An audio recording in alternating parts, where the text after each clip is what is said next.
Tantor Audio, a division of recorded books, presents Undercover with the Earl by Robin DeHart. Narrated by Pearl Hewitt. Chapter 1. Essex countryside, just outside of London, 1838. It is a truth universally known that a girl entering her 21st year must be in want of a husband. But it was not a truth that Evelyn Marrington took to heart. She had no desire to marry, now or any other time. Instead, she wanted to hole herself up in a sweet little cottage and write adventurous novels until her hair greyed, and no one cared if she was a spinster. Due to her family's financial straits and their middling social standing, Evie's chances of doing just that seemed rather good. However, her two older sisters had recently made very advantageous matches, thrusting their entire family into a more elevated social sphere. Flush with that success, Evie's mother was now determined to land an equally impressive husband for her middle daughter, never mind that Evie's own wishes were modest and veered away from marriage. Her family obviously saw things quite differently, a fact she could not ignore, with her mother pointing to every eligible man in the vicinity. At the moment, Evelyn longed to have a book in her hand. She could close her eyes and imagine the sound of the paper turning, the bold print of the words beckoning her into their adventure. Instead, she stood at the edge of the small ballroom doing her best to blend into the tapestry behind her, while the rest of the guests of this house party danced merrily. "Evelyn, dear, if you continue to sink yourself into the background, how are any of the men to see you and ask you to dance?" her mother said, placing a forceful hand on Evie's back, effectively shoving her forward. "I do not care for dancing," Evelyn said, knowing full well that her protests would fall on deaf ears. "Nonsense! What girl doesn't care to dance?" There wasn't much that she and her mother agreed upon, except for the fact that they didn't agree on much. They were as different as the morning from the night, and though Evelyn did her best to refuse, her mother still worked her hardest to squeeze her middle daughter into the pretty package that was a perfect debutante. One might think that already achieving success with her first two daughters would have been enough to appease the Marrington matriarch, but she was not so easily pacified. Evelyn sat precisely in the middle of the Marrington children. Portia and Gillian were her elder sisters, and then came Catherine and Megan. The two eldest Marrington girls were beautiful, lovely, poised, and had made a splash in society. Portia was already married to the handsome and kind Viscount Handlebrook, and the Earl of Bellevue had recently asked for Gillian's hand. This left Evelyn uncomfortably in the centre of attention as the next Marrington daughter to find herself a good match. If she had her sister's temperament, grace, and beauty, no doubt she would make such a match. Unfortunately, she was too quick-witted for simpering flirtations, too practical for ethereal grace, and worst of all, her hair was an unpleasantly violent shade of red. In short, she did not currently have her sister's options when it came to marriage. In fact, her most promising suitor was the Viscount Edgerly, a portly widower 16 years her senior. Not that she particularly minded the kindly Lord Edgerly, because, after all, beggars could not be choosers. It was his 11 children she minded. Based on his frantic desperation to find a wife, she suspected he was no more eager to parent them than she was. While she was sure the Edgerly children were perfectly lovely, the fact that there were 11 of them meant marriage to the Viscount, no matter how advantageous in the eyes of her mother, was simply out of the question. She would have no time to write. Nay, she would have no time to breathe or eat or sleep. In short, she would do anything to escape that fate. Unfortunately, her other options were not much better. "Didn't you dance with Sir Winters at the last Brighton soirée?" her mother asked. "I believe I see him across the room now." Evelyn caught a glimpse of the man and winced. "My toes are still bruised." Portia smiled and linked her arm with Evelyn's. "Mamma, Evie is right. That poor man should not be allowed to dance, especially when he wears such heeled boots. He is quite obviously trying to mask the fact that he is shorter than a man ought to be, Gillian said. Not to mention, at least 30 years her senior. But Evelyn refrained from adding that. She slid behind her sisters, so she would not be so easily visible to the older gentleman. He'd already been standing up on his toes, searching in their direction. He'd made it quite clear to her during their last dance that he was taken with her and interested in courting her. She'd come home from that ball and told her father in no uncertain terms that she was not available if the man came to call. Fortunately for her, her father did not seem too eager to marry her off to a man closer to his age than Evelyn's, and he'd artfully dismissed him when he'd paid a visit midweek. Their mother laughed, but caught herself and placed her fan in front of her mouth. Be that as it may, Sir Winters has a decent annual income, and I don't believe our dear Evie can afford to be quite so selective when it comes to picking a suitor. Because she wasn't as pretty as her older sisters, or as gregarious. Her mother would never come out and say those things, but Evelyn felt certain that was what was missing. If you are smart, you will do what is necessary to trap that man into marriage this very weekend, her mother said. Honestly, Mother, I have no intentions of trapping any man into marriage, Evelyn said. Evie, you won't have to. You shall find the right man for you, just as Portia and I have, Gillian said. She was so kind. She wasn't even trying to pander to Evelyn. She actually believed that Evelyn would be able to find a love match just as her perfect, beautiful sisters had. But Evelyn knew the truth of her reality, and she had done her part to prevent from being put on the marriage mart. She'd begged her parents to not make her come out, and they had agreed, but only partly. They did not have a ball to introduce her, but they had seen to it that she was properly introduced, and she obliged them by attending parties with the family and dancing at least once per evening. It wasn't that she couldn't abide people, but rather couldn't stand to have people look at her, compare her to her sisters or even her mother, who after 5 children was still quite the beauty. Evelyn looked more like her father's side of the family. She was short, and because of that, her body stubbornly held on to curves. So instead of her sisters, who were delicate and graceful, she felt clumsy and stout. Her 2 younger sisters ran over to them, all giggles and grins, whispering excitedly to their mother. What is it? Stop hissing in my ear. You know that drives me to distraction, Mother said, swatting at the air by her ear. 2 new gentlemen have arrived, Megan said breathlessly. They are drenched from the rain and stand dripping in the corridor, Catherine said. Their mother clapped her hands once and leaned in. Of course, Evelyn shall have first choice among them. It was more than enough for Evelyn to simply fade into the background and step away, but she knew her mother would find her. 2 new gentlemen, indeed. It is only Alice, Gillian said from beside her, standing up on her toes. Our dear cousin. Yes, but it does appear as if he has brought a friend, Portia said.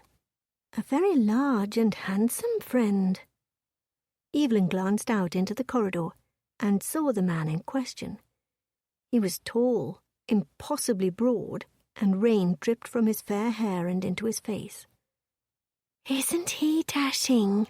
Catherine said dreamily. How could you possibly tell if he's handsome? Evelyn asked before she thought better of it. He's scowling. Whispers scurried through the ballroom. The hushed words didn't take long to reach their ears, as the room was smaller than those public balls in London. "'Tis Bennet Hale, the Earl of Somersby," the woman next to her mother said. "An Earl," her mother said eagerly. She looked over at Evelyn and smiled, that sort of secret conspirator smile. Another woman nodded approvingly. "I've heard he's some manner of a spy." 2 more women walked over to join the conversation. "All I've ever heard about him is that he jilted some poor girl, left her to marry a penniless viscount." "Scandalous," the other whispered. "Indeed, he's quite the rogue," the first woman stated. "Good heavens, but he is a large man," her mother said. "What is he doing here?" Gillian asked. "It would seem that Ellis has brought him," her mother said. "Whatever he's doing here, he seems to be staring directly at you, Evie," Portia said. Evelyn glanced again at the stranger, and he did indeed seem to be looking pointedly at her. Beneath the weight of his stare, she felt every bit the dowdy mess her mother had accused her of being earlier that day. Ellis said something to the hulking Earl, and the man gave a nearly imperceptible nod. Her mother chortled delightfully. "Oh, it would seem that our dear cousin has finally answered my requests and brought Evelyn a suitor, and an Earl, no less. Positively splendid." Would that she could disappear into the floor.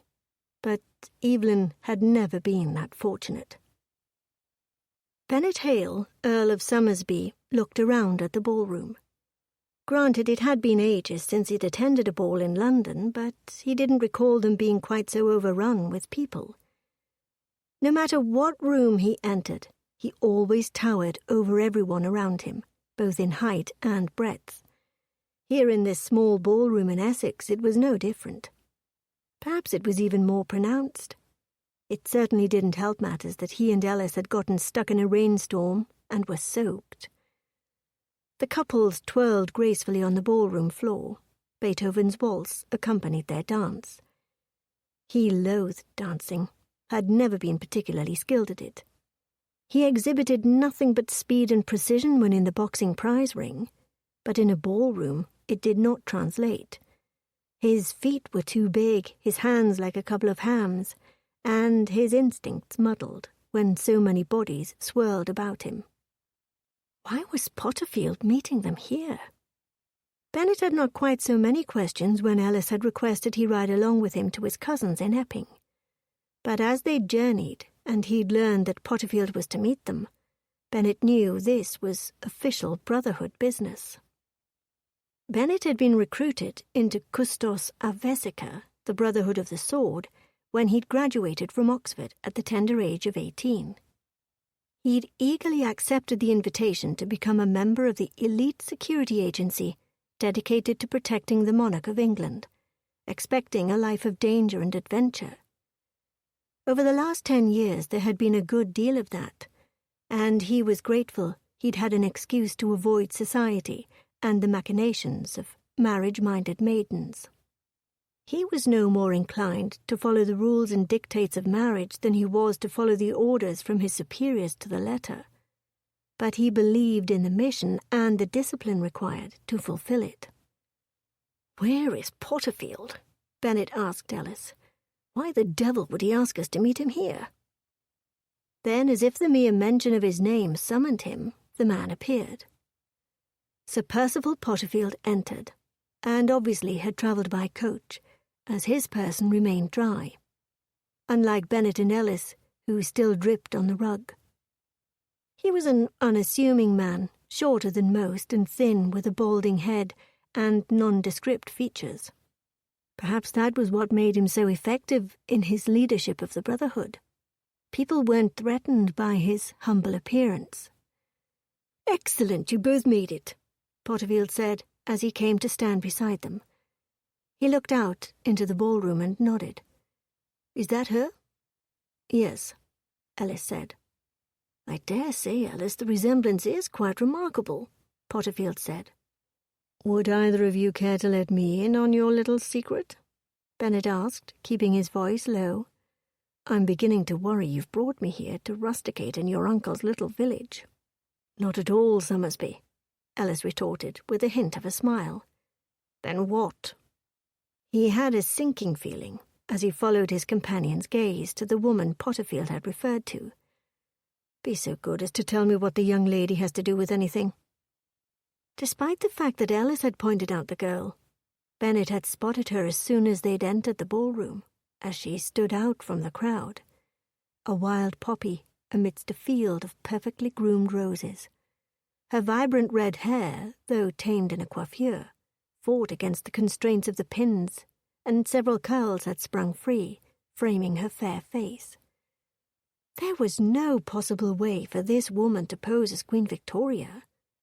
Yes, there was some similarity in features, but while the Queen was a handsome woman, Miss Marrington was captivating. She was easily the comeliest of all the young ladies present, and Bennet could not fathom what Potterfield's interest in her was. "Lady Fenwick," Ellis said to the matron who approached them.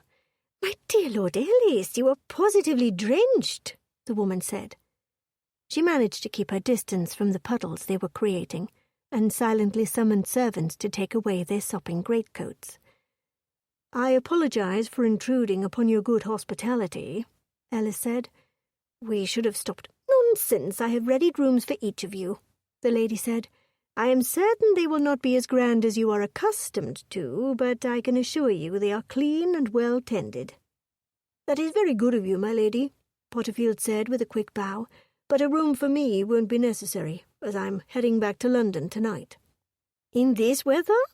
Are you certain?" "'Tis no problem at all," the lady said. "Pressing business, my lady, but I appreciate the hospitality." Bennet barely heard the exchange. His clothes were dry enough, now that his greatcoat was gone. But the young miss who'd garnered Potterfield's attention earlier held his gaze. She was so small and graceful, far too small for a colossus like him. Bennet tore his eyes away from the flame-haired vixen. This whole night was becoming increasingly more curious, as well as uncomfortable. He could not figure what in blazes they were doing there. He and the others followed a servant up the stairs and onto the third floor, where they were shown to their bedchambers. All three men entered the room intended for Bennet, and he surveyed the surroundings. Considering this was a smaller country estate to the one he was accustomed to, the accommodations were more than acceptable, from the large framed bed to the window seat. The rain still beat a rough staccato against the window. He turned back to his companions. "What business is so urgent that we had to intrude upon a simple country ball?" Bennet asked, as servants scurried out of the room. "I realize that we often have to be secretive about our meetings, but this seems a little extreme." "I've called you here because of a concerning matter," Potterfield said, after the servants had cleared. "As you know, Her Majesty was injured a few days ago at the opening of the Royal Ascot. Initially, we believed the injury was not serious, but it is apparent that it will take some time to heal." Bennet withdrew from his waistcoat, then grabbed a linen cloth from the basin and began drying his face and hands. He found a thin black ribbon in his coat pocket, and after wringing the towel through his wet hair, he pulled it back and tied it into a queue. "What happened precisely, as I was not there?" he asked. "Someone bumped into her, and she fell. Her ankle is quite swollen, and it will take some time to heal up so that she can walk normally. The physician doesn't seem to believe it is serious, merely an injury that will require her to be off her feet in order for her to heal," Potterfield said. "Did people see her fall?" Bennet asked. "Not many, but some. She graciously stood and waved to those who had and made her way to the carriage, making a jest as she went. It wasn't until she was seated again that we noticed the swelling. I called in her private physician straight away." Bennet eyed the two men. "The people already believe her too young and inexperienced to lead. It would be damaging to allow her to be seen limping and injured. This will only serve in weakening her reputation." "Precisely, which is why I've already arranged for Her Majesty to be taken somewhere until she heals," Potterfield said. "She needs to be away from the prying eyes of London and the new palace." "And in the meantime, what are people to be told?" Bennet asked. "I doubt it will help her reputation if the Queen takes a holiday." "That is why we are here." Potterfield took a seat and motioned to Ellis. "After the incident, Ellis had an idea worth investigating, and it would seem you were correct. Your cousin looks remarkably like Her Majesty." "A stand-in?" Bennet asked, understanding now why Ellis had pointed her out. There was no possible way for that woman to pose as Queen Victoria.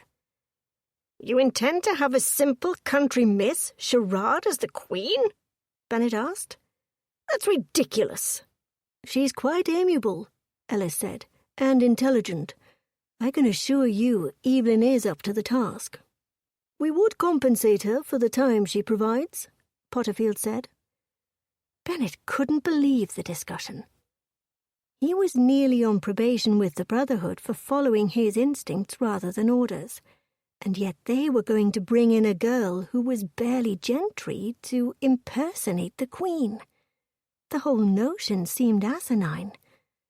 He'd made no apologies for his methods. While they might be unorthodox, they often worked, even if they did stray from direct orders. This was madness.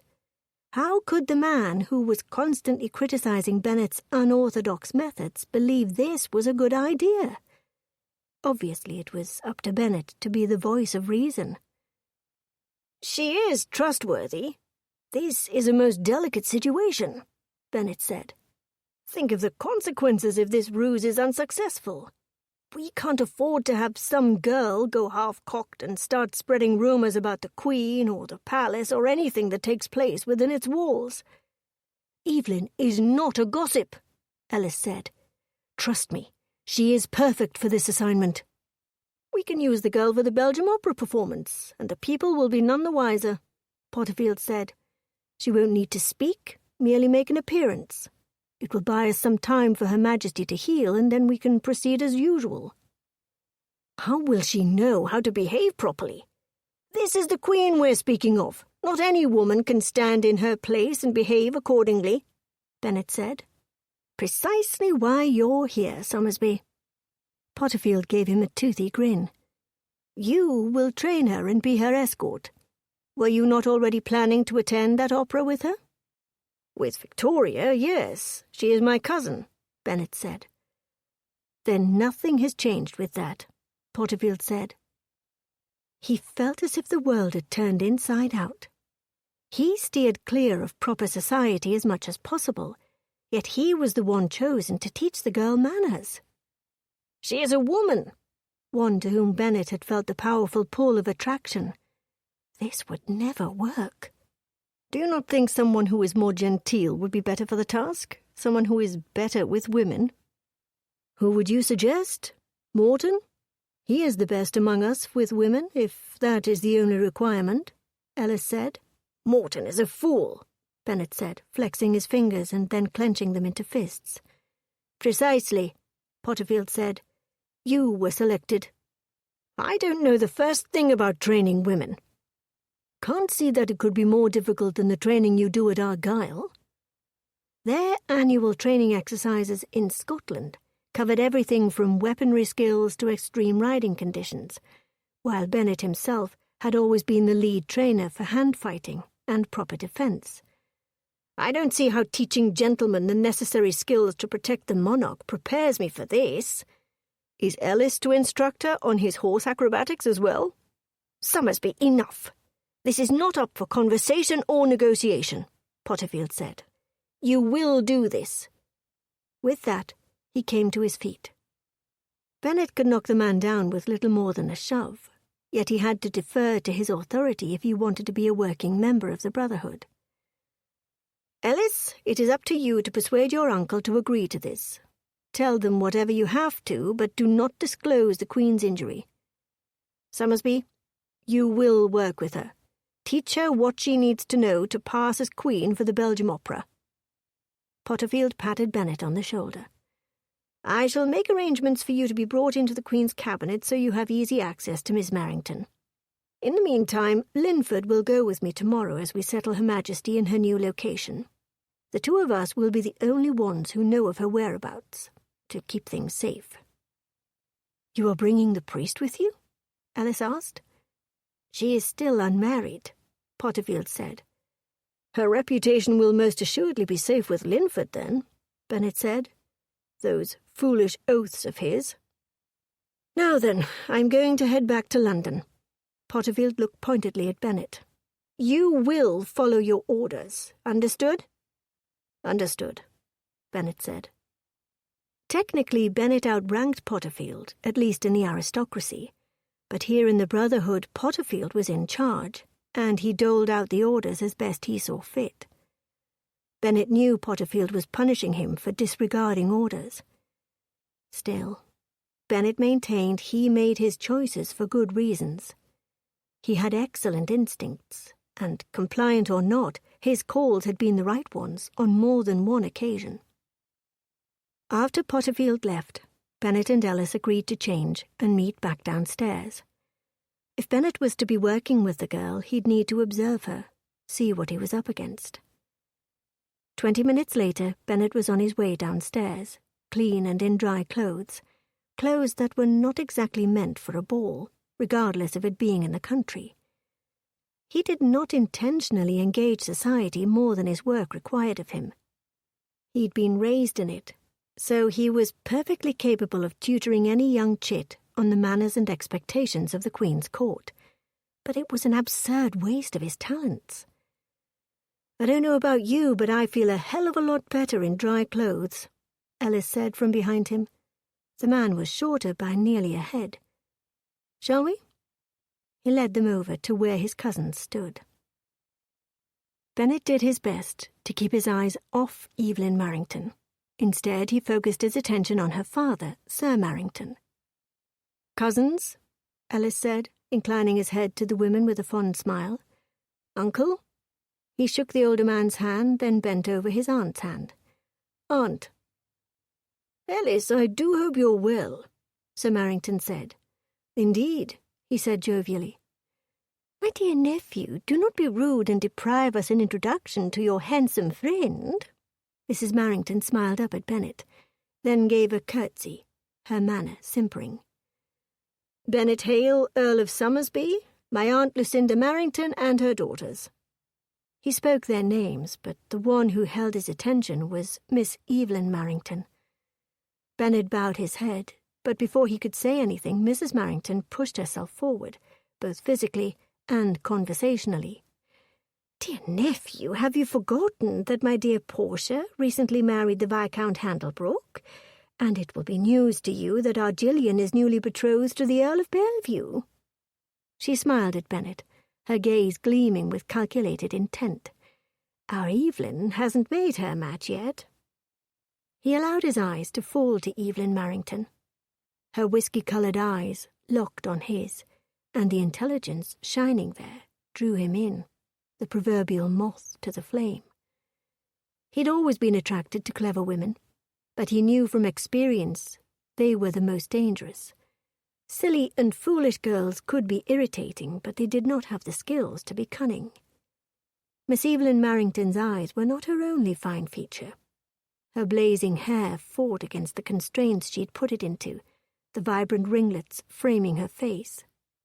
Her figure was the soft and curvy kind that made him want to lock them in his bedchamber and explore every delicious inch. The woman in question rolled her eyes. "Mother, please," she hissed. Her delicate complexion did nothing to hide her embarrassment, and it only increased as they stood there in awkward silence. Mrs. Marrington was waiting, apparently, for him to drop to one knee and instantly propose to her middle daughter. Miss Marrington looking as though she was waiting for the ground to open up and swallow her. For a moment he was tempted to dust off his rusty manners, step forward and put her out of her misery by asking her to dance. He ruthlessly squelched the urge. He refused to indulge Mrs. Marrington's fantasies that he might make an appropriate suitor, or Miss Marrington's for that matter. Although her mother's pushiness clearly embarrassed her, the interest in her gaze was unmistakable. No, neither of them needed encouragement, and he certainly didn't need to break the girl's toes before they brought her to London. "May I have this dance, dear cousin?" Ellis asked. Miss Marrington hesitated for an instant, and her mother, entirely lacking in grace, nudged her. "Evelyn, don't be daft, dear," her mother said.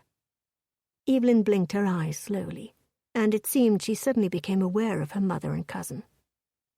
Ellis held his arm out, and she reluctantly took it, disappearing into the crowd on the dance floor. Only then did Bennet take a breath. Chapter 2. Alice, what are you doing here in Epping? You rarely visit, and you certainly have never brought guests, Evelyn asked once they began their dance.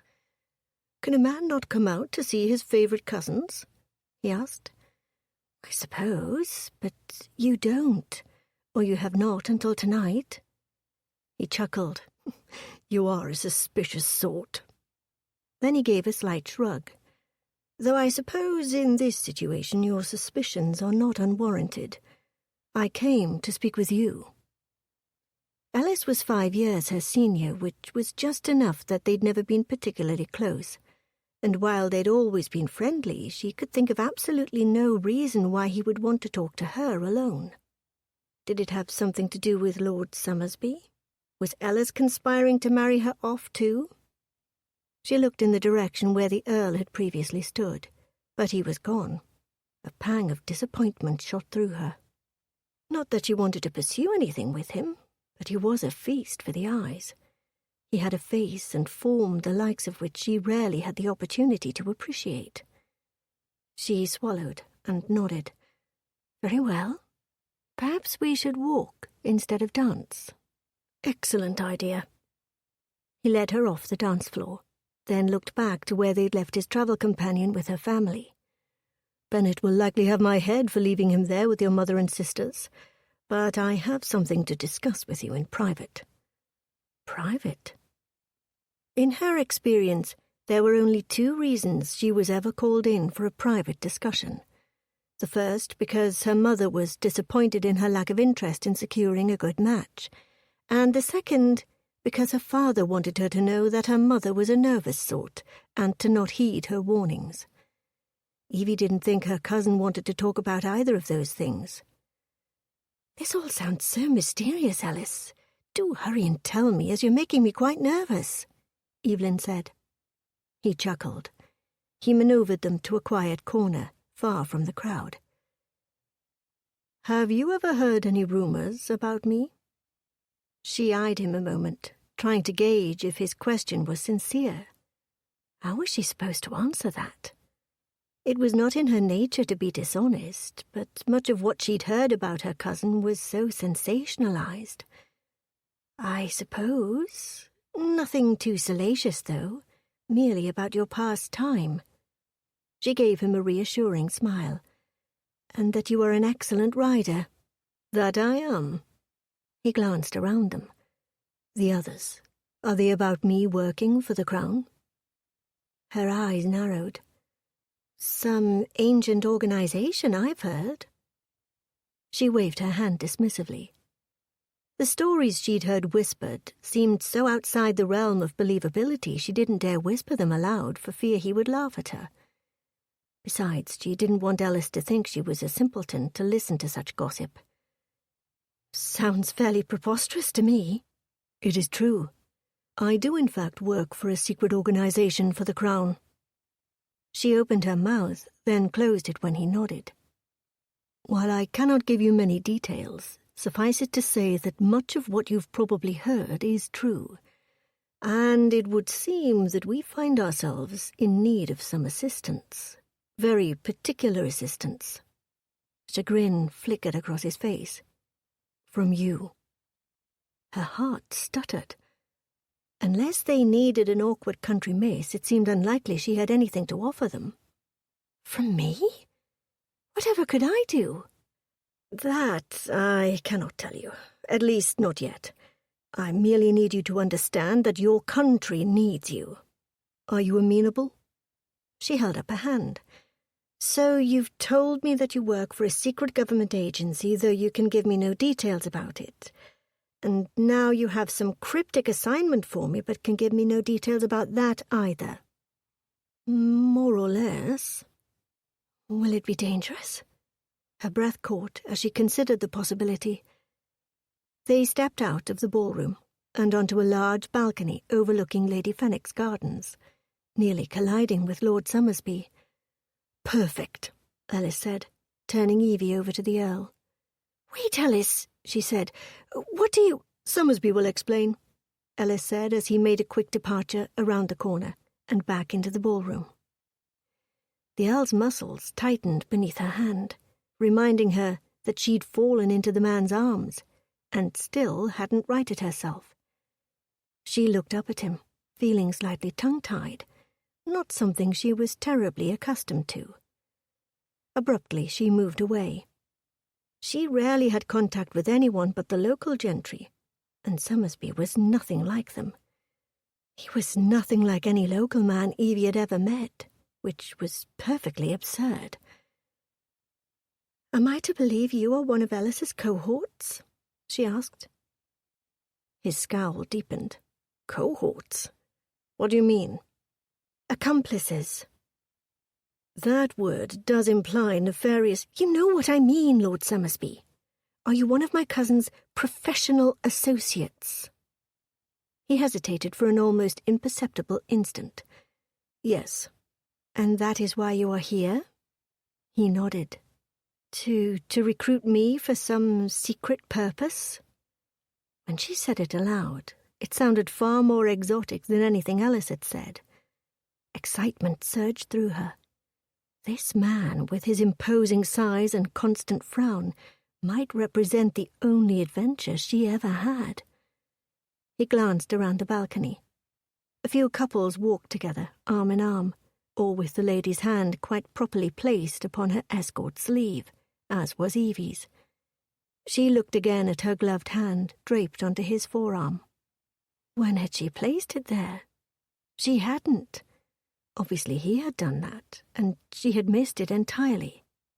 "This is not the best time or place to discuss the mission, Miss Marrington."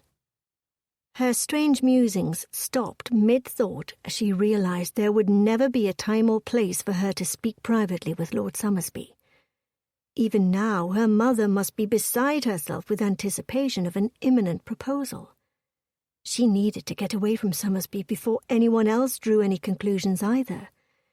"It must be now or never, my lord." He pulled her to a slightly more secluded area. "A situation of national importance has arisen, and we need a woman to assist us in dealing with it." He was so very earnest, and Evie found that incredibly attractive. No one ever took her seriously, not even her father, though she knew he loved her dearly. "What would you have me do?" she found herself asking. "I have no special skills, unless you need something written, but certainly men in your positions could find someone with more experience in that area." "Written?" She frowned up at him. Obviously, he did not know what she was talking about. "My lord, if my cousin did not tell you about my writing, if he even knows about it, I do not see what I can possibly— I am not free to disclose the nature of our mission, Miss Marrington. I don't even believe it is a good idea." He cast a disparaging glance toward the door through which Ellis had made his exit.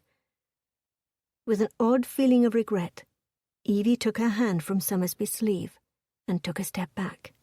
"Then perhaps you and my cousin ought to discuss it further before you approach me again." No, this has come out all wrong," Somersby said impatiently. "You were chosen by the senior-most agent in the association. You are particularly suited to the task. Even your cousin agrees." "Then what—" Somersby grabbed her suddenly, hugging her to his chest as he spun her around and shoved her toward a corner of the balcony. A huge piece of clay pottery shattered on the ground next to him, though his shoulder did not escape unscathed. "Are you all right?" he asked, his tone gruff but concerned. She looked up at him in astonishment. Had he not moved so quickly, she'd have been crushed. As it was, he'd saved her. Miss Marrington was shaking in Bennet's arms. He did not blame her. How would anyone anticipate such a dramatic turn of events at a country ball? Lord Fenwick ought to be throttled for allowing the condition of his home to create such risks for his guests. Hell, even for his family. People began scurrying about them, but Bennet only felt the subtle tremor of her body. She was like a small bird, far too delicate for him, yet somehow she fit perfectly in his arms. "Oh, my dear Evelyn!" her mother cried, prying her away from him. She and Sir Marrington led Evie away from the crowd that had gathered, but her father stopped suddenly and returned to Bennet, clasping his hand and shaking it vigorously. "Thank God for you, my lord," Marrington said. "Thank God for you." Bennet looked up at the roof above them just as Ellis returned. "What do you suppose happened?" Ellis asked. "Damned if I know. A calculated attempt on your life?" "Doubtful," Bennet drawled. "More like a miscalculated schedule of house maintenance." "I suppose I should thank you for saving my cousin. It is a damned good thing you were here with her." "Yes. Well, I wouldn't have been had you not shoved her at me earlier. But you're welcome nonetheless." He had to admit that saving her had been one thing, but getting a taste of her in his arms had been quite another. Miss Marrington was definitely proving to be rather tempting. He might not always toe the line, as it were, when it came to propriety and rules, but he knew better than to tangle with a chaste country miss. It was then that Bennet noticed that Evelyn Marrington was surrounded by her entire family, her gaggle of sisters fretting and swooning. "Well, what do you think of her? Of Evie?" He thought she was a distraction, a tempting, delectable distraction. "Does it actually matter what I think of her?" Ellis grinned. "Oh, no, I don't suppose it does. Potterfield has spoken." "Indeed."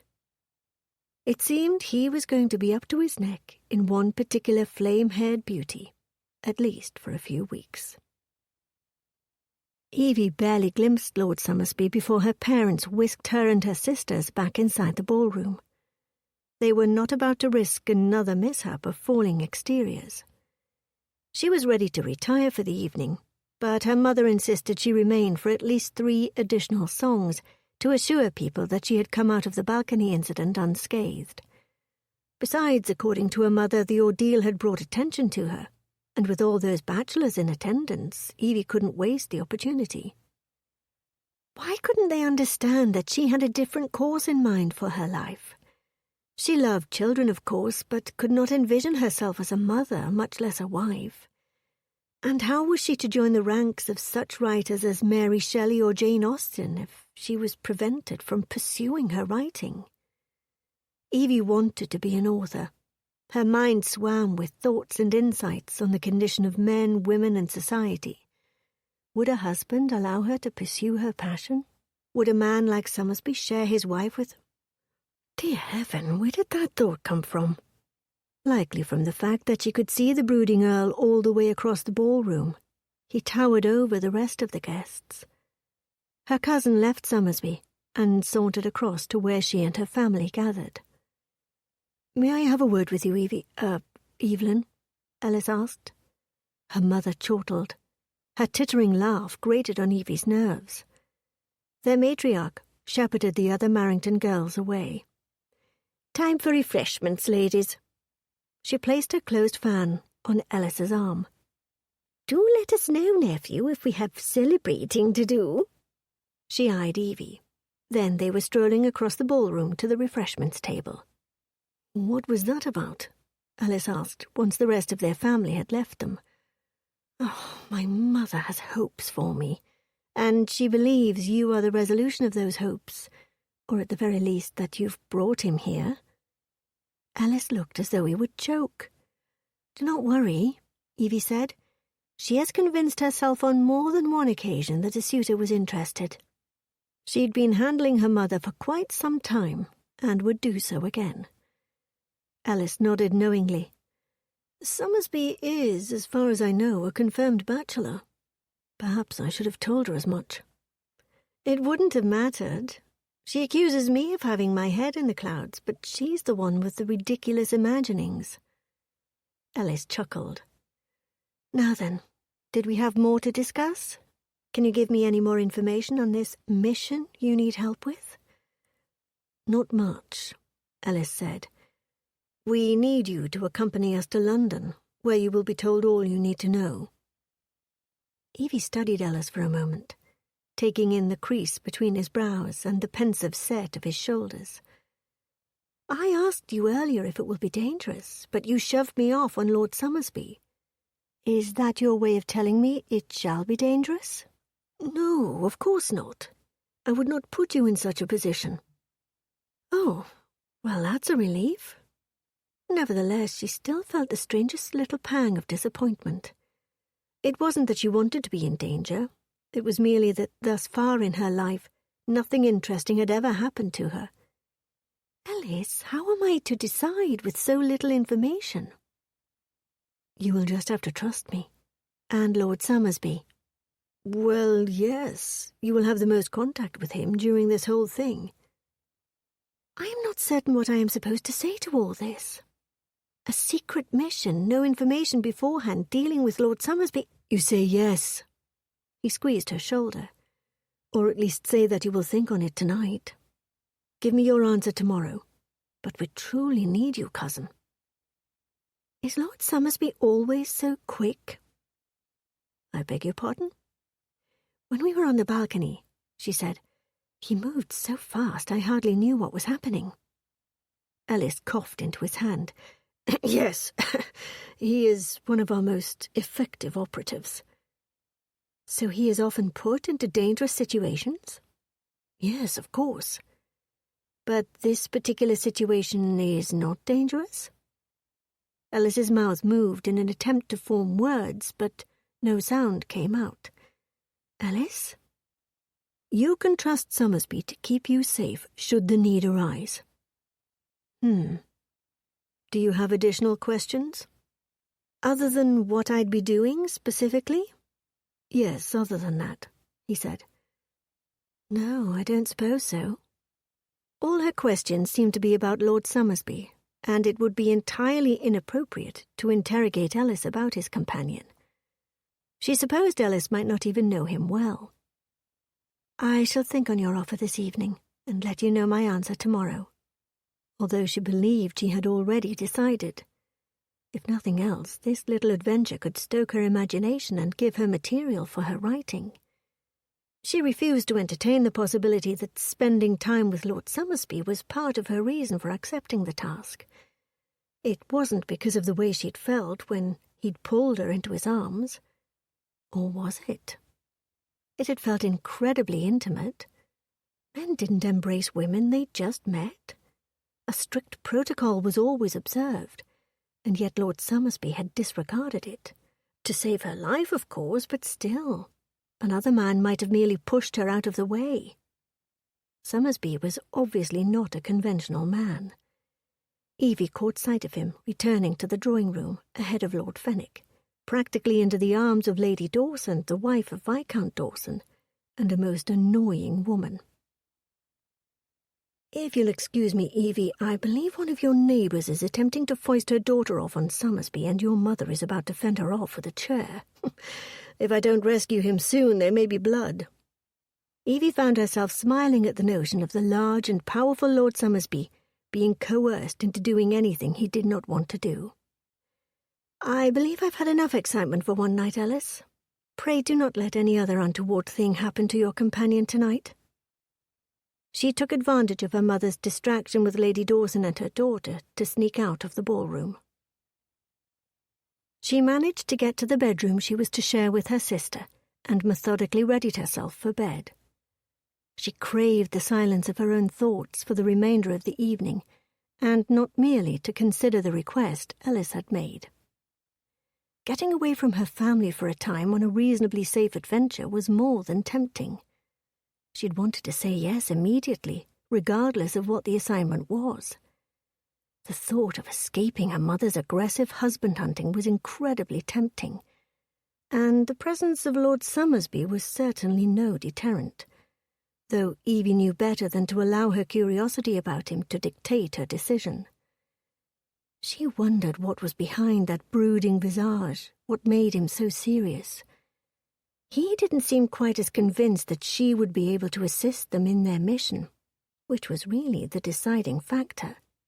Evie intended to prove to him as well as herself that she could accomplish whatever she set her mind to.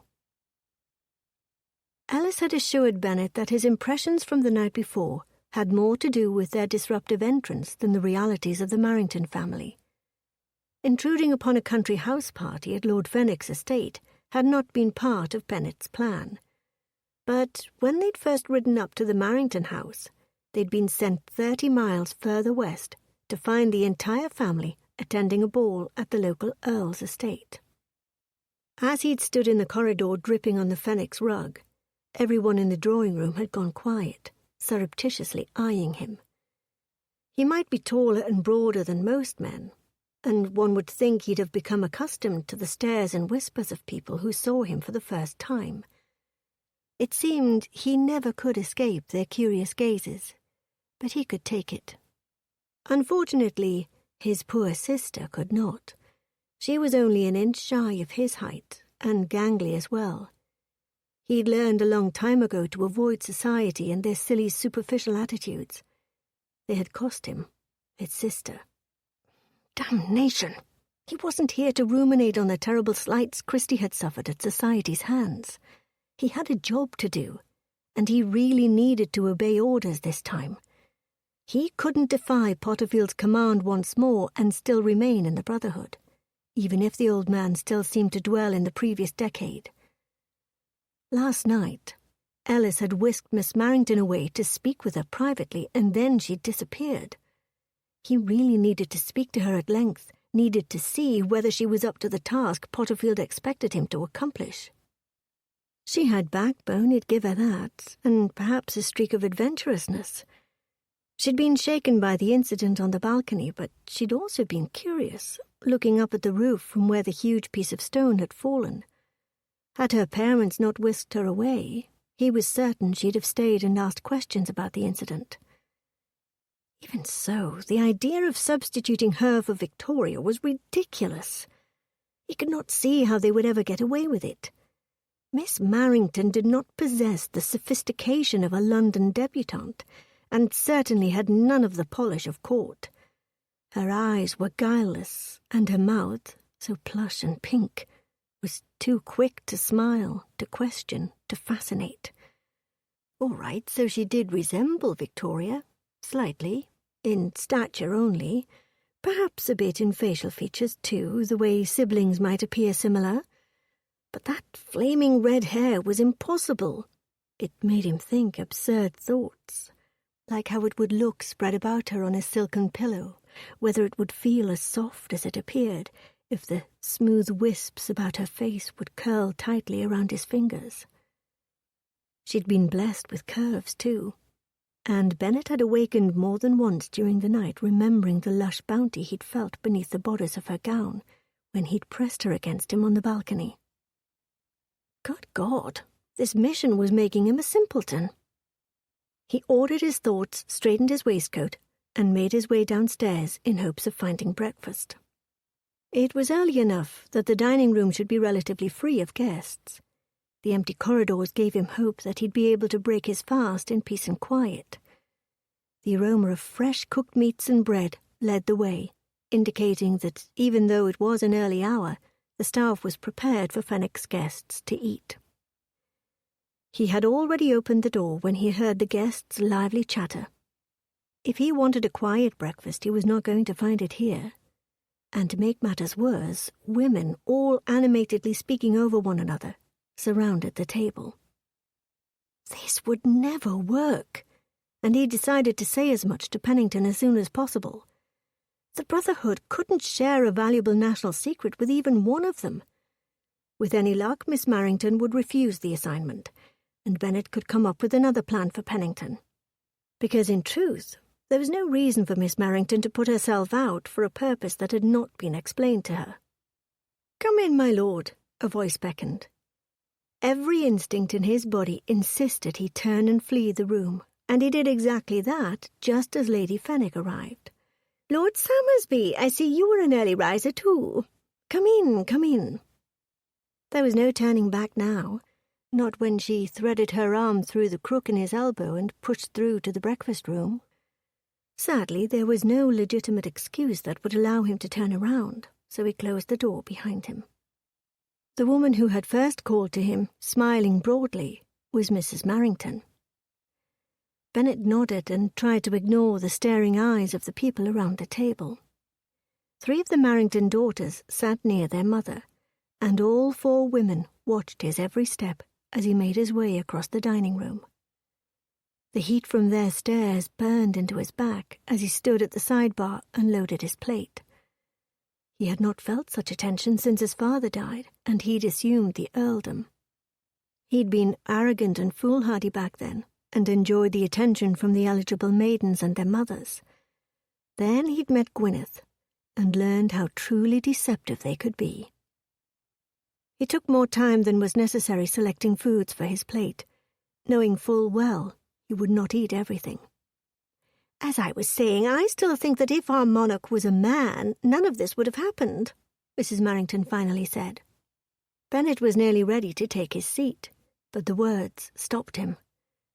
"She is young and inexperienced, but we should give her a chance. She is our queen," Miss Marrington's sister said.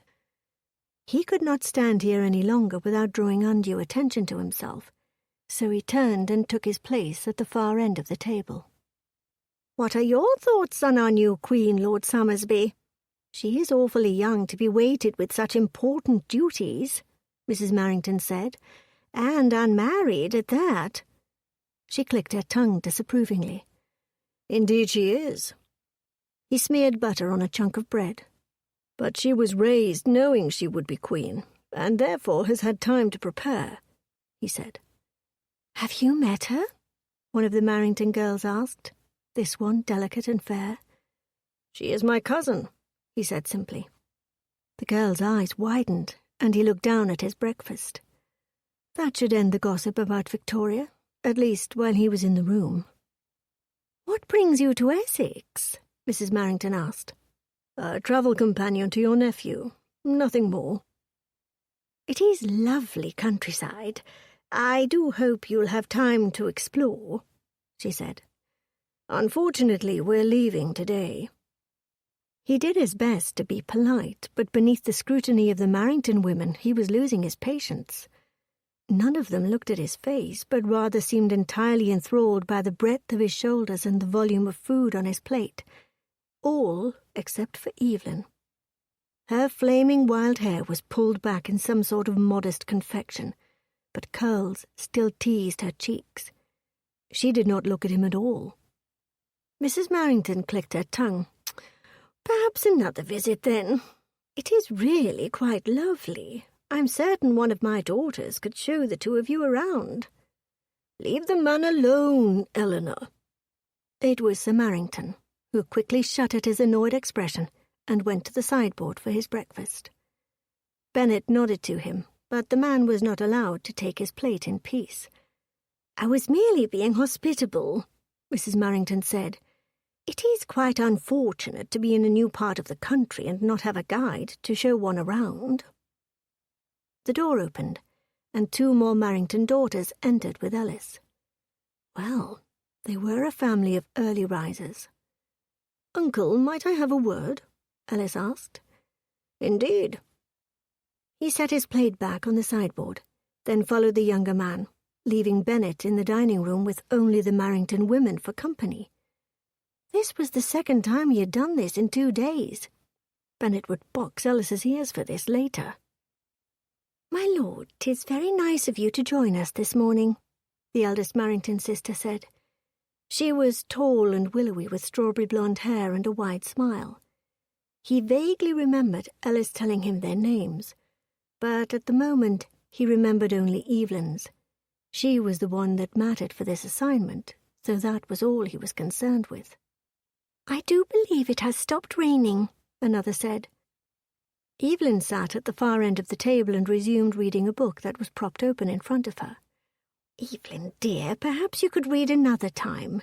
We have a guest," Mrs. Marrington said.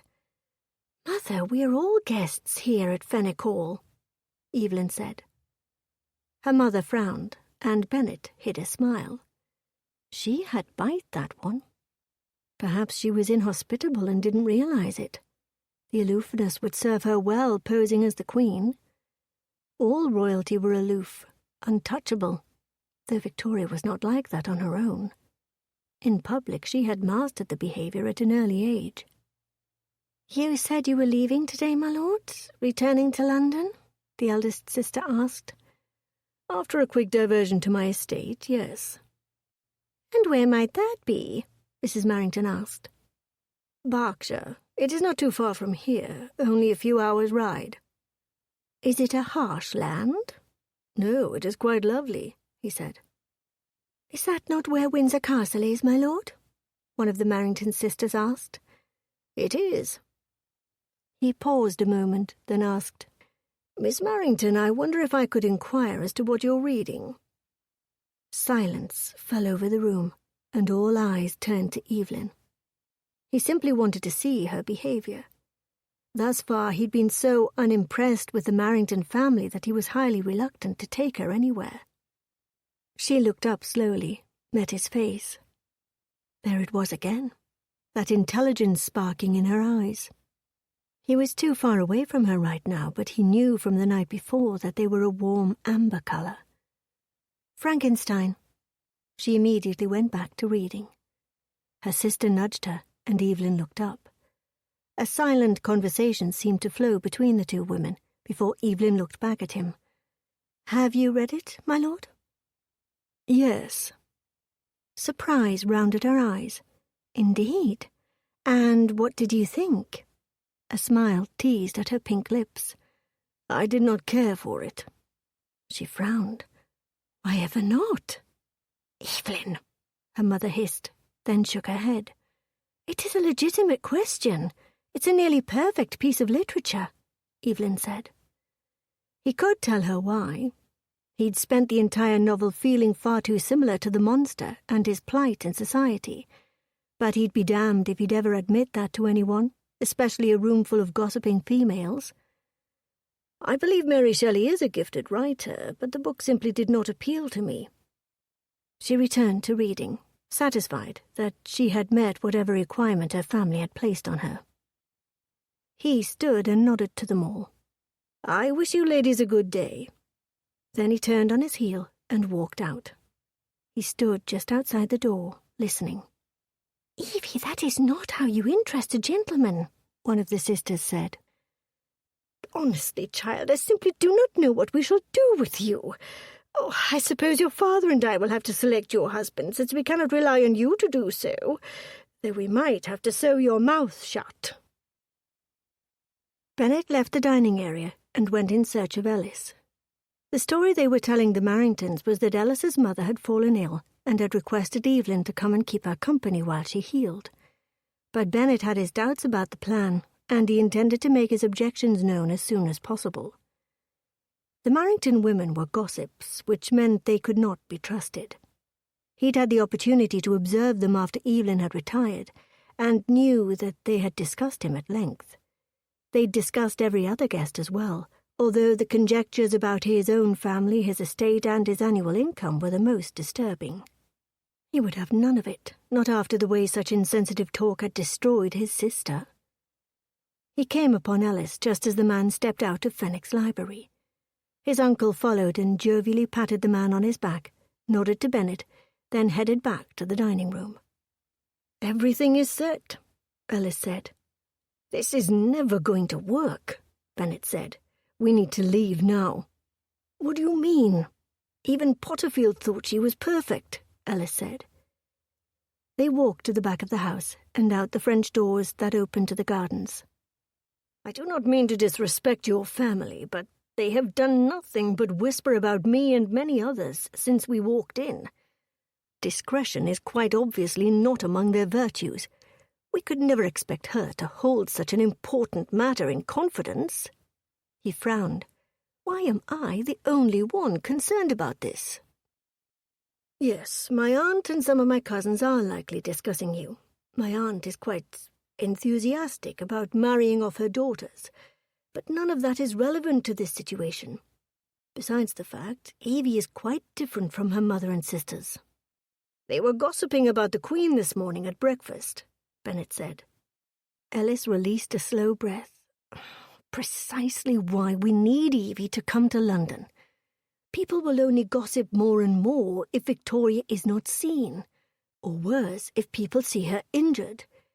You said yourself that she cannot afford for people to see her weakened. That does not mean that this is the solution, Bennet said. We could simply have her out of the public eye for a week or more. It is not for you or I to make this decision, Ellis said. Certainly you must have recognized that Potterfield is not pleased with you as of late. Of course I have noticed that. He's tightening the leash as if I am an untrained pup. None of my decisions have ever resulted in anyone save myself getting injured. No, but they could have, Ellis sighed. I'm not suggesting you are wrong, but for a while work with Potterfield, follow his orders, and eventually he'll start focusing on someone else. But if you're not careful, he'll remove you. You'll be down with the likes of Morton. Ellis patted his back and grinned. Tell me you've seen the resemblance between Evie and our dear monarch. Ellis was right. Bennet knew that. Still, the whole situation infuriated him. Bennet shrugged. I have. I will not deny that she favours Her Majesty, except for her hair. Not to mention her sinful curves, but he would refrain from discussing that matter with Ellis. We can hide her hair. Still, this will not work, and it's exceedingly dangerous to bring a civilian into our work. I understand your concerns, but we don't have any choice in the matter. Potterfield made his orders quite clear. Bennet eyed Ellis. We could tell him the chit said no, that she refused to come along with us. Allow me to remind you that if you disobey Potterfield again, your future in the Brotherhood will be dismal. He will likely place you on guard duty at Buckingham Palace. He stood there thinking on what Ellis said. Damnation, but the man was right. If he weren't so bloody ambitious, then none of this would matter. But it did matter. He not only wanted to retain his membership in the Brotherhood, he wanted to succeed Potterfield in the Brotherhood, and that depended on the man's opinion of him. At the moment, that opinion was rather low. Imagine, though, if you bring her to London and you teach her what she needs to do to successfully pull off this charade. Potterfield will have little to say to you other than praise. Doubtful. But Ellis's thought had merit. Bennet swore. What are we to do about her hair? Ellis popped him on the back and urged him forward. We'll think of something. Now to convince her. Bennet stopped walking. She hasn't agreed yet? No, but I suspect she won't be nearly as difficult as you. A large tree ahead housed a swing, and there sat the woman, her red curls piled onto her head. Evelyn, Ellis said. She looked up from a book and met her cousin's face. She smiled, came to her feet. I have considered your offer. And? Bennet took in the woman's features. There were similarities between Evelyn and Victoria. The shape of their eyes, the cheekbones, the thin, aristocratic nose. But this woman was far prettier than Victoria. I accept, she said cheerfully, her glance straight to his before she quickly averted her eyes. Splendid, Ellis said. He nudged Bennet with his elbow. I told you she was perfect. I wouldn't go that far, but under the circumstances, she'll do, Bennet said. I shall take her. Chapter 3. Evie whirled on Ellis again. I'm not certain what gives you the idea that I am yours to sell into marriage, but I will have none of it. She crossed her arms over her chest. She supposed she should count herself fortunate that he was handsome and young and wealthy. Still, she didn't want to marry. She wanted to be a novelist. The authoress Jane Austen had never married. She had considered her work her marriage, and Evelyn wanted to do the same. But it would seem as if she had no say in the matter. What the devil is she talking about? Lord Somersby asked. No one is selling anyone into marriage. She allowed his words to settle into her, and relief washed over her. Oh, thank goodness. Lord Somersby's right brow rose. Blush burned her cheeks. My apologies, but based on what you said, I assumed that you were taking me for a wife, albeit not enthusiastically. His eyes rounded. I have no need for a wife. Well, there was certainly no way for me to know that. I mean, you are infinitely preferable to Lord Edgerley, but still, I have no intentions of marrying anyone. Lord Somersby shook his head. Why are we even discussing this? Neither one of you have been forthcoming with me on what this little adventure entails. She shrugged. I was speculating. Evie, Lord Somersby is who you shall be working with on said adventure, Ellis said. Surprise bolted through her, and something dangerously close to pleasure. Only him? Why not you? Ellis had told her she'd be working with Lord Somersby, but not that she'd be alone with him. Because Somersby here is the one for the task. That is all I can tell you now. She felt her mouth open and promptly closed it. She looked again at Lord Somersby, who now frowned at her, his bulky arms crossed over his wide chest. Though he dressed as a gentleman, he looked more the part of the blacksmith. What do I need to do? You come with me, no questions asked, Lord Somersby said. Her brows rose, and a sharp retort formed in her throat, but Ellis stepped forward. Consider this, dear cousin. You shall get a reprieve from your family for a week or two, and then you return. A brief holiday, if you will. Only me? None of the rest of them are invited? Lord Somersby shook his head. Absolutely not. She smiled. Then whatever it is, I wholeheartedly agree. She nudged Ellis in the ribs. Provided you can assure me that this man isn't going to take me off to his seaside castle and chain me in a tower. You and your books. Real life is not that exciting, Evie. I keep telling you this, Ellis said. Now then, I shall leave the two of you to get acquainted and go ready the carriage and horses. He turned to go, then stopped and looked at her. By the by, Evie, we've told your family that my mother is ill and has requested your company while she recuperates. That is the story you shall use. And with that, she was left alone with the hulking stranger. She allowed her gaze to take in the full sight of him. She doubted she came to his shoulders. "You're exceptionally large," she said.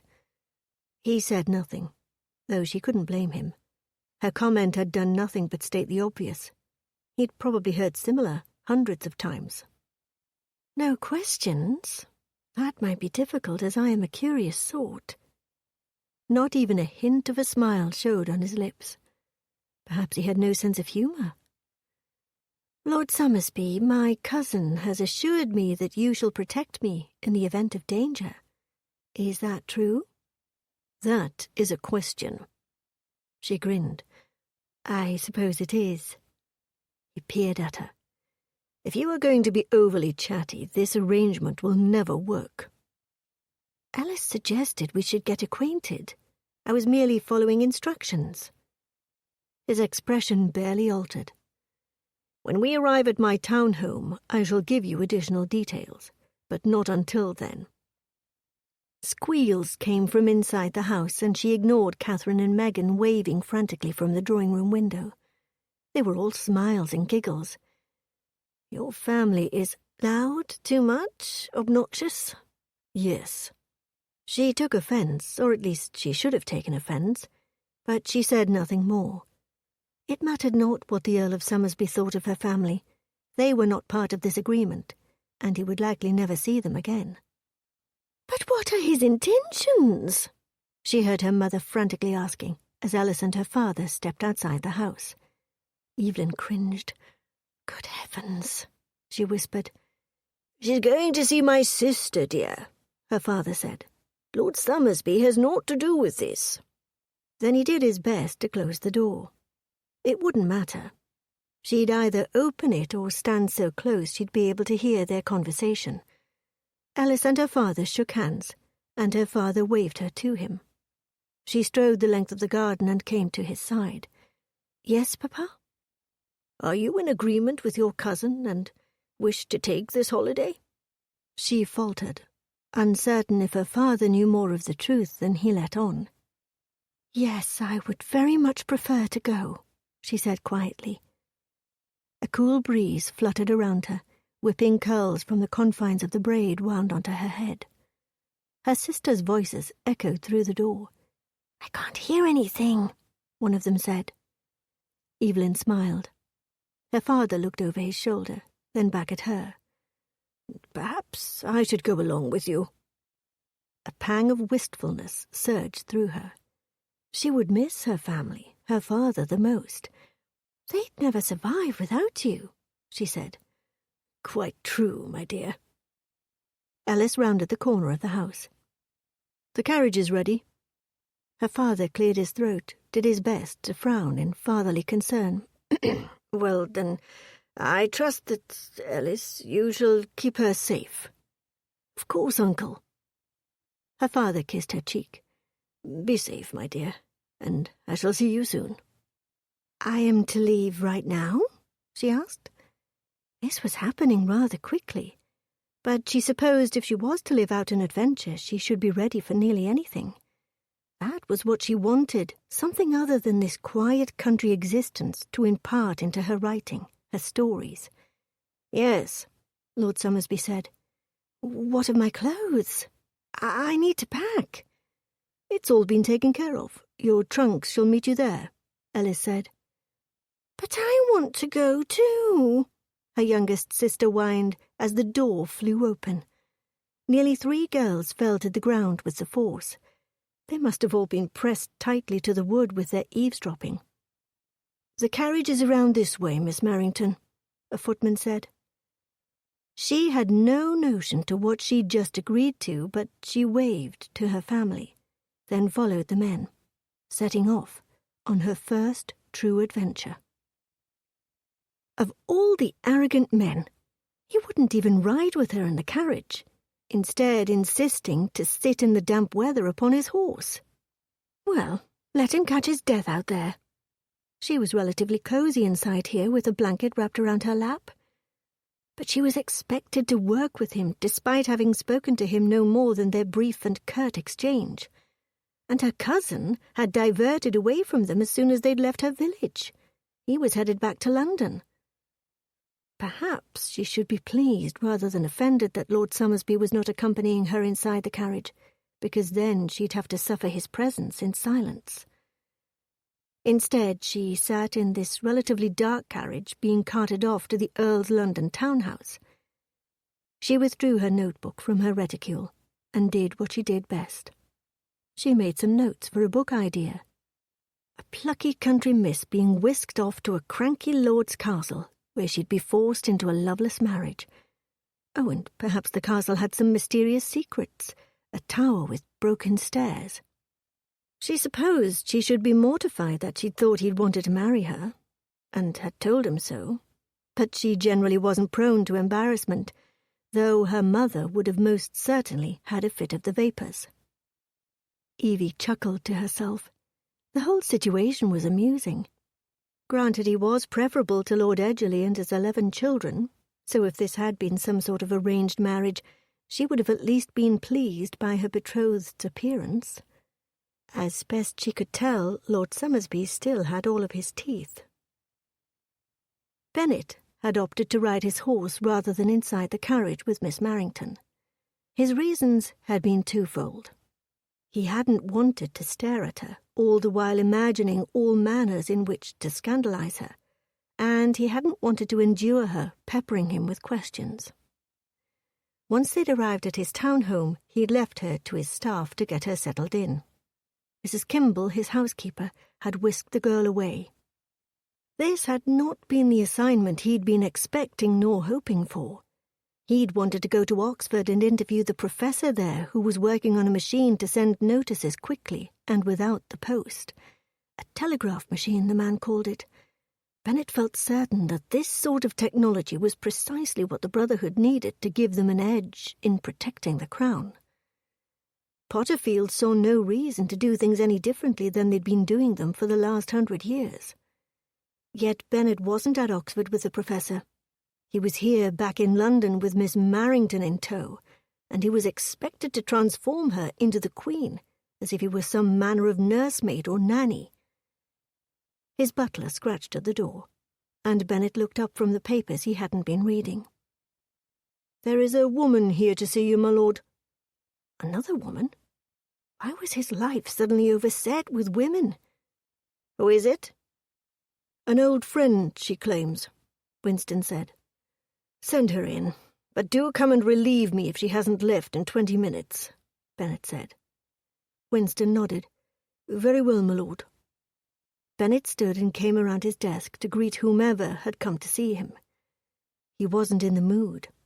As it was, he was concerned about having Miss Marrington at his town home. Her presence had already lifted several brows of his servants. He'd ignored their questioning glances, explaining nothing more than that she was his guest. He eyed the door as Winston held it open, and gave entrance to the tall blonde beauty. Gwyneth, his former fiancée. "You should be glad that Winston answered the door and not Mrs. Kimball. He's unfamiliar with you, but she would have refused you entrance." His housekeeper had been with him since he'd been a boy. She was more like family than servant, and she'd loathed Gwyneth. "Is that any way to greet me, Bennet? I thought you'd be pleased to see me." She sauntered into the room, came around the desk, and propped one hip upon it. "You thought wrong. What do you want, Gwyneth?" She smiled that knowing smile he'd once thought so enticing, but now he knew it hid a calculating, deceitful woman. "You do know me, don't you, love?" "Don't call me that. You never loved me." He shoved aside the image of her, sitting atop another man. She leaned forward, giving him a brazen view down her bodice. "I miss you, don't you miss me, even a little?" Did she think him an utter fool? No. With graceful movements she slid her way onto his lap, snaked her arms behind his head, and toyed with his hair. How had he ever found her blatant sensuality attractive? She was so very different to the woman currently above stairs in practically every way. It was almost as if they were a completely different species. Though Evelyn Marrington might look different and even behave different, with her wide eyes and country manners, Bennet had learned the hard way that women were never what they appeared to be. No matter their mood, there was always manipulation just beneath. "I don't believe you," she purred, close to his ear. Her rosewater was cloyingly strong. "I was hoping to rekindle our romance. We never shared pleasures of the flesh, and I know with you they could be so satisfying." "Indeed." "Oh, yes. Interesting, because I seem to recall that when I broke off our engagement, you told me you were relieved, that you'd ended up in Philip's arms because you'd needed the affections of a man, not a beast. An oaf as large as me could surely injure such a genteel lady. I believe you also added that no woman could ever truly want me." She frowned, her bottom lip jutted out in a ridiculous pout. "I was angry, love. I was devastated when you jilted me. I wanted to be Lady Summersby." "You wanted my money." He stood then, effectively removing her from his lap. She caught herself before she tumbled to the floor. "Honestly, woman, I am no fool. What the devil do you want? I have neither the interest nor the time in this charade." He folded his arms over his chest. "Tell me, Gwyneth, how is your husband?" "Broke and drunk," she said bitterly. As well she deserved. He nodded. Tears welled in her eyes, and if he wasn't mistaken, they were real, legitimate tears. "He is to be sent to debtor's prison." "You want me to pay his debts?" he asked, not quite believing her nerve. "No, of course not.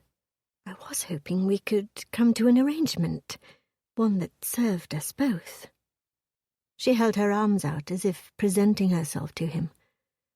"I'm offering you my companionship in exchange for money," Not precisely money, merely a lifestyle that I have grown accustomed to living. My dowry afforded Philip and I to live in a certain way, but then he squandered the rest of the funds, borrowed more money than either of us ever had. She shook her head. He is a fool. You are offering to be my mistress? I am. I am not interested. How can you refuse me? She took a step towards him. If this is truly something you need do to survive, I have no doubt there are plenty of men here in London with fatter purses than mine who would love to warm your bed. I could tell everyone about the Brotherhood. Which would affect your husband as well, since he too is a member. She waved her hand. He has ruined himself already, but I know there are gossip rags that would pay to have a roster of members of the elite Brotherhood. No one knows anything of our existence, and if they do not find it all that interesting. So you are refusing to pay me for my silence? You know nothing. I have no reason to pay you. He took a step forward, allowing his full height to tower over her. He never used his size to intimidate women, but in this case he'd make an exception. You've been after my money from the very beginning, and I caught you, saw you for what you truly were before you imprisoned me in an unfaithful marriage. This is yet another ploy to get funds from me, and I don't take kindly to blackmail. I shall sell my information to the highest bidder. Do what you must. Evelyn did her best to appear as if she were exploring the corridor of the Summersby townhome, instead of eavesdropping on the Earl's conversation with the pretty woman. The butler had walked by her twice, and she'd pretended to be fascinated by the tapestry hanging on the wall. In truth, it was a lovely piece of work, depicting a scene where Guinevere was placed between King Arthur and Sir Lancelot, but she was more intrigued by the heated exchange coming from the Earl's study. "So you are refusing to pay me for my silence?" the woman asked. The woman was attempting to blackmail the Earl for something or another. Precisely the sort of scene that would make a perfect opening for her next book. Oh, how she wished she had her notebook with her. She'd have to rely on memory and write things down once she returned to her room. She knew the Earl was speaking. She could hear the low rumble of his voice, but he did not speak loudly enough for her to make out his words. Their exchange went back and forth for a few moments, then she heard footsteps. Evelyn slid herself next to a knight of armour. The blonde woman stormed out of the Earl's study and down the corridor to the front door. She halted briefly, turning around and looking in Evelyn's direction, but the armour must have hidden her well enough, because the woman then left. She'd seen and heard enough to know that the woman and the Earl had once been intimate. Lovers, perhaps. Descriptions and ideas flitted through her head, and she raced back up the stairs to find her notebook. She'd just stumbled onto the idea for her next book, about a surly Earl who was blackmailed by a previous lover. It rang with possible intrigue and adventure, exactly what she wanted to write about. Evelyn yawned and stretched to release the tension in her back. Shortly after she'd arisen, she'd been instructed that his lordship expected her presence in his study directly after she had breakfast. But she was tired and not moving as quickly as she normally did. She'd stayed up too late the night before, working on her new book idea. After witnessing the Earl's interaction with his visitor, Evie had been flooded with thoughts about her characters and story. She'd made several pages of notes, and even written the opening scene between a cantankerous Earl and a woman blackmailing him. So far, this little adventure had been what she'd needed to get her writing progressing again. Evelyn dressed as quickly as she could, surprised and relieved to find the trunk of her belongings had been transported to her bedchamber during the night while she'd slept. Here in this grand house, sleeping in a bedchamber that was larger than the one she'd grown up sharing with one of her sisters, it was comforting to have her clothes, despite the fact that they were probably worn and out of fashion. If he wanted her to dress better for this particular venture, he'd have to purchase her some new gowns. After downing a quick breakfast, She knocked on the Earl's study door at 9:15. "Enter," he said. She pressed the door open and stepped inside, breaching his private sanctuary much as the woman had done last night. He looked up from the parchment upon which he was writing and assessed her. His eyes scanned the length of her, and a frown settled on his brow. He beckoned her forward with a wave of his hand. "Come, we have much work to accomplish before we leave for Buckingham." Work? So she would finally learn of what specifically she would be doing. She lowered herself gingerly into one of the chairs adjacent his desk, a massive, heavily carved desk of mahogany. "Now then, I don't know if you've already deduced what you'll be doing for us, but I cannot stress enough the importance of your discretion. No one is to know. Not your family, your friends, no one." His was formidable, there was no denying that, but she felt no fear in his presence. Instead, she found herself fascinated with the lines of his face, the square angle of his jawline, and the dimple that settled deep into his chin. He was ridiculously handsome, but his expression seemed permanently locked in a scowl. She wondered what a wealthy, handsome Earl had to be so angry about. He levelled his blue eyes on her. "Understood?" She nodded. He stood and walked around to her. He picked up a stray curl that rested near her ear. The strand curled around his finger, as a cat's tail wound around your leg when they begged for attention. She shivered against his touch. What had her cousin gotten her into? "Have people ever told you that you resemble someone?" Earl Summersby asked. His question nearly disappointed her, though she knew not what she'd expected. She frowned. "Once or twice, I suppose." His brows rose. "Who have they said you look like?" He moved away from her, then sat in the chair adjacent to her. "Well, one fellow in the market said that I was the spitting image of his Aunt Gertrude.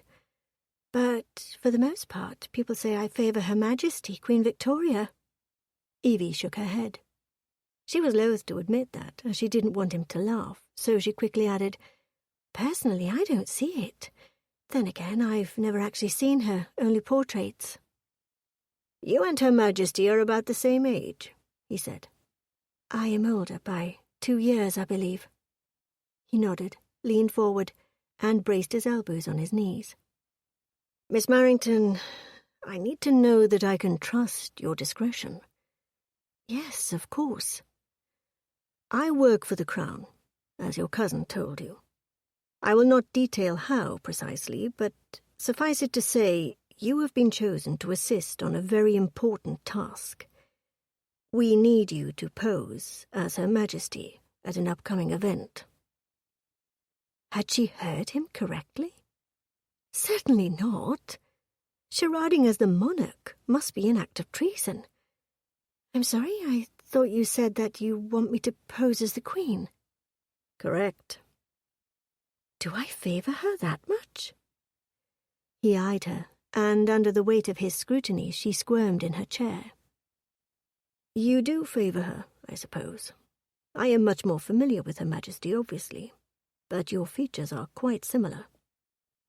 No doubt Her Majesty was much prettier than she, but there had been several times when she'd been in town that people had commented on the likeness. "There is an important travelling opera group coming in from Belgium in 2 days, and the Queen is supposed to attend. Has something to do with the royal family there. You will only sit in her box, wave pleasantly to people, and that is all. You will not speak, merely be there in her stead." "Yes, I can certainly do that." Then she frowned. But what if she couldn't? What if she failed? "I think I can do that. Where is the Queen?" He leaned back, crossed one long leg over the other. "That is not your concern. You need only know what is necessary for this one evening. Understood?" "Yes." "Now then, we'll need to go over the names of the servants, the layout of Buckingham, and your mannerisms." "What is the matter with my mannerisms?" "Nothing, but they are not royal." Victoria was raised to be our monarch, so she moves in a specific way." I see. Her mind virtually spun with thoughts racing from one to another. She would be going into Buckingham Palace, seeing parts of it that were reserved only for the royal family. Who will know I'm there? That I'm not her? Me, and perhaps 1 or 2 other members, which meant she had an entire palace worth of people to fool. And something must be done about your hair. Had she not been so startled, she might have commented on his lack of manners. "My hair, my lord?" The Queen's is not so—" he frowned as if searching for the right word— large or red. "I've not seen Her Majesty before, but I'd heard she was a ginger-haired as well. Is that not true?" "Hers is more subtle. Yours will most assuredly give you away." She hoped that didn't mean she had to cut her hair. It had always been on the wild side, curls going this way and that, and the colour was closer to Titian. "Will I wear her clothes?" "Yes." "So, do you live in the palace too? Do you get to call her by her Christian name? Do you travel with Her Majesty?" "I will not answer any of these questions." She could see the resignation on his face. He was certainly not the one whom she could get information. She'd have to wait until the next time she saw Ellis. "Who was that woman who came here last night?" she asked abruptly. His right brow cocked. "That is none of your concern. You are a curious sort." He was quiet for a moment as if assessing her. "Do you understand the severity of this assignment and how crucial it is that you remain absolutely silent on it? That means you can never tell anyone." "Yes, I understand. You have mentioned as much several times already this morning. I can assure you, my lord, I might be from the country, but I am not a simpleton, nor am I a gossip." He made a sound that was very much like a snort. "You scoff? Why?" "I saw your family. They were every bit as much gossips as any I've seen in London." Handsome though he might be, the fact remained that Lord Somersby was rude and arrogant. "If you are so certain that I shall fail at this, why are you bringing me to London?" she asked. "It is the assignment we have been given," he said, as if that explained everything. "I beg your pardon, Lord Somersby, but I do not work for the Crown. You cannot expect me to simply do your bidding after you've done nothing but criticize my family and me. There is absolutely nothing wrong with my hair." "Well said, Miss Merrington," a man said from the doorway. It was the other man she'd seen at the ball that night, but she had not been introduced to him. Somersby came to his feet. "Potterfield, I thought you were—" He glanced at Evelyn. "Is everything all right?" Potterfield came into the room and stood near the bookshelf across from their chairs. "That all depends on how things are going here, and it doesn't sound as if they're going very well. Somersby, did you insult this poor girl?" The muscles along Lord Somersby's jawline twitched, and his nostrils flared ever so slightly. Had she gotten the man in trouble? She did not think that noblemen could get into trouble. "I did not insult her. I am doing what you instructed me to do, training her in the ways of Victoria so that she can be a believable stand-in." The words seemed to inch out through his clenched teeth. Chapter 4. "Stand and walk to the other side of the room," Bennet said. "I beg your pardon?" Evie asked. "I must evaluate how you walk." It was tedious and ridiculous. Still, Potterfield had insisted. Bennet at least was thankful that the man had left, and given Bennet privacy to follow through with these orders. She gaped at him. "How I walk! Do try and keep up, Miss Merrington. People will be watching." "Is there something wrong with how I walk?" "Your walk is—" No. In truth, she walked with an unconscious grace and agility he found charming. There was nothing studied about her movements, nothing calculated. She managed to be both completely natural and totally bewitching, which was entirely beside the point. "Your walk is unstudied." Are you saying I'm clumsy? Her gaze sparked with indignation, but perhaps a flash of pain as well. I am well aware that I lack the grace and cultivation of my older sisters, but I assure you I am not some clumsy oaf who can't be trusted to walk into a room. He drew in a deep breath, praying for patience. This was why he wasn't yet married. This was why he was absolutely the wrong man for this job. Your mannerisms must match hers, he said tightly. She closed her eyes and took several deep breaths before standing, then walked across the room. It was not a clumsy or awkward gait, but not regal either. No, he shook his head. Try it again, but slower, yet with more purpose. She crossed her arms over her ample bosom. This is ridiculous. He allowed his gaze to linger on her tempting curves before stepping over to her. Miss Marrington, do you want to do this assignment or not? Her mouth opened, then she paused, and her brows slanted down in anger. My lord, I realize that you are an earl and of relation to our queen, and our society deems you more important than I. Perhaps they are even correct. However, it would seem to me that you, she jabbed a finger into his chest, need me more than I need you for this assignment. Thus far, you have insulted my family, the way I walk, and my hair. You are arrogant and rude, and sorely lacking in manners. Her hands fisted on her hips, accenting their roundedness.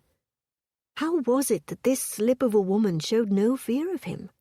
He'd frightened women merely by walking into their drawing-room, and here he was, being a bully, and for good reason, to Evelyn Marrington, but she was quite obviously not afraid of him. He couldn't help but find that both infuriating and alluring. You have obviously decided I do not possess the intelligence nor grace to succeed in this charade.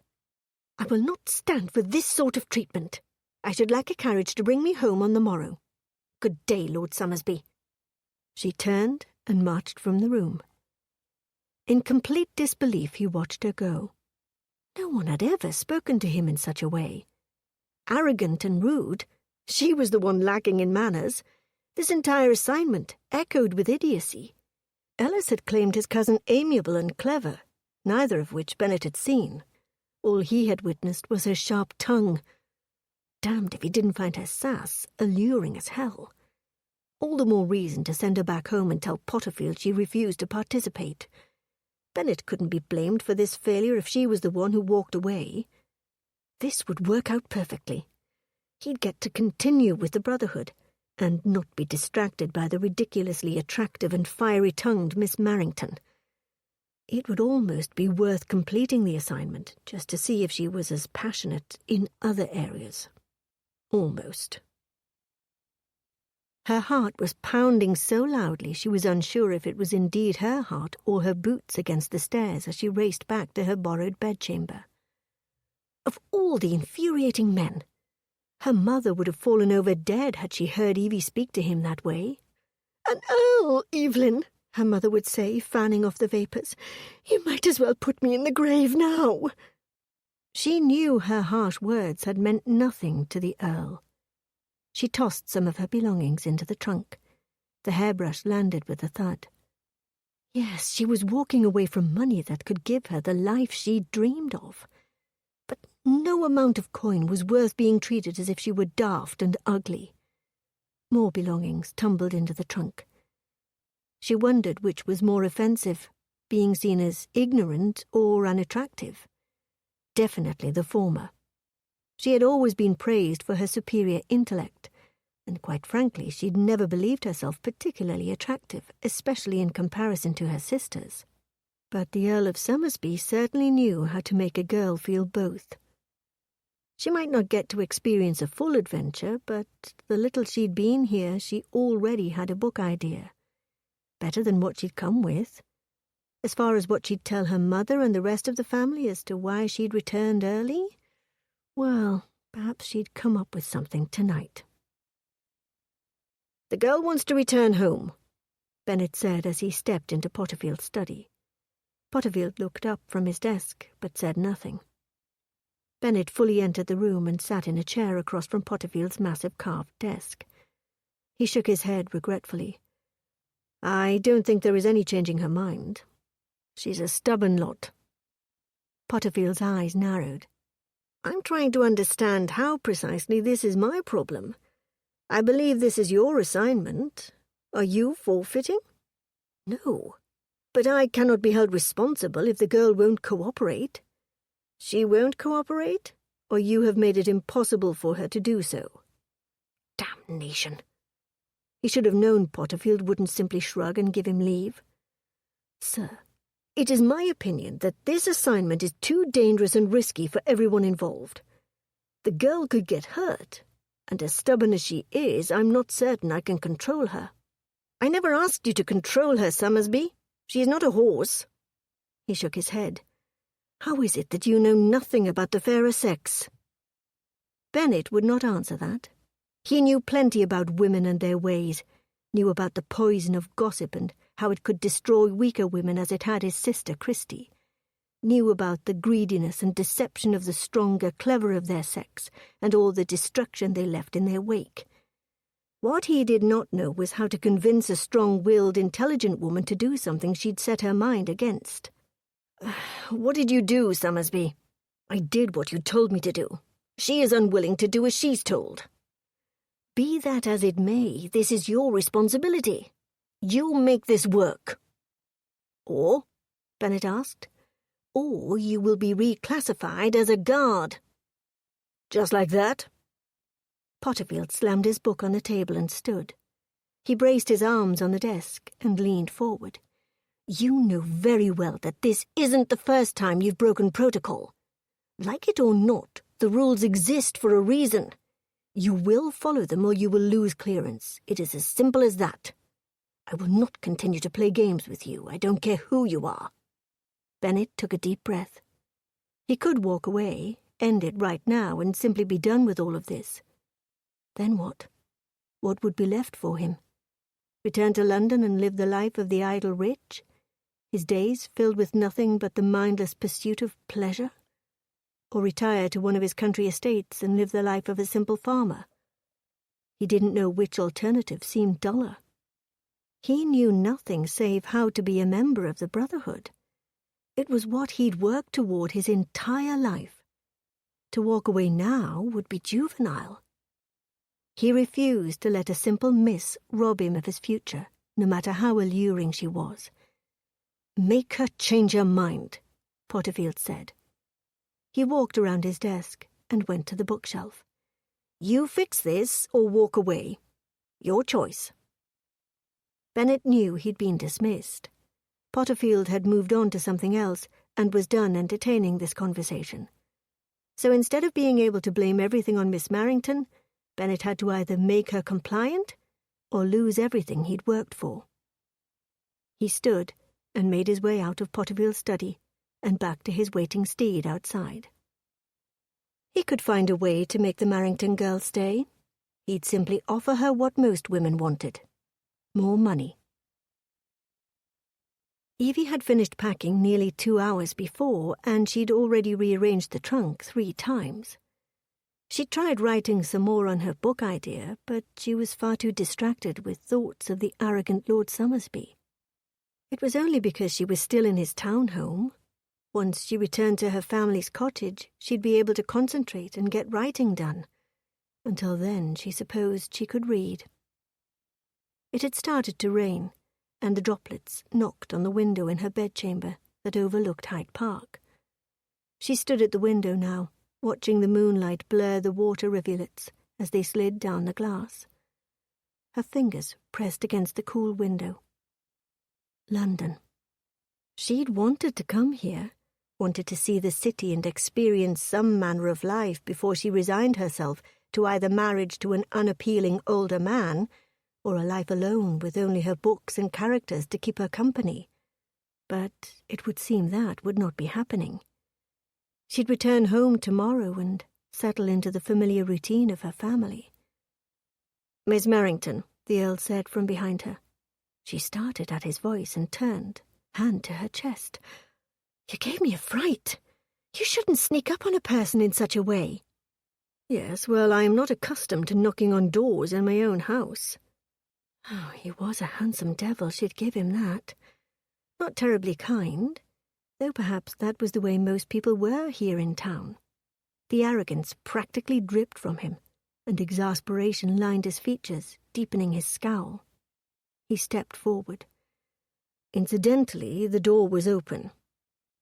Yes, she had left it open after she'd returned from a light dinner downstairs. Have you arranged for a carriage to return me home? I would prefer you change your mind about leaving. Would you consider continuing with the assignment? Her heart stuttered at his words. He was asking her to stay? Perhaps this meant he was not as unreasonable as she'd first thought. That depends on the situation here, she said. We are prepared to offer you more money, he said. His jawline ticked with tightening muscles. The stubble there drew her attention, and she momentarily wondered if it would be rough or soft. I don't think you understand, she said. There is not enough money to make this ordeal worth my trouble. He nodded, took a deep breath. Name your amount. I shall fund your dowry if you need me to, and that of your unmarried sisters as well. What was he talking about? She shook her head. I am not asking for more money. I am only asking for you to treat me as an equal. His brow furrowed. We are not equals. Perhaps not by societal standards, but for the purpose of this assignment we are. You are the one who needs me. Yes, and I'm offering you additional compensation. Is that how things work here in London? I do not understand. Is this how all of London works? Or is it only you who is so arrogant you do not consider the thoughts and feelings of others? She moved away from the window, came further into the middle of the room, and was aware of the fact that they were alone in a bedchamber. She stilled her nerves. Do you merely toss money about to get people to do your bidding? His jaw twitched again, but this time she would have sworn that she saw a whisper of a smile. Is that amusing, my lord? It is somewhat amusing that you managed to summarize the entirety of proper society in one simple phrase. Yes, that is precisely how things work here in London. Money can buy you anything. Well, it cannot buy you a pretend queen. I don't think you're considering what a large sum of money could do for you, he said. She knew what it could do for her. She could demand him purchase her a house and set her up with an allowance for life. That would ensure she'd be able to write and not be forced to marry. She longed for independence, from her family, the constraints on her gender, and most of all, her mother's incessant badgering. It wouldn't be as bad if her mother even pretended to understand her middle daughter instead of continually trying to squeeze her into a mold that would not fit. Oh, to have understanding and respect from her mother. But that would not happen. Not because her mother didn't love her, she did in her own way, but they were too different. So Evie relied on her own self-respect. Allowing the Earl of Somersby to continue to insult her and bark orders at her as if she were lower than a servant would equal walking away from that respect. Wasn't that the same thing as allowing her mother to force her into a marriage for money and prestige? No, she could not do that and live with the treatment he'd give her. If he was a reasonable man, he could treat her better. I know what money can provide. I am not asking for much, Lord Somersby. I want you to trust me. Trust that when I say I can do this, I mean it. Trust that when I give you my word of confidence, that I will keep it no matter what. You do not know what you ask of me, he said, his words tight and firm. Was her request so difficult? If I agree to these terms, you will stay and fulfill your duties to the assignment? He asked. She nodded. Treat me as you would a man if you required such for this task. I can assure you I am not a simpleton. I'm rather well read. Perhaps my mannerisms are too country for the likes of royalty, but I can be taught. If I can learn Latin, I can learn to walk like the Queen. She was quiet a moment, then asked, If you are so opposed to this charade, why are you the one they've asked to work with me? Certainly there are more men in your organization who could have taken your place. Indeed, Miss Marrington, indeed. Perhaps you could also apologize for the insults, she said. His brows rose.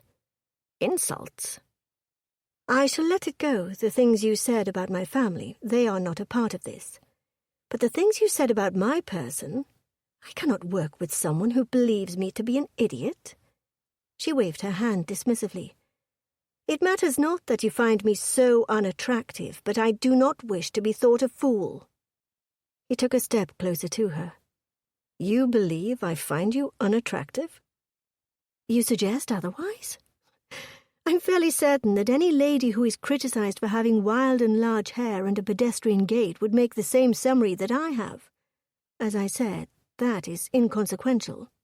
I do not think you a simpleton. He inclined his head. Anyone who can string the sentences together that you have today, calling out my actions and so forth, it is quite evident you are rather intelligent. It is apparent in your eyes. He glanced at the clock on the mantel. We leave for Buckingham on the morrow. Perhaps we could continue this downstairs. Continue your instructions, that is. So there was a gentleman inside of the Earl of Somersby. She found that realization both a relief and a concern, because someone so handsome could be dangerous were he also kind-hearted. Do we have a bargain, Miss Marrington? He held his hand out to her. She eyed his offering, the large palm, his long fingers. She took his hand, and it engulfed hers in a shake. We have a bargain.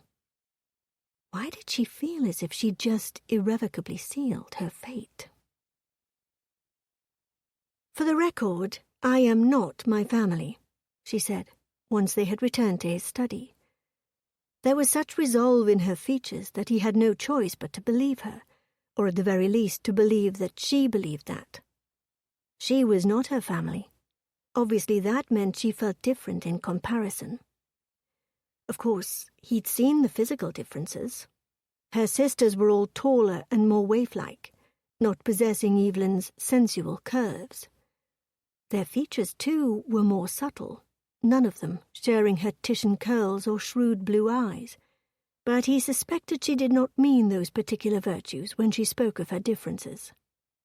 He could argue with her, show her precisely how attractive he found her, but that would only serve in terrifying the girl, and if her mother knew, he would most assuredly be heading for the altar.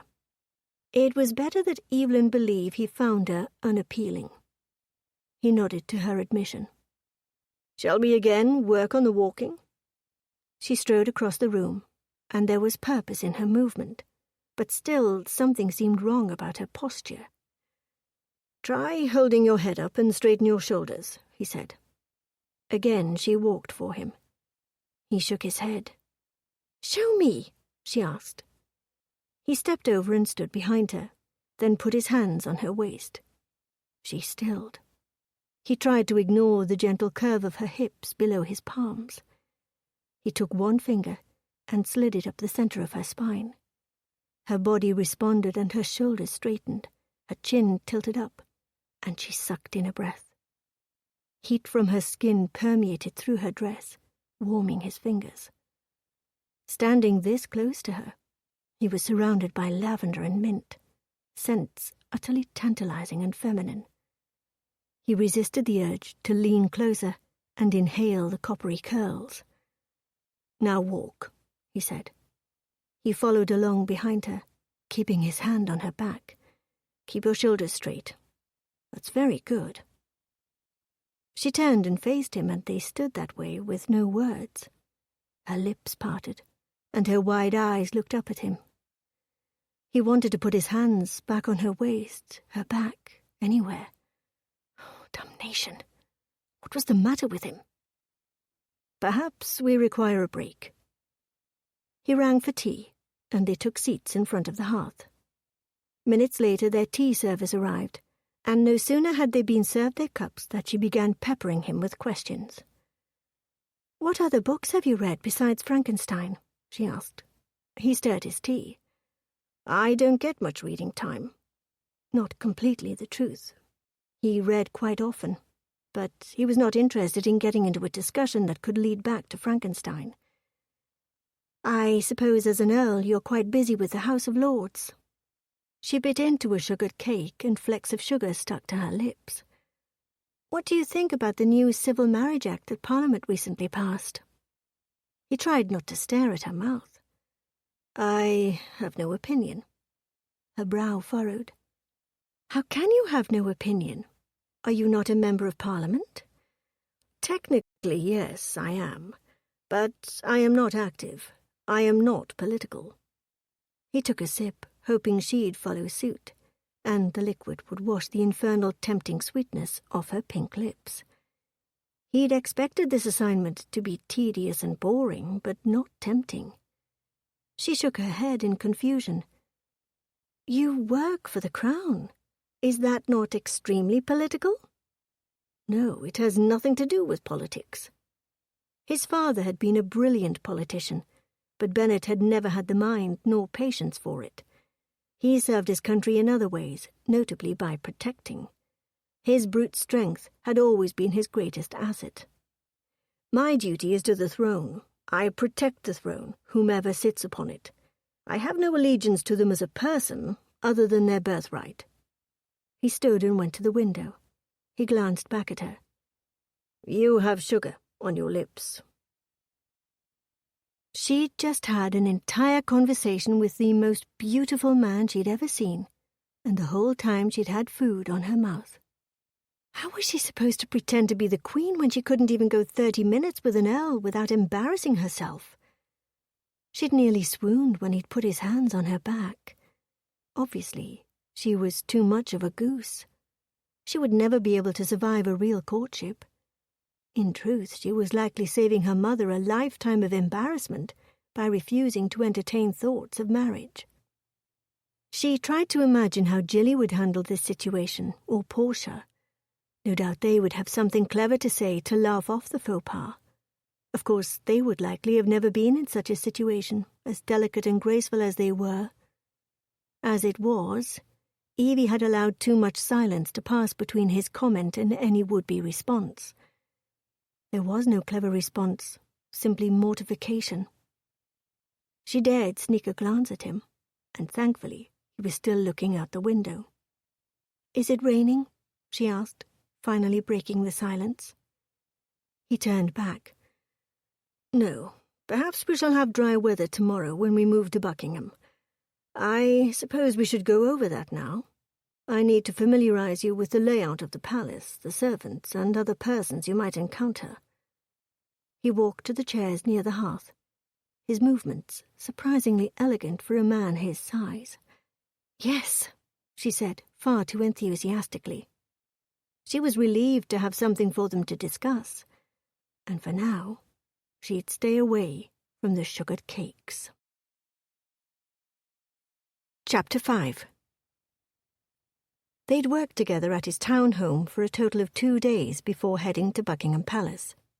Potterfield escorted them in only minutes before, then disappeared into the tunnels beneath the palace to meet with the head council of the Brotherhood, which left Bennet and Evelyn alone in the Queen's private quarters. Only time would tell whether or not Evelyn was ready, but Bennet felt certain she was as ready as any woman could be under the circumstances. She'd surprised him with her capableness and attitude. She was a hard worker, and he could appreciate that. So far, her charade had been a success. None of the servants had even looked askew as he'd led Evelyn into the Queen's private chambers. He slid into her private chambers and closed the door behind. She looked up at his presence and came to her feet. "This could be the last time we'll be alone together," he said, walking towards her. Though that was likely untrue, he could hope. The less alone time they shared, the easier it would be for him to ignore his attraction to her. "We can't afford to compromise Victoria's reputation or yours." She nodded. "I've never been in here before," he said absently. She scanned the room. "It's enormous, though I suppose that's not surprising. She is the Queen. She likely has the best of everything." Her hand smoothed down the front of her gown. "This dress is magnificent, and the chemise is the finest of silks." Her eyes widened. She bit down on her lip. He came to her, gripped her arms. "Nervous?" She nodded and attempted to suck in a deep breath. "I don't normally discuss undergarments with gentlemen. My apologies, my lord." "Remember, you cannot call me that here, and I care not about the propriety of such matters." Though he did care that he now had an image of her standing before him in nothing but her chemise. The fine silk, hinting at the sensual curves of her flesh, her gorgeous Titian hair billowing down her shoulders. He dropped his hands from her arms and stepped away. Her amber eyes looked up at him and she shook her head. "I can't do this. I thought I could, but I can't. I can't fool all these people who know her." She shook her hands out in front of her eyes filled with tears. His stomach tightened, and he wanted to pull her into his arms, hold her against his chest. He did not comfort women. Protect them, yes, but comfort them, never.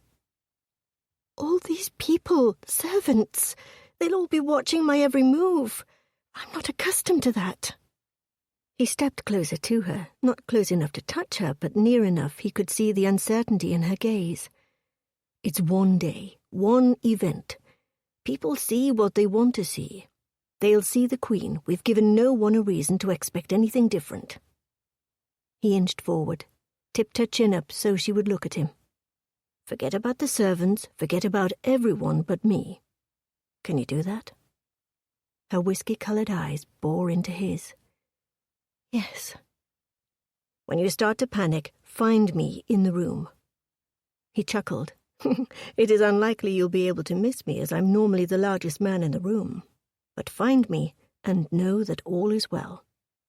He dropped his hand, but did not step away from her. "What if you aren't there?" "I'll be there." He was quiet a moment, and watched her. He wanted to reach for her hair, finger one of those vibrant red curls, but they bound her glorious mane and hid it beneath some manner of head covering. "Do you know the primary difference between you and Victoria?" Her lips quirked in a grin. "Other than the fact that she's queen of the realm and I am the daughter of a country baron?" "Yes, other than that." He didn't wait for her to answer. "It's nothing more than her confidence. She was raised to believe that she is worthy of being worshipped, worthy of fine gowns and jewels and the best of everything." He wanted to reach out and touch her arm, her face, something. Instead, he clinched his hands together in fists. "Think back to a moment when someone told you that you were beautiful. Then think on that moment. It will give you more confidence." Her brow furrowed. "I don't believe anyone has, ever." She shook her head. "No one, well, save my father, has ever told me I was beautiful." At that, he could not resist reaching out and cupping her cheek. "You are beautiful, Evelyn Marrington. It's a pity no one has ever told you that." He hadn't wanted her to know. He'd worried his attraction would frighten her. But he could tell a woman she was beautiful without revealing how much he wanted her. "My sisters are beautiful. I am plain." Her head tilted. "Except for my hair, it is anything but. I seem to stand out in all the wrong ways." "You are anything but plain." The scent of her hair rinse wafted to him, and his eyes fell to her lips, slightly parted, soft, pink. He wanted nothing more than to lean in the rest of the way and kiss her. She'd allow him to. She wanted it too. He could see it in her face. Hell, she'd already closed her eyes and leaned in further. He was going to kiss her. Evie held her breath, closed her eyes, and waited for the first brush of his lips. Her heart fluttered, and she wondered what she should do with her arms, put them up around his neck or put them at his waist. So she let them hang limply at her side. And then his hand was gone, and he stepped away. He cleared his throat. "You need to get your rest before tomorrow. I've arranged for a lady's maid from my own staff to come and see to your needs. She is exceptionally loyal and will take care of anything you need. Of course, thank you." Tears pricked at the back of her eyes. She wanted him to leave, now. She'd practically thrown her arms around him and proclaimed herself a wanton. What had gotten into her? She never even flirted with men, let alone sought their kisses. And what had possibly made her think a man as dashing as Lord Somersby would even want to kiss her? He walked to the door, turned, and gave her one last glance. "Sleep well. I shall see you on the morrow." She nodded, then exhaled loudly after he'd left the room. As if on cue, the lady's maid entered to help her ready for bed. Normally, Evie would have spoken to the woman, but at the moment she was so close to tears she couldn't manage words. Not only that, but she was terrified she'd say the wrong thing, behave in a way that would reveal her charade. She'd do well to remember that men like Lord Somersby did not go around kissing girls like her. He'd only been comforting her nerves, and he'd been attempting to convince her she was attractive. All part of his plan to ensure she stayed here to fulfill her duty to this task. She knew that he would do anything to make this assignment work, even tell her she was beautiful, even nearly kissing her. They'd waited until the rest of the opera-goers had entered the theatre before Potterfield released Bennet and Evie from the carriage. Everyone would expect the Queen to be late. She would be able to enter without the prying eyes of people surrounding her. Once they were in her box, she'd have a few moments to compose herself before the onlookers realized the monarch had arrived. Bennet led her to her seat. "When people begin to notice you've arrived, merely incline your head in recognition. It is unnecessary to wave." She nodded, her eyes wide with fear. "Breathe. You'll do great," he said. She sat stone still, staring blankly at the closed curtains of the stage below them. "Relax," he said. Her posture was impeccable, he'd give her that. But she looked far better in this gown than the Queen would. They were similar in stature, but Evelyn's curves were sinful, begging for glances, beckoning a caress. Damnation, he had to rein in these thoughts. He could not afford to lust after his assignment, especially since Potterfield had made it abundantly clear that either Bennet successfully complete this task or he'd be looking at doing nothing more than courier work for the Brotherhood. "Precisely how am I supposed to accomplish that?" she asked through her teeth. "We are at the opera, one of Her Majesty's favourite pastimes. You could at least pretend that you were enjoying yourself." She glanced at him with those piercing amber eyes of hers. The muscles across his abdomen tightened. "I have never attended the opera before, but it's safe to say it hasn't actually started as of yet," she said. "What am I supposed to pretend to be enjoying?" A grin tugged at his lips. "My company?" She snorted with laughter, then covered her mouth with her fan. "That wasn't intended to be a jest," he said. But her laugh had been genuine and had hummed across him in the most pleasant of ways. "It is true, though. Victoria and I are cousins, and we are friends." And he'd never had any lustful thoughts about her. People will expect us to be friendly with one another. One brow arched. "Very well. Perhaps if you could pretend to be charming, I could pretend to enjoy your company." "Touché." He found himself smiling back at her. "What do you and her normally discuss?" "That is irrelevant. Any conversation I've had with her has already been had. It is our turn to converse." She inclined her head. "Tell me of your family. Have you always lived in London?" "No, my family's estate is in Berkshire, but my father was rather active with Parliament before he died, so we spent much of our time here. Then when he died, my mother moved us here permanently." "How old were you?" 14. "That's quite young to inherit an earldom." He shrugged. "It was what I was raised to do." Though his father had hoped Bennet would follow in his footsteps to make worthwhile changes in Parliament, Bennet had neither the desire nor the skill for such things. "And you never wanted anything else?" she asked. The types of skills that came natural to him weren't useful in the aristocracy, except for within the Brotherhood. There was never a reason to forcibly remove someone from a ball, but suspicious onlookers at coronation? He could take care of that. I never entertained the idea of anything else. I knew I was heir. What did she want? Was it more than the life of a typical country miss? And your mother? On husband number 3, he said, and then immediately regretted it. He didn't need to share his private family stories with her, but it had noticeably eased her nerves. She was instantly more engaged with him, and onlookers were bound to notice. He wanted to tell her more, tell her how he loathed the way his mother seemed to parade her wares about, looking for the next rich husband to take care of her. But he did not know her, nor was he in the habit of sharing his personal thoughts. It was an uncomfortable feeling. He shifted in his seat. It would have been easier had he rehashed a conversation he'd previously had with Victoria. Don't forget to, on occasion, look out at the crowd, give a pleasant smile, perhaps nod to a few, he said. Oh. She did what he suggested, looked out at the crowd, nodded, and smiled pleasantly. I did not mean to speak out of turn, pry about your mother. You did not. I was already speaking of my family. It was a natural question. She nodded. 3rd husband? It angered him, if he were honest about it, that his mother had remarried so many times.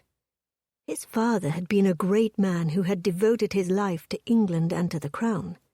He'd spent all his life in service of the country. Yet after he'd passed, his mother had found one buffoon after another to entertain her, simply because she'd been bored, or more likely because she'd craved a certain luxurious lifestyle. It explained why all of her husbands had fat accounts. There's nothing to say about that. My mother does not like to be alone, and she's a very handsome woman whom men seem fond of. Now then, tell me of your family. She gave him a sly grin. You met them? Yes, I did. They're big and loud, but lovely most of the time. Where do you fall in the line? I'm in the middle. Portia and Gillian are older, and Catherine and Megan are younger. My sisters are all vivacious and beautiful and charming. Her words came out as if she'd said them before, or perhaps heard them repeated again and again. I have always been my father's favourite, though, she said with a grin. But you are not vivacious and beautiful or charming? She shook her head. I am far too practical, and too much in my own head is what my mother says.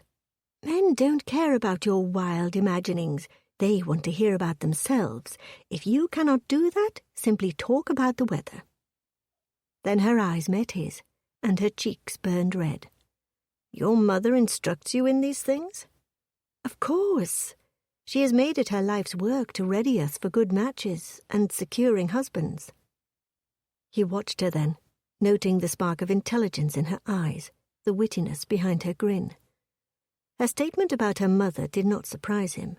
He had seen the woman in action. But the fact that Evelyn herself admitted to being instructed to hunt and secure a good match, that did not fit with what he'd observed of her. Then again, had he not learned by experience that often it was the least assuming ones that turned out to be the most dangerous? I see. Do you have siblings? No. Are you married? She cut her eyes at him, but her expression was unreadable. No. And then the curtain rose, and the opera began. Perfect timing as far as he was concerned. He was finished with that conversation. Chapter 6. This would be the most delicate part of the evening, getting Evelyn out of the opera house and back to Buckingham.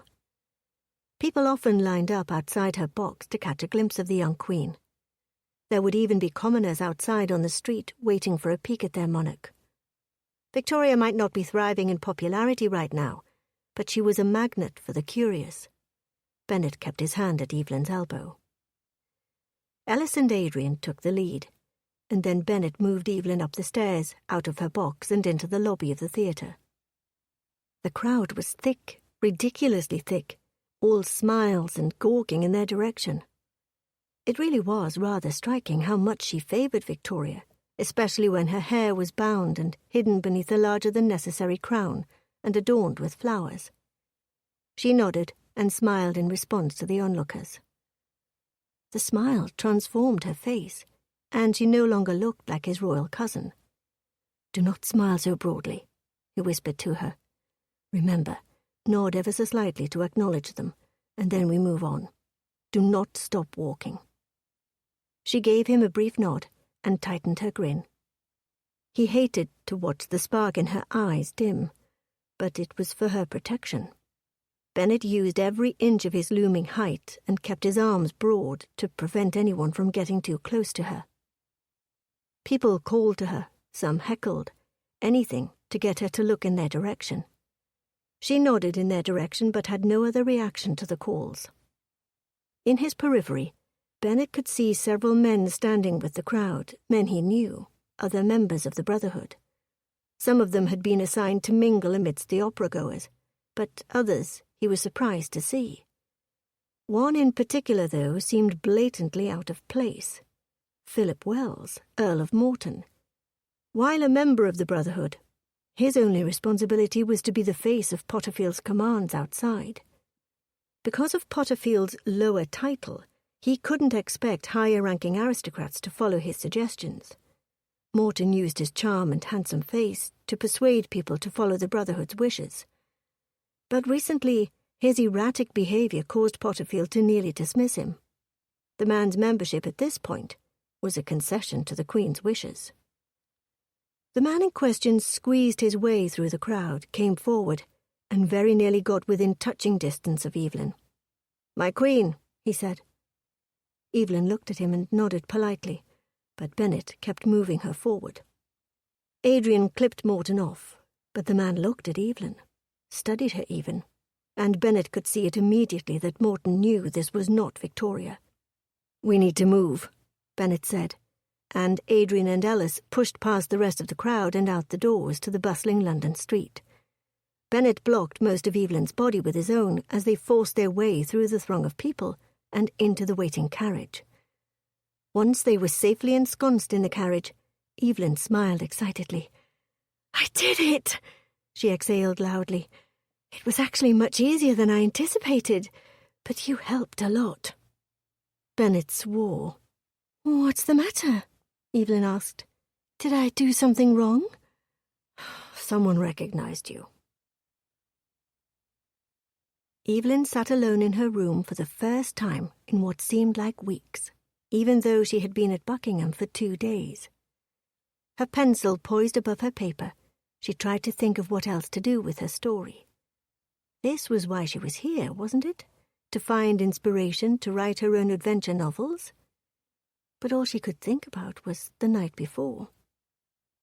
Despite the fact that Bennett was convinced someone had recognized her, she had not seen anyone she knew. She deemed the evening a success. She had not tripped, nor made any large social mistakes. While she had not felt like a queen, she knew she must have looked like one because no one ever treated her so royally in her regular life. Last night she'd also gotten what she realized was a rare glimpse into Lord Somersby. He was obviously not accustomed to speaking with people about such things, but they'd talked, and he had been charming, and she'd nearly swallowed her teeth when he'd smiled at her. The grin transformed his face from the normal intensity to boyish good looks.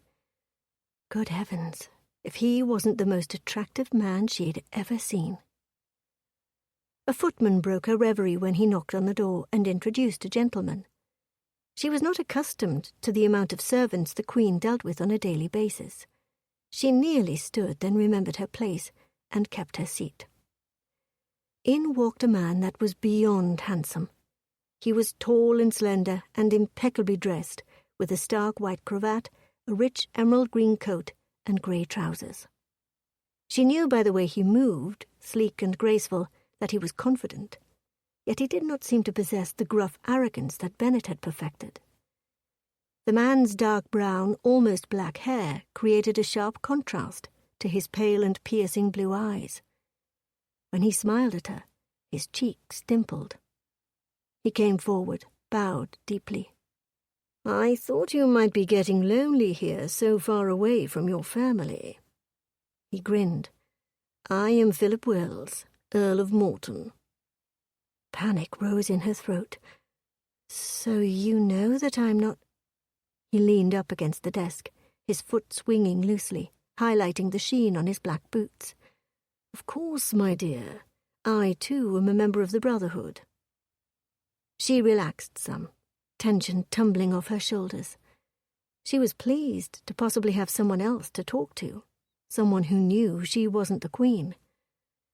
He moved closer to her, sat in a chair adjacent hers. "Tell me, how are you enjoying your stay in London?" he asked, his voice smooth but low. "It is rather pleasant, certainly more lively than life in the country. But as you're likely aware, my regular life is vastly different from this one." It was so welcoming to be able to talk about this with someone. Bennett didn't encourage discussion, and hadn't asked her much of how she was managing things. The conversation they'd had the night before at the opera had been the most personal discussion between them. He'd even been charming. "I myself have always preferred London. The country life is rather drab and boring for a fellow such as myself." He gave her a sly grin and a wink. "I admit that I enjoy the parties and clubs and the like far too much. Are you a card player?" "No, I cannot say that I've ever developed much taste for any of the games. Of course, that was generally because they were played in groups, and she preferred more solitary activities." "What is it that you do for pleasure?" he asked. He leaned in, and again she was struck by how attractive he was. It was rather distracting. His eyes were alarmingly blue, and his grin so easy. "I enjoy reading, adventure novels mostly, but I will read nearly anything." He waved his hand dismissively. "I've never had the patience for reading.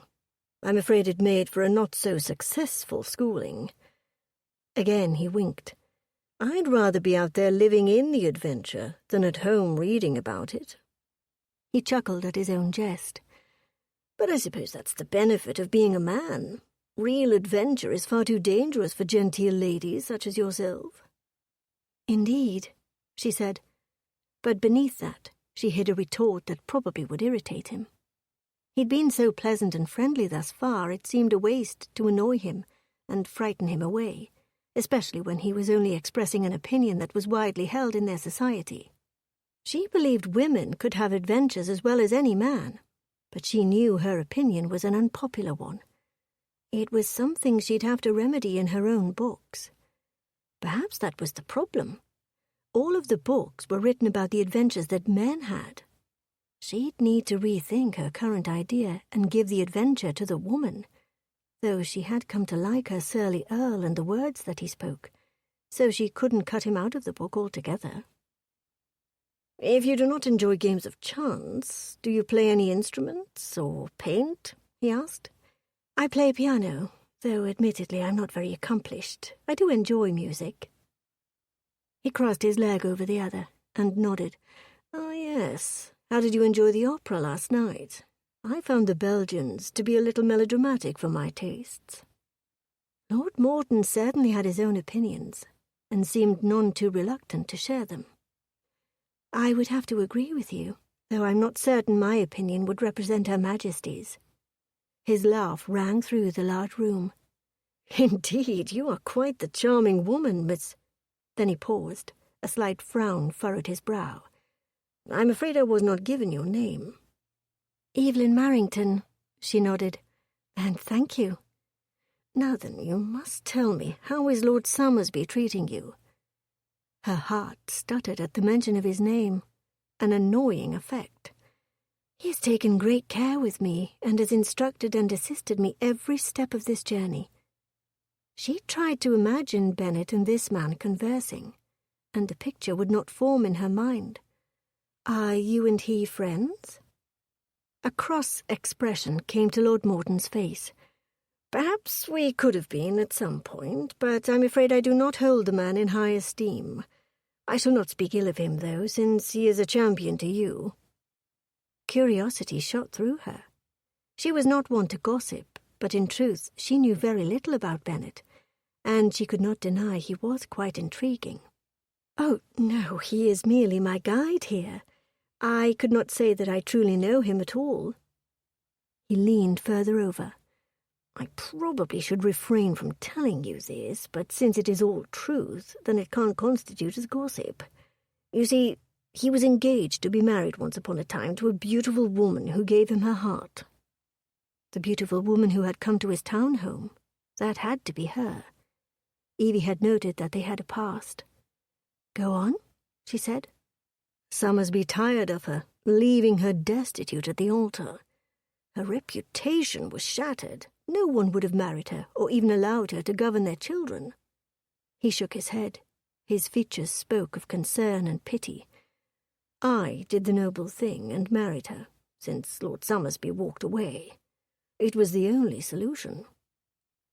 She'd heard something similar at that first ball when Bennet had walked in, that he'd jilted some poor woman. At the time she'd assumed it was idle gossip, not at all the kind of thing she'd lend credence to. Now that she knew Bennet better, she didn't know what to think. She would have sworn he was incapable of such dishonour. But how well did she truly know him? A few days in a man's company was not enough to know his character, and he certainly hadn't treated her very well when they'd first began this journey. "That was quite generous of you," she said. "Unfortunately, I believe no one in the Brotherhood has ever forgiven me for making Summersby look bad. None of Summersby's cohorts treat me with the same respect I provide them." He gave her a smile. "But as I said, I have not had a good experience with the man, though it does not mean that he is all bad." She didn't believe him all bad. She wasn't even sure he was bad at all. And then, as if she'd summoned him merely from thought, he walked into the room. He saw her first, and then his eyes landed on her companion, and Bennet's frown turned into a glower. The muscles along his jawline clenched and his fists knotted at his sides. He strode directly to Lord Morton. "Out," he said, though he did not yell. The intensity in that one word skittered chills across the back of her neck. The man stood. "I believe I have been dismissed. It has been my pleasure, Miss Marrington." He bowed to her. "I do hope we can see one another soon." Her pulse raced, and she could scarcely take her eyes off Bennet. If she'd needed a reminder of how much she did not know the man, here it was, in a huge, hulking pile of anger. "Yes, thank you," she said to Lord Morton. Bennet slammed the door, after both men had left the room. Perhaps Lord Morton had spoken the truth. Bennet was arrogant and rude. He couldn't simply storm in there and demand her guest's leave. Well, she presumed he could do that, considering this was not her palace, and he was likely trying to protect her. Still, it would seem that another member of the Brotherhood would be a perfectly safe visitor for her to have. There was obviously more to the relationship between Lords Morton and Summersby. She intended to uncover precisely what that was. It was all Bennet could do not to slam Morton's perfectly dressed body against the wall and then pound his fist into the man's perfect face. "What the devil do you think you're doing here?" Bennet asked once they were in the corridor. "Do you believe me a fool, Summersby?" The arrogance in Morton's stance and expression made it doubly difficult not to punch him.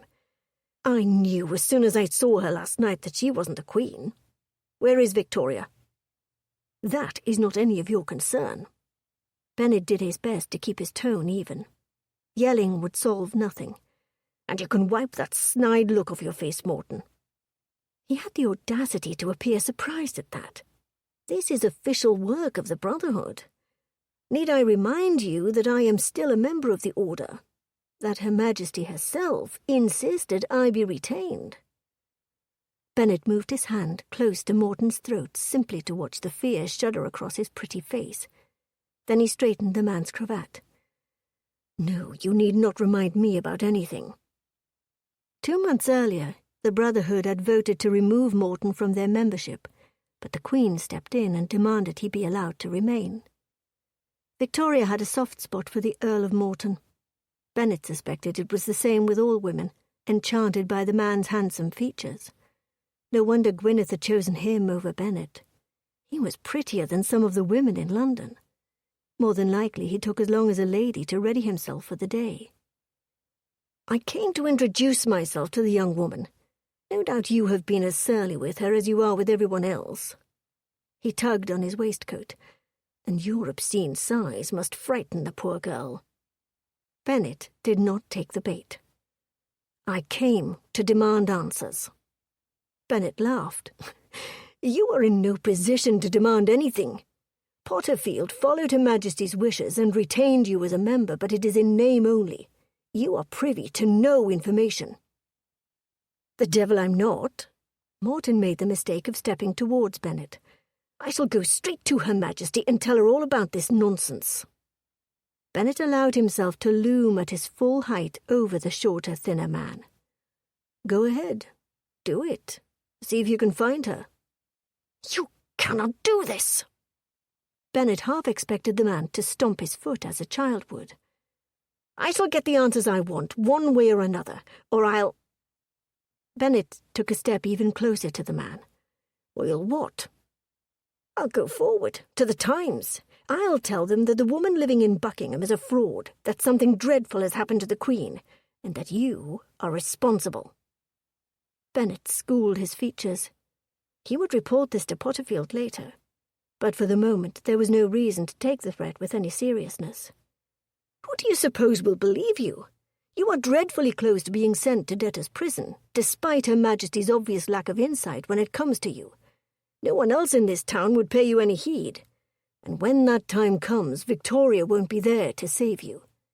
She might have stepped in the last time, but only because she doesn't know the entire truth about you." "We shall see about that. Women always believe me. They trust me. Why, right now, that girl in there is thinking about the wretched thing you did to poor Gwyneth." Bennet seethed. He grabbed Morton by the throat and slammed him into the wall. "Somersby!"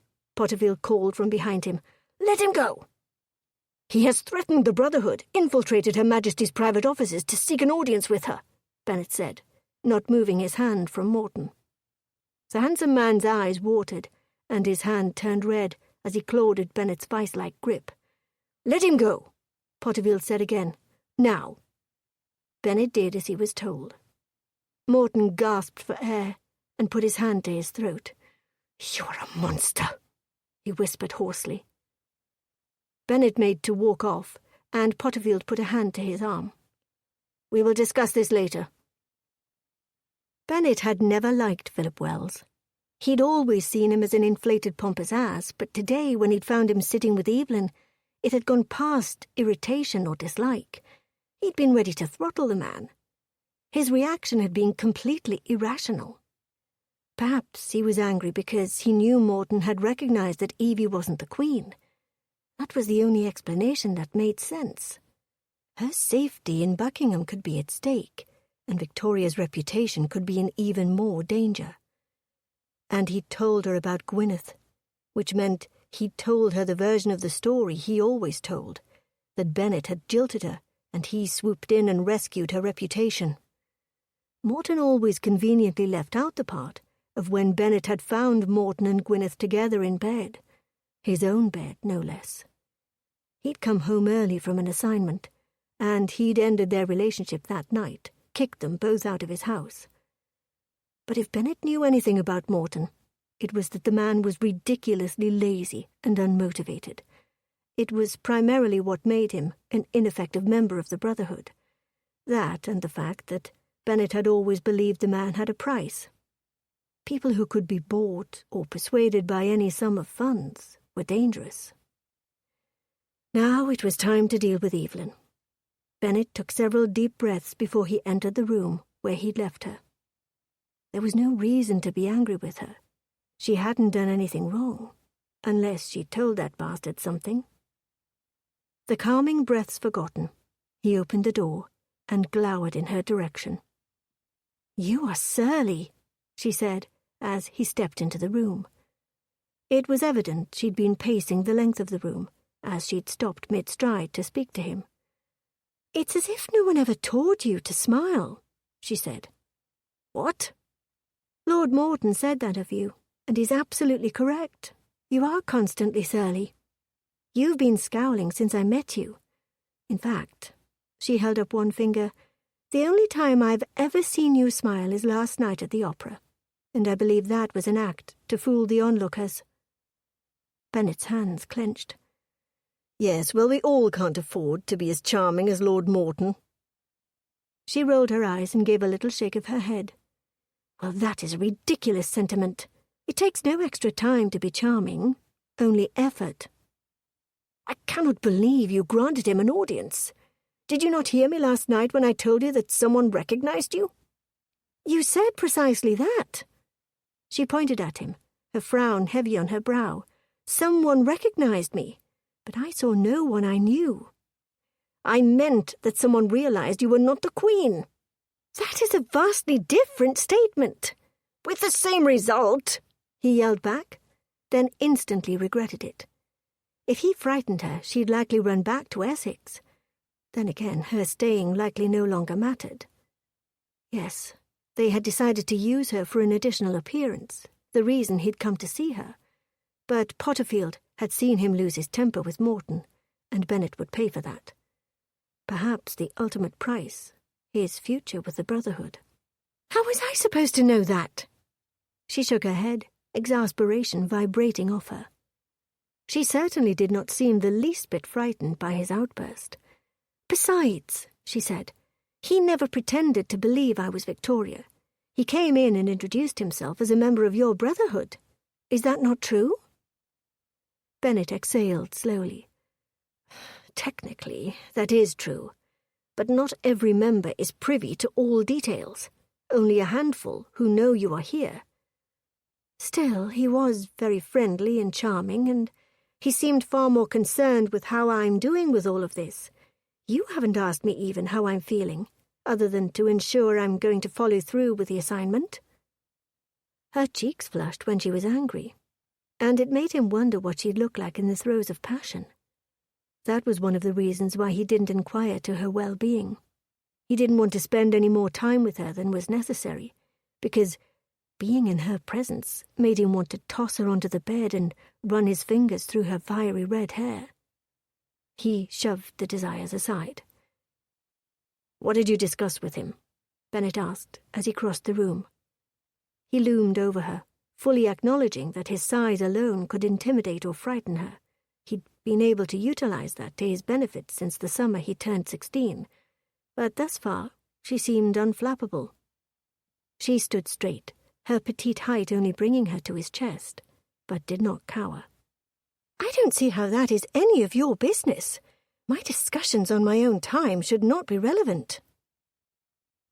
Though her words annoyed him, the fact that she did not seem the least bit intimidated by him inexplicably pleased him. Perhaps if you were on your own time, but you are currently in my employment, and thus your private conversations are very much my concern. If you think because you are larger than me that you can intimidate or frighten me, you are sadly mistaken. She poked one finger into his chest and looked up at him through narrowed eyes. He reached out to pull her to him. He wanted to kiss her so badly it made him step backwards. He told you about Gwyneth, did he not? Surprise softened her features. He did. He nodded. Do you want to know what he told me specifically? She asked. I'm certain I can deduce what the man said. He wanted to defend himself, tell her the truth about what had happened, but none of it mattered, least of all her opinion of him. She was merely an assignment, though he knew that wasn't entirely the truth. There are always other sides of a story, he added, in spite of himself. She is the reason you remain unmarried? He nodded. But you shall marry some day, will you not? To produce an heir, it is my responsibility to not allow my title to die with me. She frowned. You make it sound so formal. What of love and affection? Love is nothing more than an illusion. Marriage is a business decision. That is not true. I've seen love between married couples. You've seen what people want you to see, nothing more. He was done with this conversation. Debating the merits of love was a futile exercise. That was all that was discussed.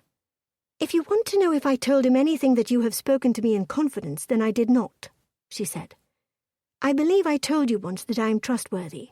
If you don't believe me, then you shouldn't have brought me here. I didn't have a choice in the matter. What is that supposed to mean? Precisely what I said. This, he spread his arms out to encompass the room, is an assignment, and not one I asked for. Pain flickered across her eyes, but she took a breath, lifted her chin a notch. My apologies for inconveniencing you so. That is not what I said. There it was, still that desire to lower his lips to hers. He walked to the other side of the room and picked up a book as if that was what he'd intended to do. When do I return home? She asked. That surprised him. She hadn't backed down from a fight yet, but now she was ready to leave. Of course, who could blame her? He'd been a complete ass to her today. Not yet. I know we said the opera would be it, and then you could leave for your family's cottage. But it would seem we need you a while longer. That is what I was coming to tell you. What of, he held a hand up, you will be compensated for the additional days. Women and their incessant need for money. Tomorrow afternoon they are laying the beginning of the railroad track that will ultimately lead from London to Brighton. The railway engineer will be there to explain the route, as well as a few other officials. You do not need to say anything, but it will be good for public opinion for Her Majesty to be seen supporting industrial advancement. I see. Whatever fire he'd lit in her this evening with his accusations and temper, he'd successfully cooled. Her clipped tone chilled him. That, and perhaps she had believed the story Morton told her. She hadn't asked him about it, hadn't asked him to deny the accusations. It was for the best if she believed the worst of him. He was here to protect her, not seduce her. I will be here in the morning to brief you on the situation, he said. Fortunately, these are not people Victoria already knows, so you won't have to pretend to remember them. She nodded. Damnation, he should not be annoyed that she wasn't fighting him, yet he was. She was being ridiculously compliant. You are not having second thoughts, are you? No, of course not. But he wasn't completely assured by her response, nor was he reassured by the fact that he was too involved in her emotions, in her, if he were honest. Normally his work called for him to show up, use his instincts to protect the Queen, then go home. But with Evie, everything was becoming increasingly complicated, and that made him nervous. Chapter 7. Stand and wave.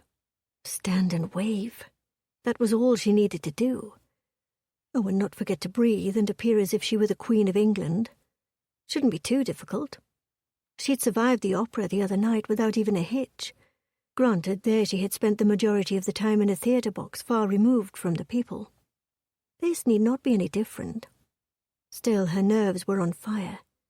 She took a deep breath, in and out. This was so different from her regular life, posing as the Queen aside. At home, she so easily hid in the middle of her sisters, effectively staying out of the centre of attention. But here, there was no hiding. Everyone looked at her, everyone acknowledged her. Was this how it felt when Jilly walked into a ballroom? To have every male head turn with appreciation and every female wince with just a little envy? Surprisingly enough, Evie couldn't deny that while the attention was overwhelming, there was part of her that enjoyed it. Female vanity. She would never have guessed she possessed any. Her mother would be so proud. Bennett stood at her side as they waited for the rest of the men who would escort her to the platform. Between them, Bennett reached over and barely brushed his fingers against hers, though he did not grab her hand. Her breath caught. She did not dare glance at him, but knowing he was right here next to her soothed her. The warmth of his hands permeated the fine silk of her gloves, and she wished in that moment they were somewhere else, perhaps different people, so she could grab his hand and link their fingers. "You'll do fine," he said. And then she was being led from the carriage up to the platform. It was the starting of a train depot, but at the moment consisted mostly of a framed building and a stage-like area. Freshly laid tracks gleamed in the sunlight. The man at the podium acknowledged her, thanked her for coming, then went about explaining the design and route that the railway would take from here to Brighton. She inclined her head and gave what she hoped was a regal wave. Then he continued talking. She scanned the area, searching for a friendly face, but found none. From here the crowd all looked the same, the poor to one side, the rich to the other, instinctively separating themselves as they would be on the train, as they were in town. Behind her right shoulder stood Bennet. Without turning around, she could see him in her periphery. His stern features were set in a fierce glare as he watched the people around her. He was not far, but not so close he could touch her. "Does Her Majesty wish to address the crowd?" the man at the podium asked. It took a moment for his words to register with her, and she was formulating a response when Bennet stepped forward and whispered something to the man. He nodded and smiled brightly at Evelyn. "Our gracious Queen does not wish to take any focus off the railway today," the man said. The crowd cheered. Well, some of them did. Perhaps even most of them, but a few snickered and jeered.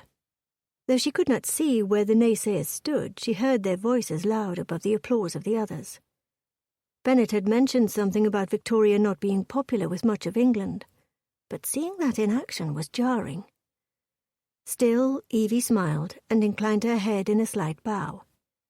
The man got everyone quieted, and then continued to drone on about the railway construction.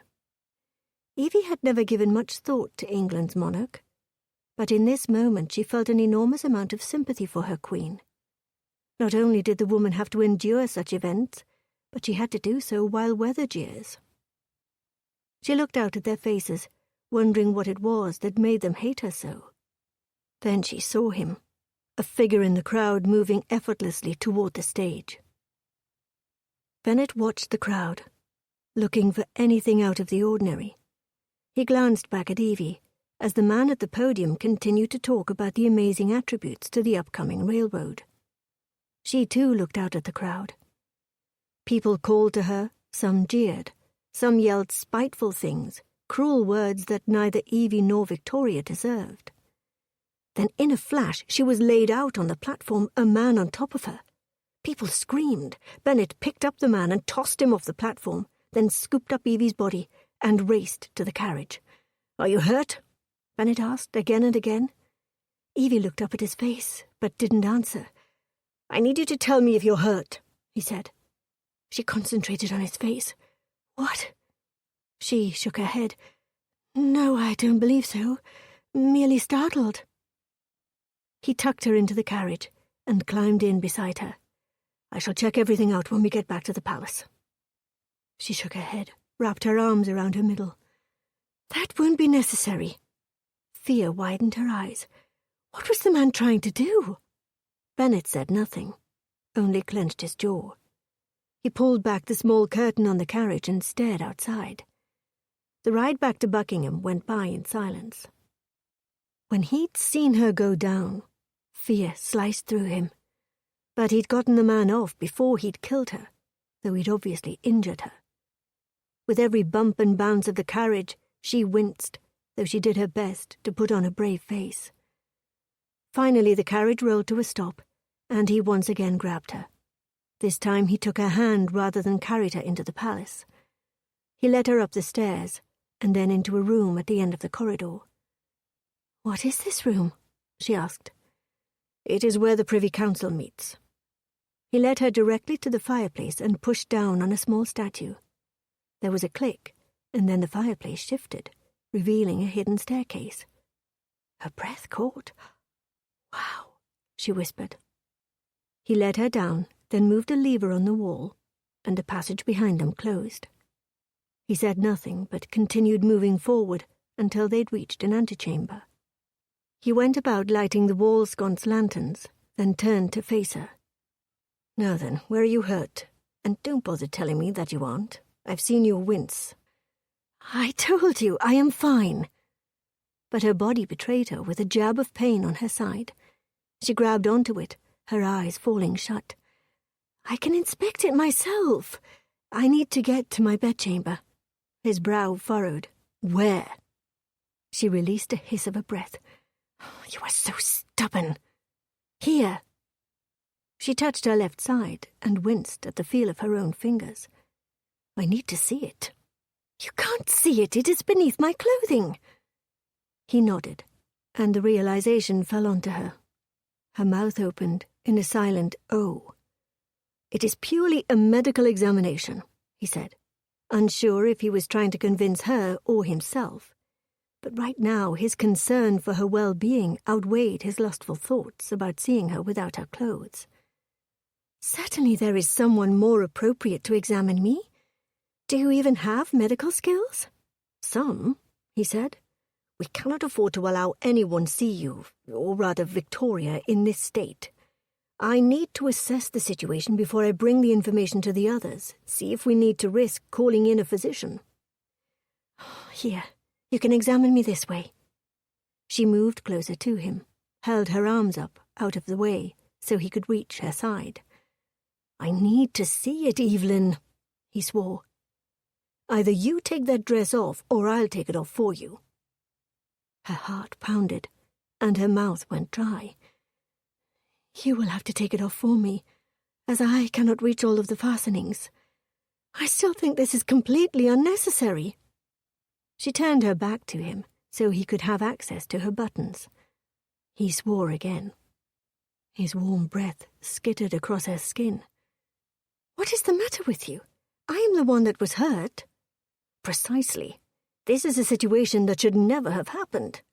We shouldn't have brought you here to London, should only have cancelled the events," he said, all the while working on her buttons. "Told everyone that the Queen had a bit of an injury and waited for her to recover." A cool draught brushed against the back of her neck as her dress fell open. It still left her corset and chemise in place that he'd have to remove. "I should not have had to save you." "I will not apologize because I did nothing wrong," she said sharply. It seemed entirely ridiculous that he was angry with her for something that was not her fault. He was quiet and still for several moments. "Is that what you think?" he asked, his voice quiet, almost gentle. "That I am angry with you for this?"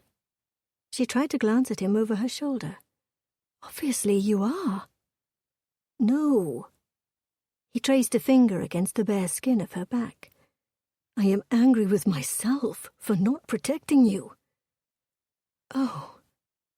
Her body was riding a war of sensations, pleasure from his touch and pain from her side. She'd take the pain if he'd touched her again. He pushed the dress off her shoulders, then began working on loosening her corset. "You're bleeding." She tried to see the injury, but she could not see anything. "Where?" "Right here." His finger brushed gently against her side. "Doesn't appear to be too much blood, but I need to see the injury." He tugged and pulled on the corset until he'd released it and lifted it off her. Then it was her shift, which he was able to pull up rather than remove. "It looks as though he cut you. A knife or some sort of blade. It's not very deep, though." His touch was gentle as he explored the area at her side. The injury hurt, she couldn't deny that, but that was not the sensation that she focused so intently on. His fingers rubbing lightly against her bare flesh sent shivers through her. She had only ever been in this state of undress with maids and her sisters, never a man. Any time she was the least bit embarrassed, an ugly stain of red blotched her skin. She must be positively covered in it at the moment. But she shoved the thought aside. It wasn't as if Bennett would find her appealing in any circumstance. "Evelyn, I think you'll be all right."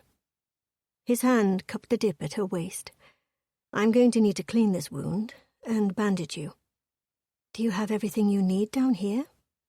She glanced around the antechamber, noting the carved-out stone walls. "Yes, I have what I need." Then she frowned. "Where are we?" "Below the palace." Bennett moved to a cabinet and opened it, searched through it. Once these tunnels had been completed, the Brotherhood made certain that these rooms were well stocked with anything they might need, everything from wine to dried fruits and medical supplies, anything that might be necessary in an emergency. He found what he needed: bandages, a basin, and a jug of water. There were also supplies for sutures, if they were required, but he hoped it wouldn't come to that. Footsteps sounded down the tunnels. He had expected others to come and check on her well-being. Potterfield was the first to round the corner into the room, but he stopped short when he saw Evelyn's state of undress. "Beg your pardon," he said, and stepped back around the corner. Bennett moved back to her, tried his best to ignore the sight of her bare back splayed before him, but damned if the sight of her fair skin didn't have blood surging to his groin, despite the fact that her injury still bled. Thankfully it had slowed, a good sign that she was not injured too badly, but there was always concern for infection. "Is it a serious injury?" Potterfield asked loudly enough for them to hear. "This is mortifying," Evie murmured. "Haven't cleaned it yet," Bennett said, "but it doesn't look too bad thus far." He poured some water into the basin and carried it over to her. Damnation, this was a situation neither of them should have been in, but her especially. She was a bloody country miss, not some war-trained woman tested in the art of battle. "That man should never have gotten near the platform," Bennett said to Potterfield. "Why didn't the men in the crowd catch him? You did have men down there, did you not?" "Of course," Potterfield said. "I spoke to the guards we had on the ground. They all said he looked unassuming, that they didn't even notice him until he was right there at the platform. And who would have guessed he could have jumped onto the platform? When I agreed to Her Majesty attending, I was given the measurements of the platform." "Obviously they were wrong," Bennett said. "I saw him coming," she said quietly. "I didn't realize truly what I was seeing, but he was coming right at me." "If others come down here," he said to Potterfield, "keep them out of the room until I'm finished with this." Bennett dipped the rag into the water. This might burn. He proceeded to clean the wound. She winced but said nothing. "I'm sorry if you were frightened," he said low enough that only she would be able to hear. He kept his attention to the task at hand, refusing to notice how deliciously pale and creamy her skin was compared to his, or the way the muscles in her side tensed and tightened as he cleaned. "That man," she said, her voice shattering his thoughts. "He intended to kill me, her, the Queen." "Yes." Finally he cleaned the wound enough to see that it was little more than a graze of whatever kind of blade he'd used. Had she not been wearing all the layers of clothing, it would have done more damage. "Knife wound," he told Potterfield. "Not too deep, though." "We'll need to watch for infection," Potterfield said. "There is some salve." "Already have it out," Bennett said. He wanted Potterfield to leave, to get the hell out of there. Not merely because then he'd be alone with Evie, but because right now that was who Bennett blamed for the incident. "Had you not demanded we bring her to London for this charade, none of this would have happened." "Not true. This would have happened to Her Majesty. Precisely where are your loyalties, Summersby?" Potterfield asked. Bennett swore under his breath. "And the people in the crowd who sneered at me," Evie said. "Why? Why do people hate her so?" "Some don't want her to be queen. They believe her too young, too inexperienced." He smeared some salve on the cut, then proceeded to bandage her. "You were fortunate. I believe your corset saved you." "Thankfully, I was wearing one of Her Majesty's corsets and not one of my own, as mine are far less sturdy than hers, the fabric much thinner." "That should do it, but it will likely still pain you for the next few days." When we get to your room, I suggest you have a nice swallow of brandy to ease the pain." "I shall endure." Bennet pulled her dress back up over her corset. "We need to get you dressed and back into your rooms before rumors start that the Queen has been abducted or killed." She turned to face him, grabbed his hand. "Thank you for saving me." He nodded, but said nothing. He should be thankful that it had been Evelyn who had been injured and not the Queen. But it wasn't. And therein lay the problem. What was so different about this woman that he'd allowed her to get to him? His sole purpose was to protect the monarch, whoever that might be. Yet that was not what he thought of when he'd seen her go down on the platform. He'd jumped into action, but he'd been afraid for her. And that concerned him more than any potential threat to the Queen. Chapter 8. Bennet left Evelyn and immediately went back into the Brotherhood tunnels to discuss matters with Potterfield. He'd be damned if he'd allow Evie to continue to be placed in such danger. She had not signed up for that, and she could have been killed today. This had quite obviously gone too far. It took him a while to locate them, but he found precisely who he'd been looking for. Potterfield sat in one of the rooms, speaking with Adrian and Ellis. Potterfield looked up and saw him and nodded. "How is Miss Marrington faring?" Ellis came to his feet, concern lining his features. Bennet ignored Evelyn's cousin and did his best to rein in his anger as he faced Potterfield. "How is she faring?" Bennet said through clenched teeth. He made his way over to the table and braced his hands on it, leaned forward. "Have you lost your senses? She is an innocent country miss, and today she was attacked." He pounded a fist on the table. "With a knife. She's cut, bleeding, and we can only pray that infection and fever don't set in." "Did you clean the wound?" Adrian asked. Bennet glared at Adrian. "Of course I did. I'm not a damned idiot." "There is no reason to lose your temper in here, Somersby. Sit down where we can discuss this as reasonable people," Potterfield said. Bennet ignored his command and continued to stand. Ellis swore, sat back down.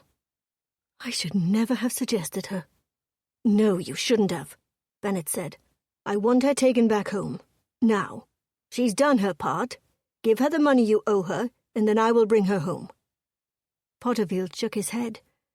"We cannot do that yet." "Why the hell not?" Bennet asked.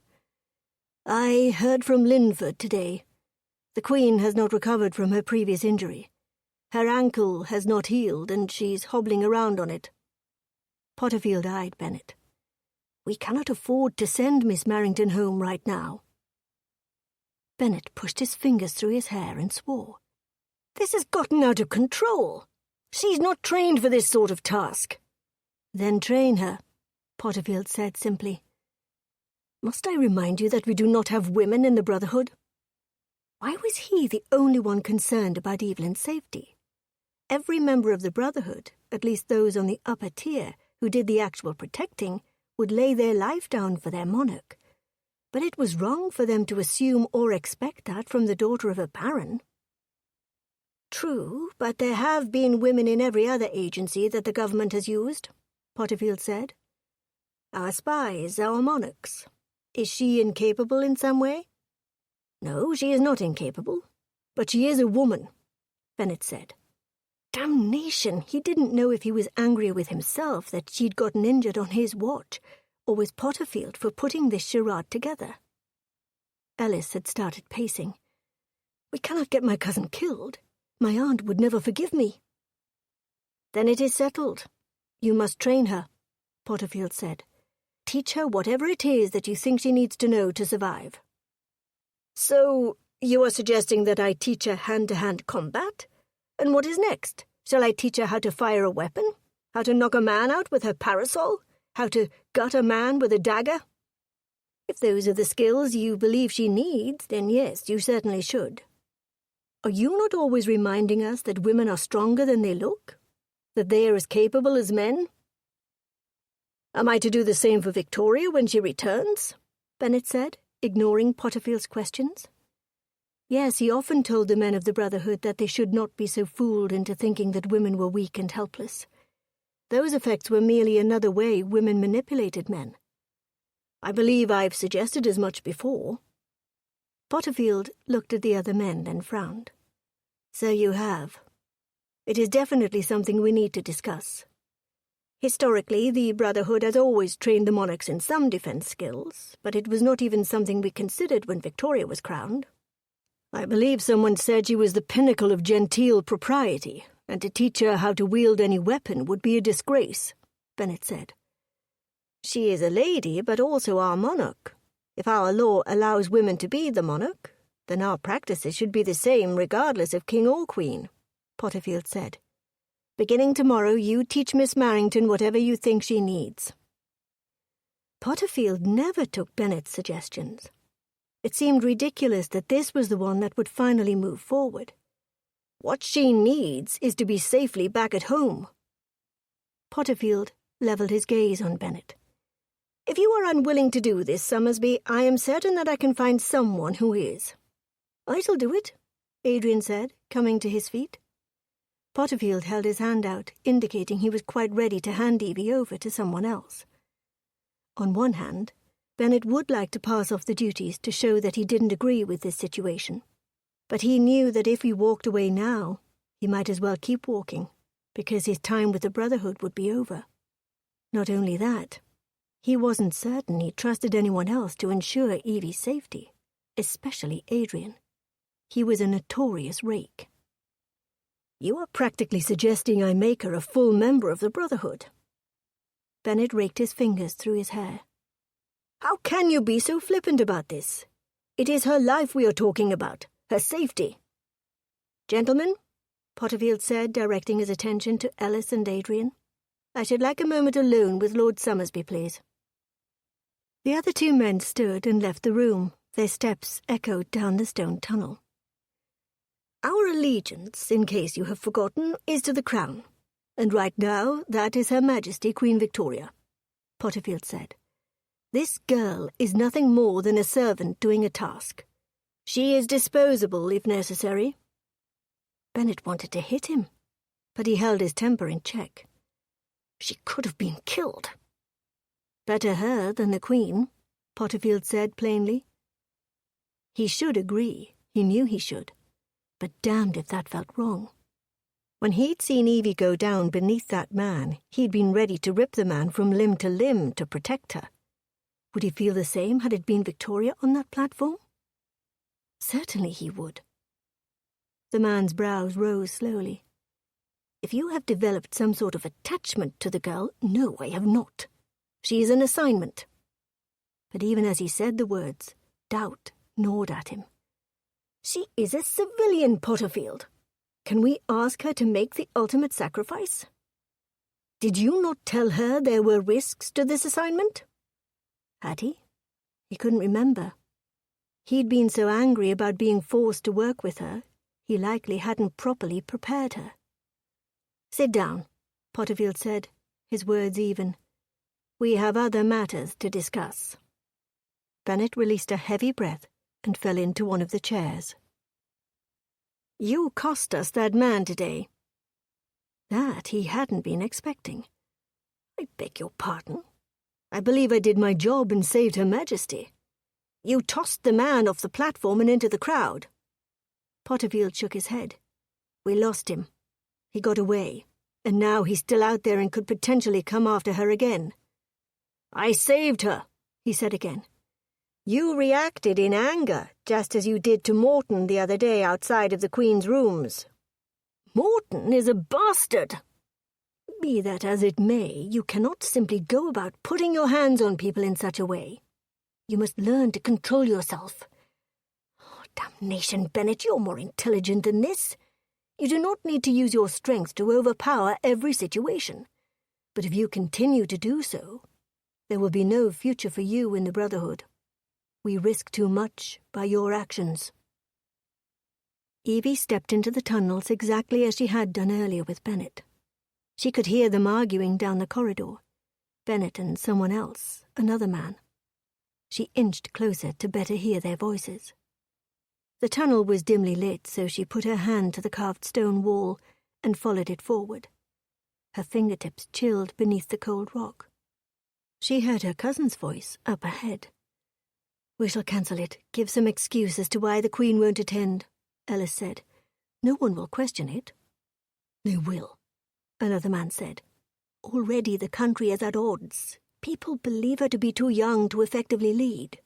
Any show of weakness right now could destroy her chance at becoming a worthwhile monarch."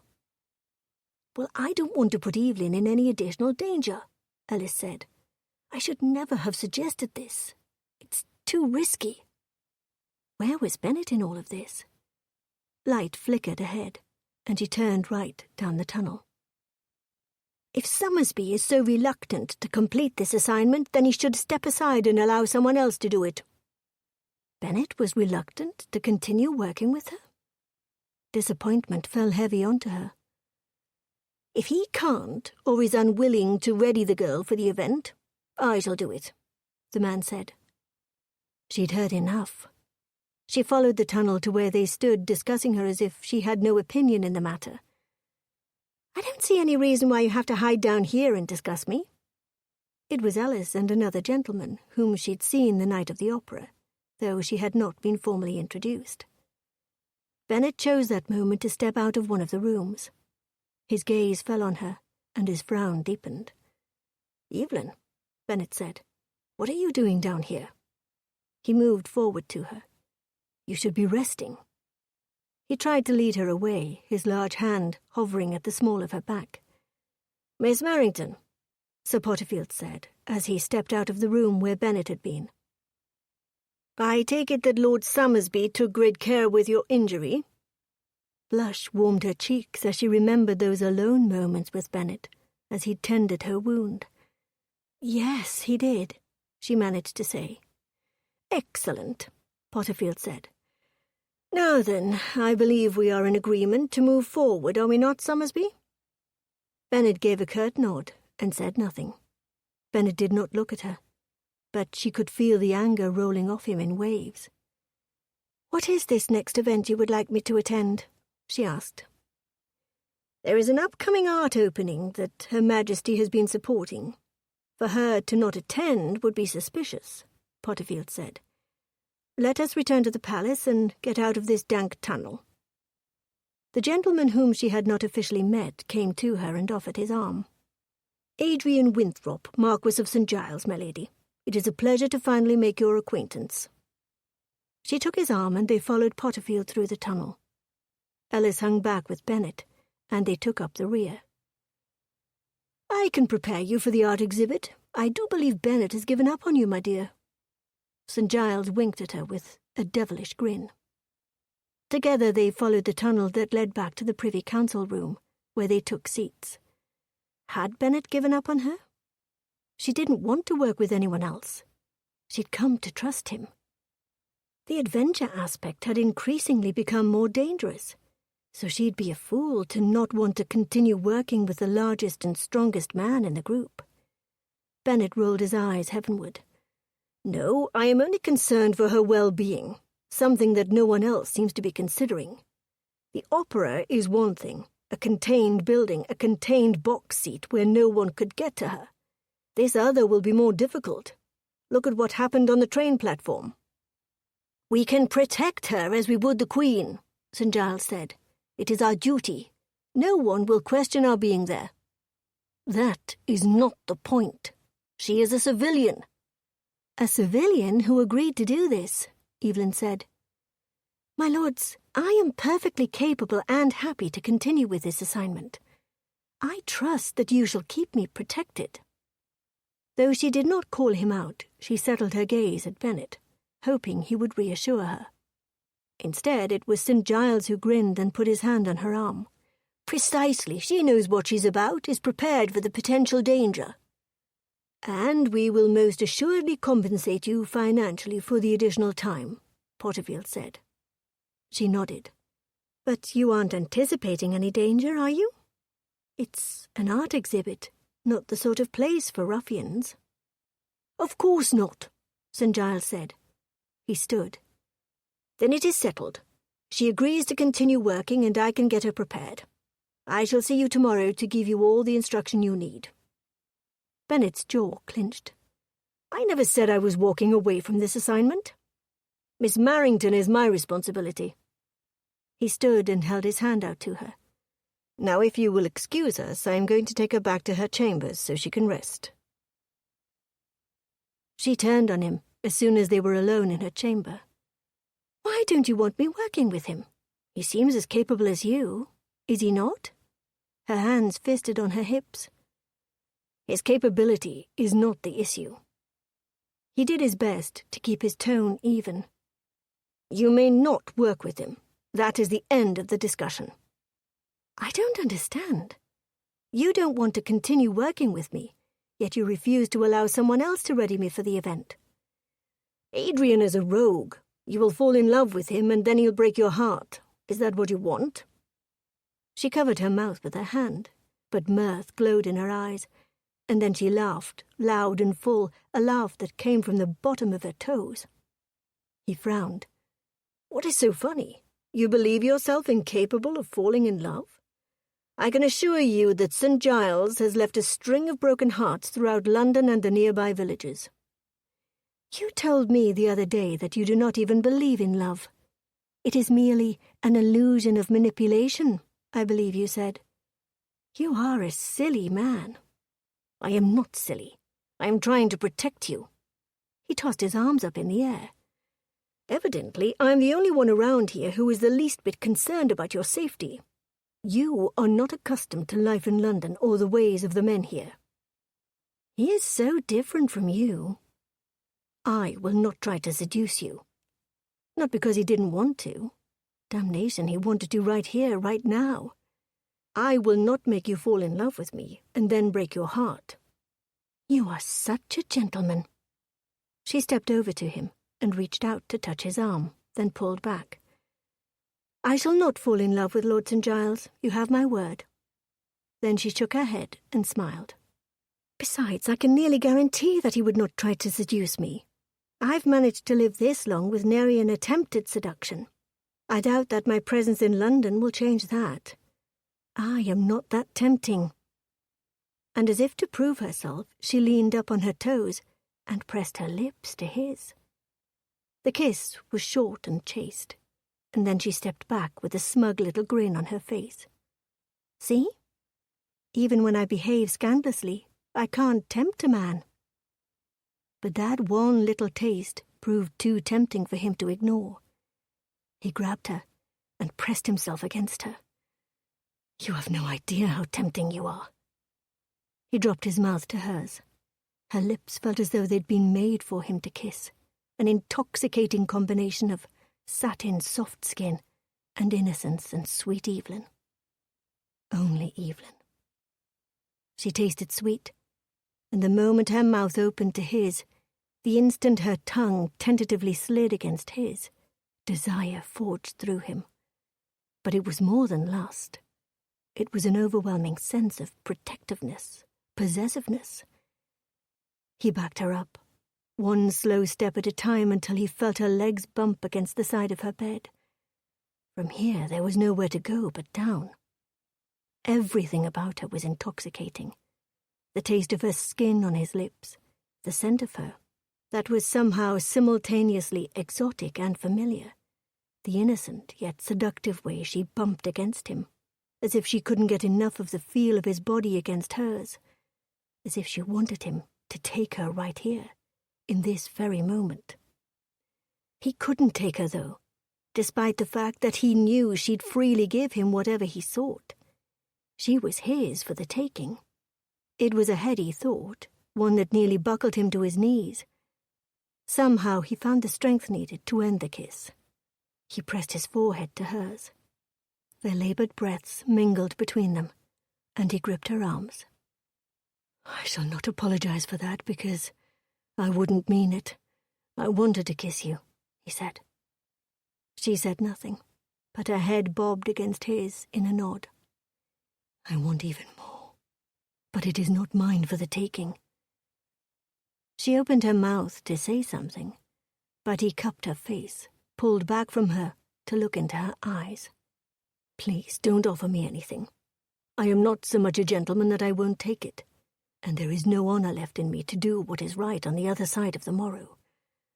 Suffice it to say, I shall endeavour to not take liberties with you in the future. Perhaps you can be strong enough for both of us, and shove me off you next time I come too near." "Bennet," she whispered, "beg me to stay." He kissed her forehead, and then forced himself to walk away from her. Seducing Evie would be the worst thing he could do now. His attraction to her was already clouding his ability to do his job appropriately. Potterfield had been right about everything. Getting too close to Evie would prevent him from being able to protect her, and he couldn't bear it if she was injured again. "Get some sleep," he whispered. Then he slipped out of her room. Chapter 9.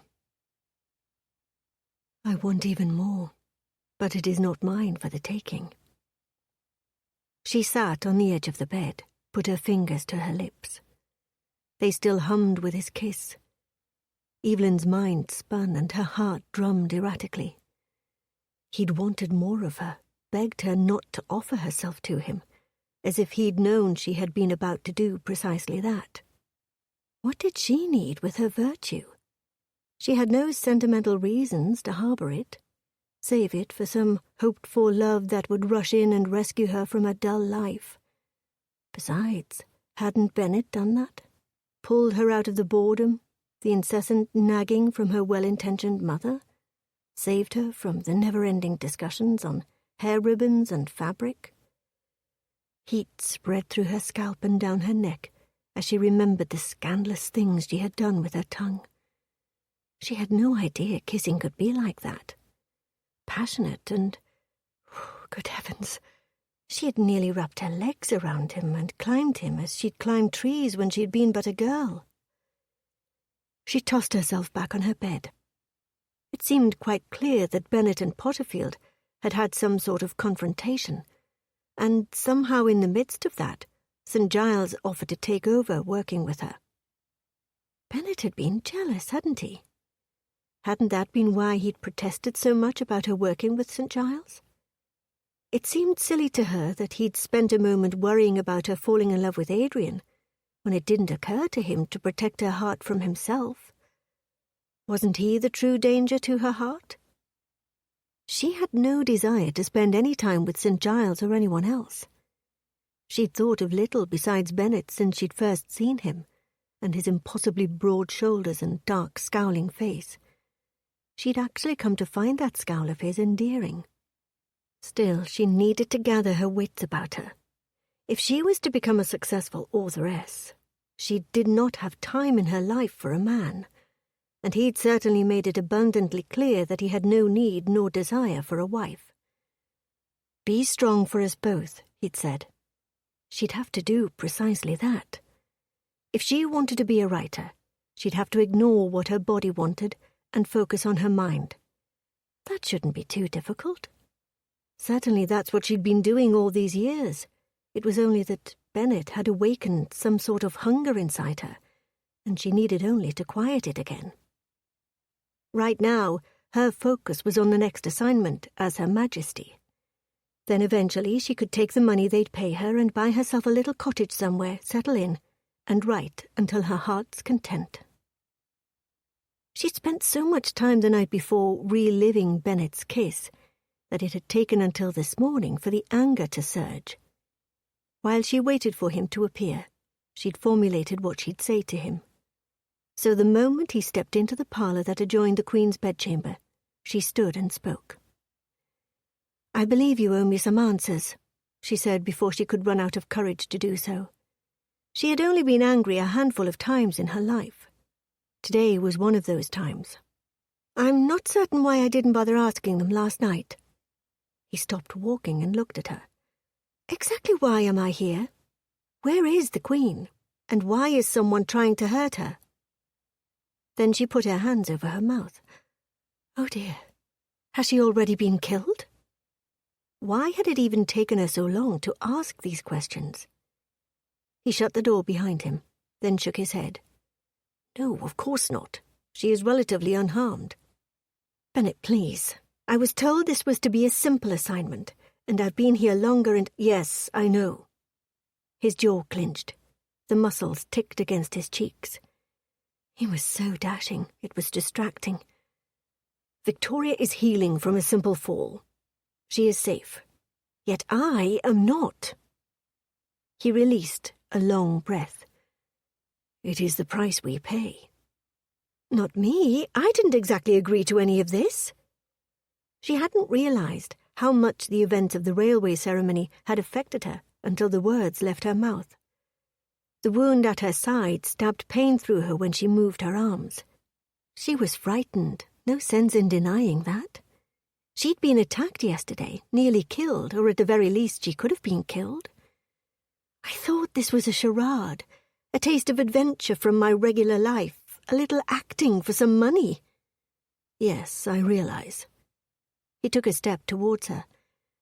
Evelyn, he said, his voice softening.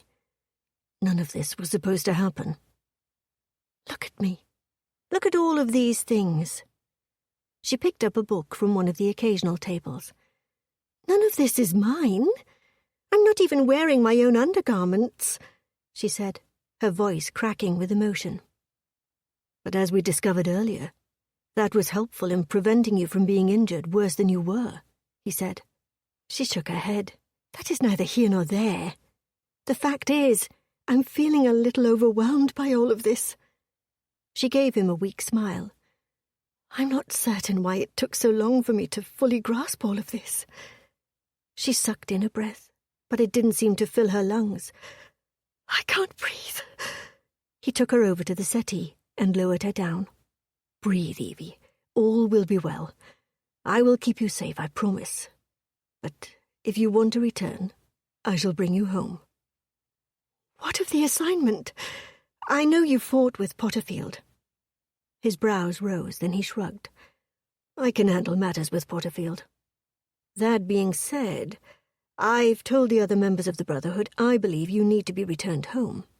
But now that you're injured, we would have to explain to your family how you happened to get cut in such an interesting place.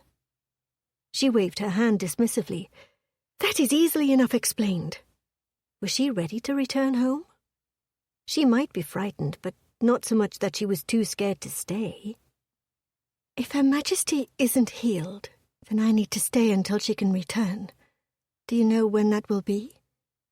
I do not. Do you know who is trying to hurt her? He shook his head. I don't know that either, but it is abundantly clear that someone is definitely trying to harm her, kill her. He leveled his gaze on her. The weight of his brown eyes was intense, but she did not dare look away. I am not supposed to discuss such matters with you. Me specifically, or those who do not work for the Crown?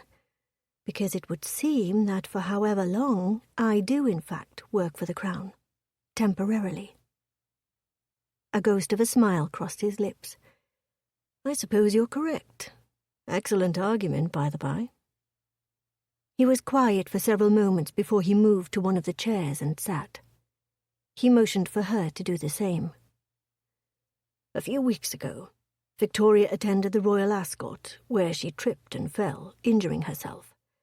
Only her ankle, but it prevented her from walking perfectly, and the public already doubts her abilities. So you thought to hide her whilst she healed? He leaned forward, braced his elbows on his knees. Something like that. Originally, we thought to cancel her upcoming events, but then Ellis suggested you. Ever since he first met her, he has said I looked exactly like her. You favour her, he said with a tight nod, but there are differences. The Queen, no doubt, was much prettier with softer features. Bennett had commented on her own wild hair on more than one occasion. Evie stood and walked to one of the windows. She missed being able to go outside whenever she chose. Bennett came to stand behind her. She could see his reflection in the window. Why did you kiss me yesterday? She turned to face him. Is it because I remind you of her? A deep line furrowed his brow. What? She shrugged. I thought that might be why. No, I could never kiss the Queen. That would be most improper. He seemed almost insulted she would suggest such a thing. But a stand-in, such as herself, didn't present a dilemma. That was the only explanation she could think of. You are a conundrum. That is doubtful. He took a step closer to her. A man does not require a reason to kiss a woman.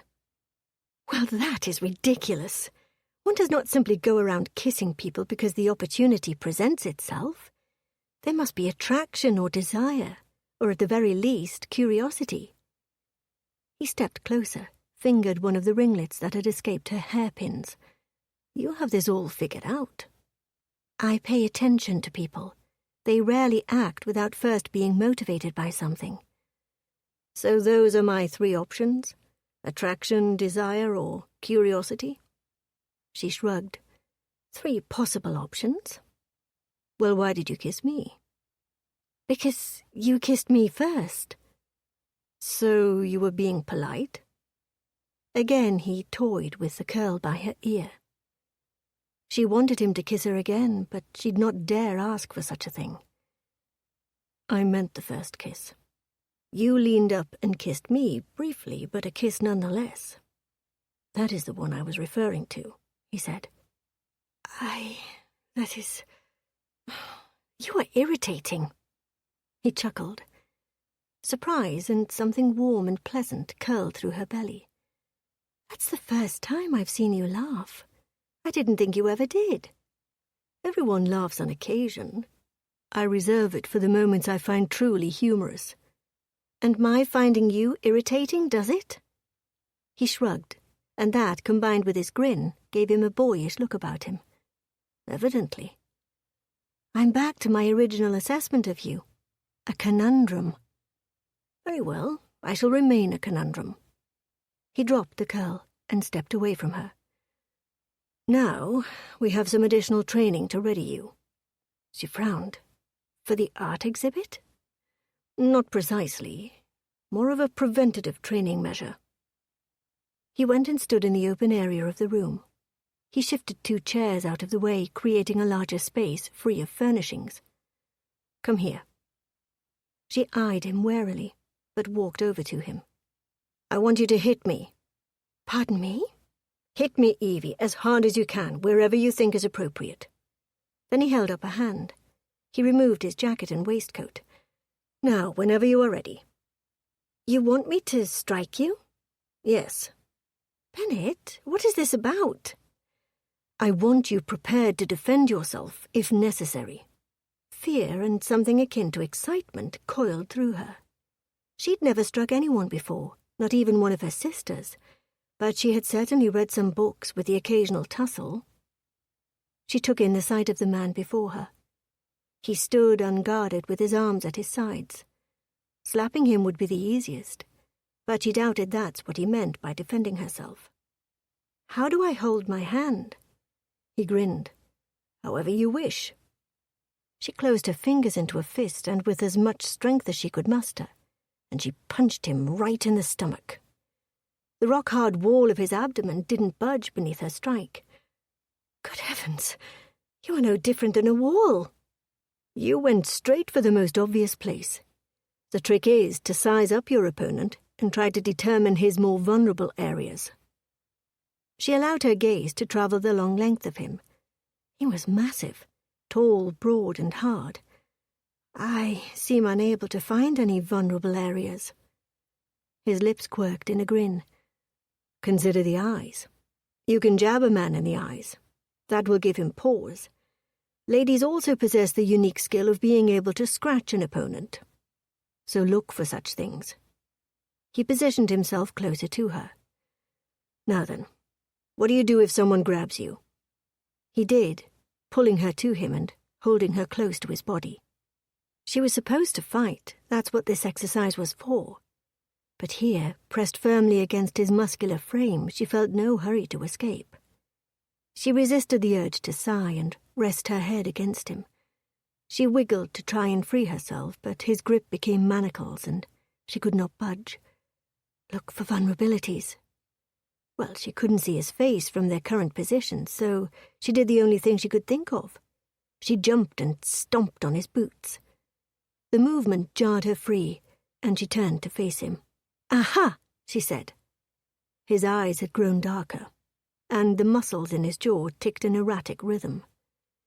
"You can also kick, bite, whatever you can to break free. You might want to not wiggle so much if a man has you pressed against him." She nodded. "Do you train the monarchs in self-protection?" He took the opportunity to move away from her. There was only so much temptation a man could endure. Her voluptuous curves pressed against him like that, and he'd completely forgotten the point of the exercise. He'd wanted nothing more to do than dip his head down and taste her bare neck, nibble at the curve of her shoulder. He'd released her as soon as he'd been able. Maybe he should have had Adrian train her in this. Perhaps he could restrain himself. He stood near the sitting area, hoping she would sit. As it was, he had to hope she did not notice his erection straining against his trousers. Oh, damnation, but he wanted her. "Bennett?" she asked. She had asked him a question, something about training the monarchs. "In the past, the Brotherhood have traditionally given some basic training to the kings, enough that they are able to protect themselves." "And Her Majesty?" Evie asked. "She is the first queen in over a century, the first queen since the inception of the Brotherhood." He shook his head. "No, we have given her no training. She was bred a genteel lady." "True, but someone is trying to kill her." Evie walked over to him, placed her hand on his forearm. "You need to give her a fighting chance." The touch was more than he could bear. He pulled her to him, and she stilled, looked up at his face. "Am I to find a way out of your hold while facing you?" she asked. "I had something else in mind." He lowered his lips to hers. She was pliant and soft beneath him, had even leaned in closer to him. He teased at her bottom lip with his teeth, and then his tongue, until she parted and allowed him entrance. He kept things slow and gentle, seductively worshipping her mouth. She sighed into his mouth, and a deep satisfaction surged through his body, and he tightened his grasp on her. Desire, thick and hot, took over his body. She met his intensity, kissed him back with equal parts urgency and innocence. He wanted to caress her, slip his hand beneath her bodice, find her skin soft and pliant, but he held his desire in check. He shouldn't be kissing her, but he'd needed one more taste. He wouldn't go too far, not with this one. She was different. She needed his protection, and it was becoming clearer that she needed protection from him. Her fingers dug into his shoulders, and she gripped him. A light rap came to the door, and Bennett released her. "Summersby," Adrian said from the other side. "Potterfield wants to see you." "I'll be there in a minute," Bennett called. "All you need remember is to fight as best you can to get away from someone if they attack you." Then he tilted his head and swore. "And perhaps you should start defending yourself against an Earl who seems to have trouble keeping his hands off you." Chapter 10. Evelyn woke from a deep sleep with chills biting at her flesh. Her eyes opened, but the room was too dark to see much past her hand. She lay still, listening. A floorboard creaked, and she had barely registered that someone was in the room with her before they were upon her, pinning her down. Bile rose in her throat, and panic surged through her limbs. She swung her arms, aimlessly throwing herself against her assailant in an effort to get him off her. She screamed as loudly as she could. "Help! Help me!" He slammed his hand down on her mouth, and she bit into his hand, not caring about the filth, only wanting to do something, anything to save herself. The metallic taste of his blood filled her mouth, and she spat it at him. "You bitch!" He hit her head with something heavy, and pain shot through her skull, piercing the back of her eyes. She tried to scream again, but he muffled her mouth with some piece of clothing. Still she fought, and then, as quickly as he'd appeared, the weight of him lifted. There was a huge crash to her right. She sat up, gasping for breath. "Who's there?" She didn't know if she should stand, get out of bed, or stay where she sat. Fear settled heavy on her, and she pulled the coverlet to her, wrapping her arms around her bent legs. Other footsteps entered the room. "Someone light a bloody lamp!" It was Bennett. Her nerves splintered, and tears pricked her eyes as relief washed over her. Light illuminated across the room, and she peered around the curtains of the bed. Bennett held some man on the ground, his right foot pressed into the man's throat. 2 other members of the Brotherhood entered. "Who sent you?" Bennett asked, pressing his boot hard into the man's throat. The man made a choking sound.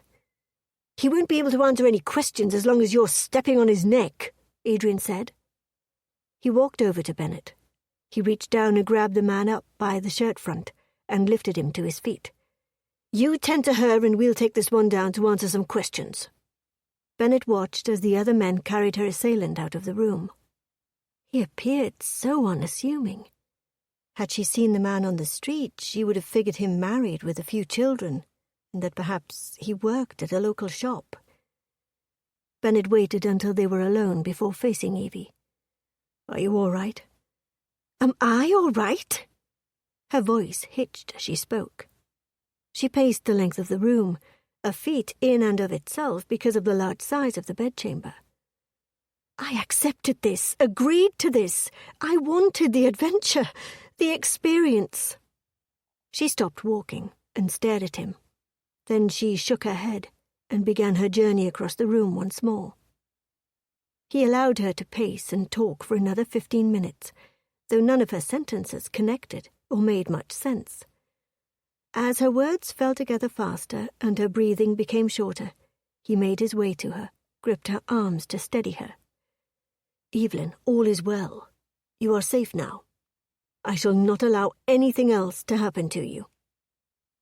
He was ready to leave tonight, ready to take her to his townhome and lock her away if need be.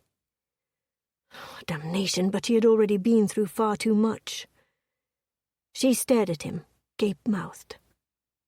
"But how do you? Where did he come from? I was asleep, and then he was here in my room, and then on top of me." She shook her head. "Are there not guards all over this palace?" "Indeed there are. We're fairly certain how he got in, and now guards will be protecting those areas." He led her over to the bed and sat her down. "You need to get some sleep. We can talk more about this in the morning." She allowed him to lay her back into the bed and pull the coverlet up over her, yet her eyes were wide with fear. He turned to go. "Where are you going?" She sat upright. "I'll be on the other side of those doors." "Please don't." She shook her head. "I don't want to be alone. Not tonight." He should leave. He knew that. Staying would be tempting. As it was, he was fighting with his urge to pull her into his arms and hold her until that fear disappeared from her eyes. Leaving was the proper thing to do. But what man could walk away from such a request? She'd just been attacked for the second time in as many days. "I'll stay. You sleep." He walked to the sitting area across the large room and sat. "You're really quite terrible at providing comfort," she said. "I beg your pardon?" "I'm frightened, Bennett. More than that, terrified. I care not for what is proper at the moment. Please come over here and sit on the bed." She sat, looked at him. Her large whiskey-coloured eyes pleaded with him. "I need you close." He swallowed. He was already struggling, staying in here with her, when he wanted to be down below, beating the hell out of that man who'd attacked her, finding out who had sent him, and what this was all about. If anyone still had questions after the incident at the train ceremony, They certainly had undeniable proof now that someone was trying to kill the Queen. Yet all he could think about was Evelyn's safety. He sat on the edge of the bed, as far away from her as possible. He knew if he got any closer, he'd pull her to him, search every inch of skin to ensure she was not hurt. "Did he hurt you?" he asked. "He hit my head. It throbs still, but there is no wound." She rubbed at her scalp, winced at her own touch. Her hair fell into a long plait over her left shoulder. Her dressing gown covered nearly every swath of her pale skin. She was beautiful, so much so that his mouth had gone dry. What kind of man had lustful thoughts after a woman had been through such an ordeal? He was the worst sort of louse. "I am sorry about this. We never should have brought you here, put you in this kind of danger. I should have fought against their decision to put you into this." "Were you given such an opportunity? You said once you hadn't had a choice in the matter." "Not exactly. And I have a history of not following orders. So in this particular situation I especially had no choice. But that's my burden. It should not have been yours." She released a half-hearted chuckle. "You know, when you told me that the Queen had been in danger before, I didn't truly believe you. I suppose I thought you meant something more stately, as in other countries who were displeased with certain situations. I never considered." Her chest rose and fell in deep breaths. "And you have been in such danger?" "Not precisely the same, but I've had my share of situations." He leaned forward a little. "I can't imagine anyone going after you. They'd have to be a fool." She reached out and grabbed one of his hands. "Tell me about them." "I don't think that will help in calming you down. Perhaps we could discuss something else." She nodded, laid her head back down on the pillow. She patted the pillow next to her. "Come up here so I can see you." He shifted himself so that he lay across from her, his head resting on a pillow, but his body lay upon the covers rather than beneath with her. He had only so much control. "Earlier, when you were talking, you mentioned something about adventure and writing. What were you talking about?" "Oh, nothing. 'Tis foolish." "Still, tell me nonetheless. You said that talking would calm you down." "Very well, though you mustn't laugh." Then she released a slight chuckle. "I don't suppose that is too difficult for you, considering you don't find humour in much." "Precisely. I am rather stoic." She smiled, and it was so genuine it made his chest hurt. "I want to be a writer. No, I am a writer. Adventure stories."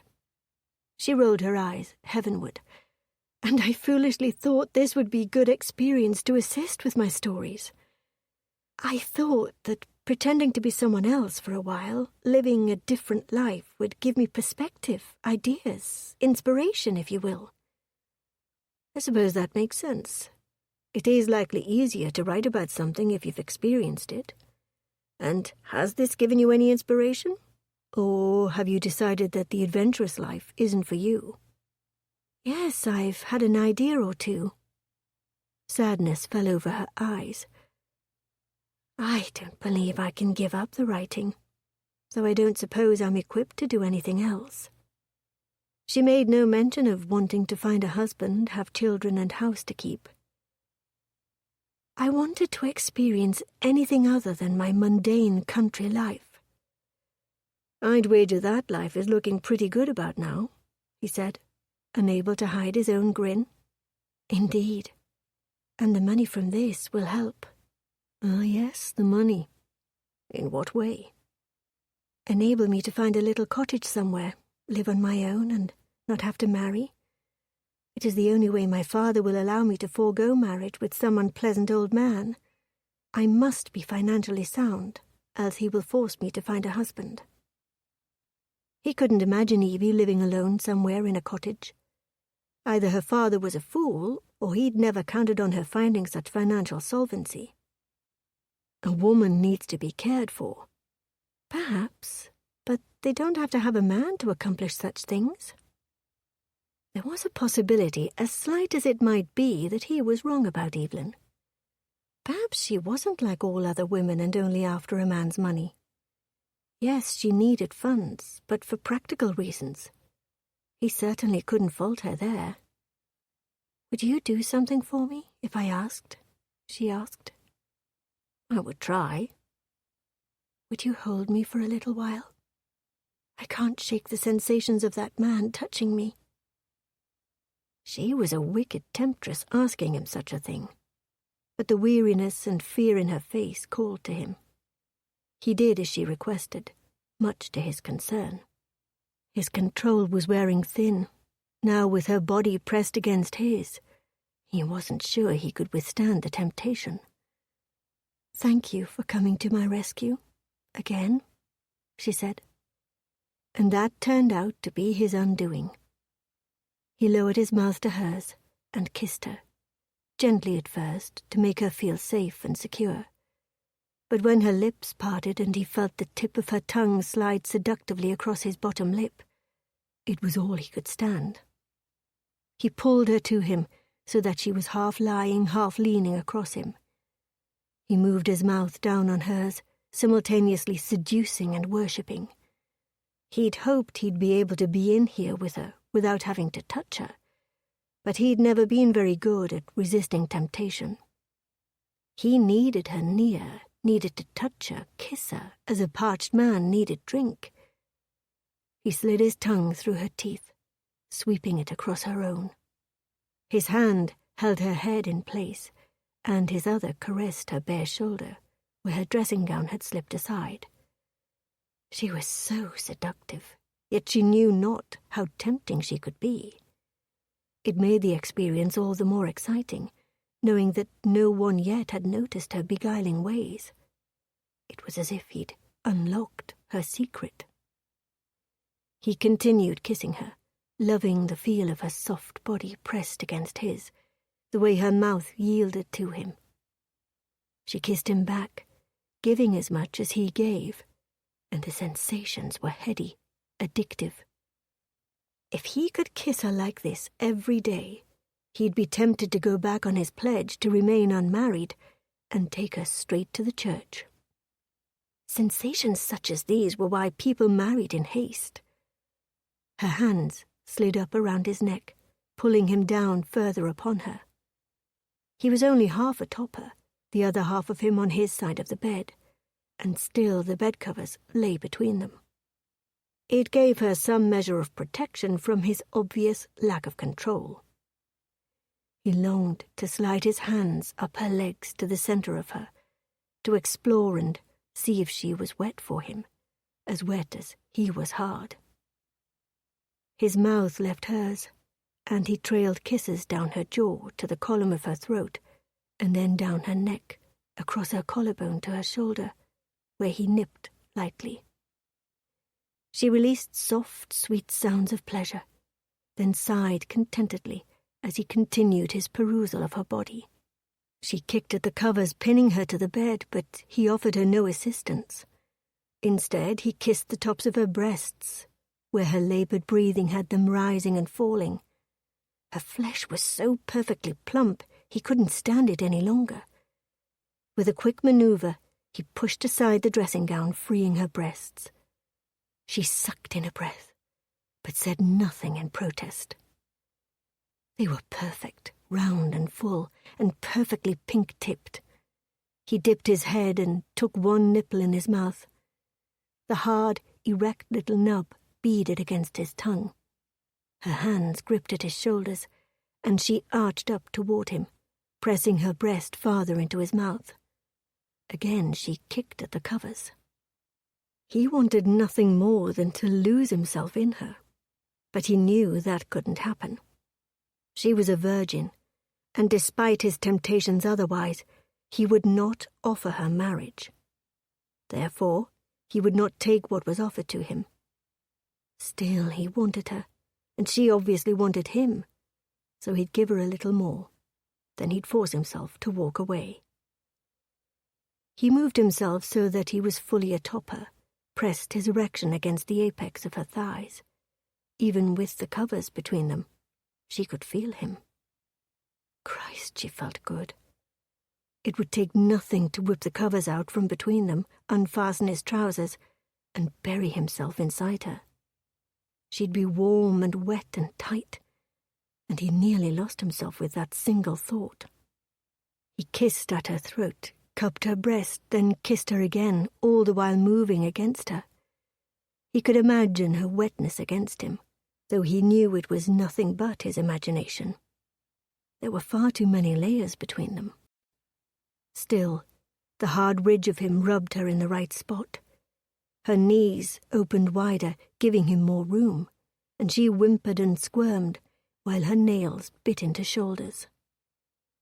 He knew in that moment that walking away from her would be the hardest thing he'd ever do. But he also knew that no matter what, he'd have to take his leave.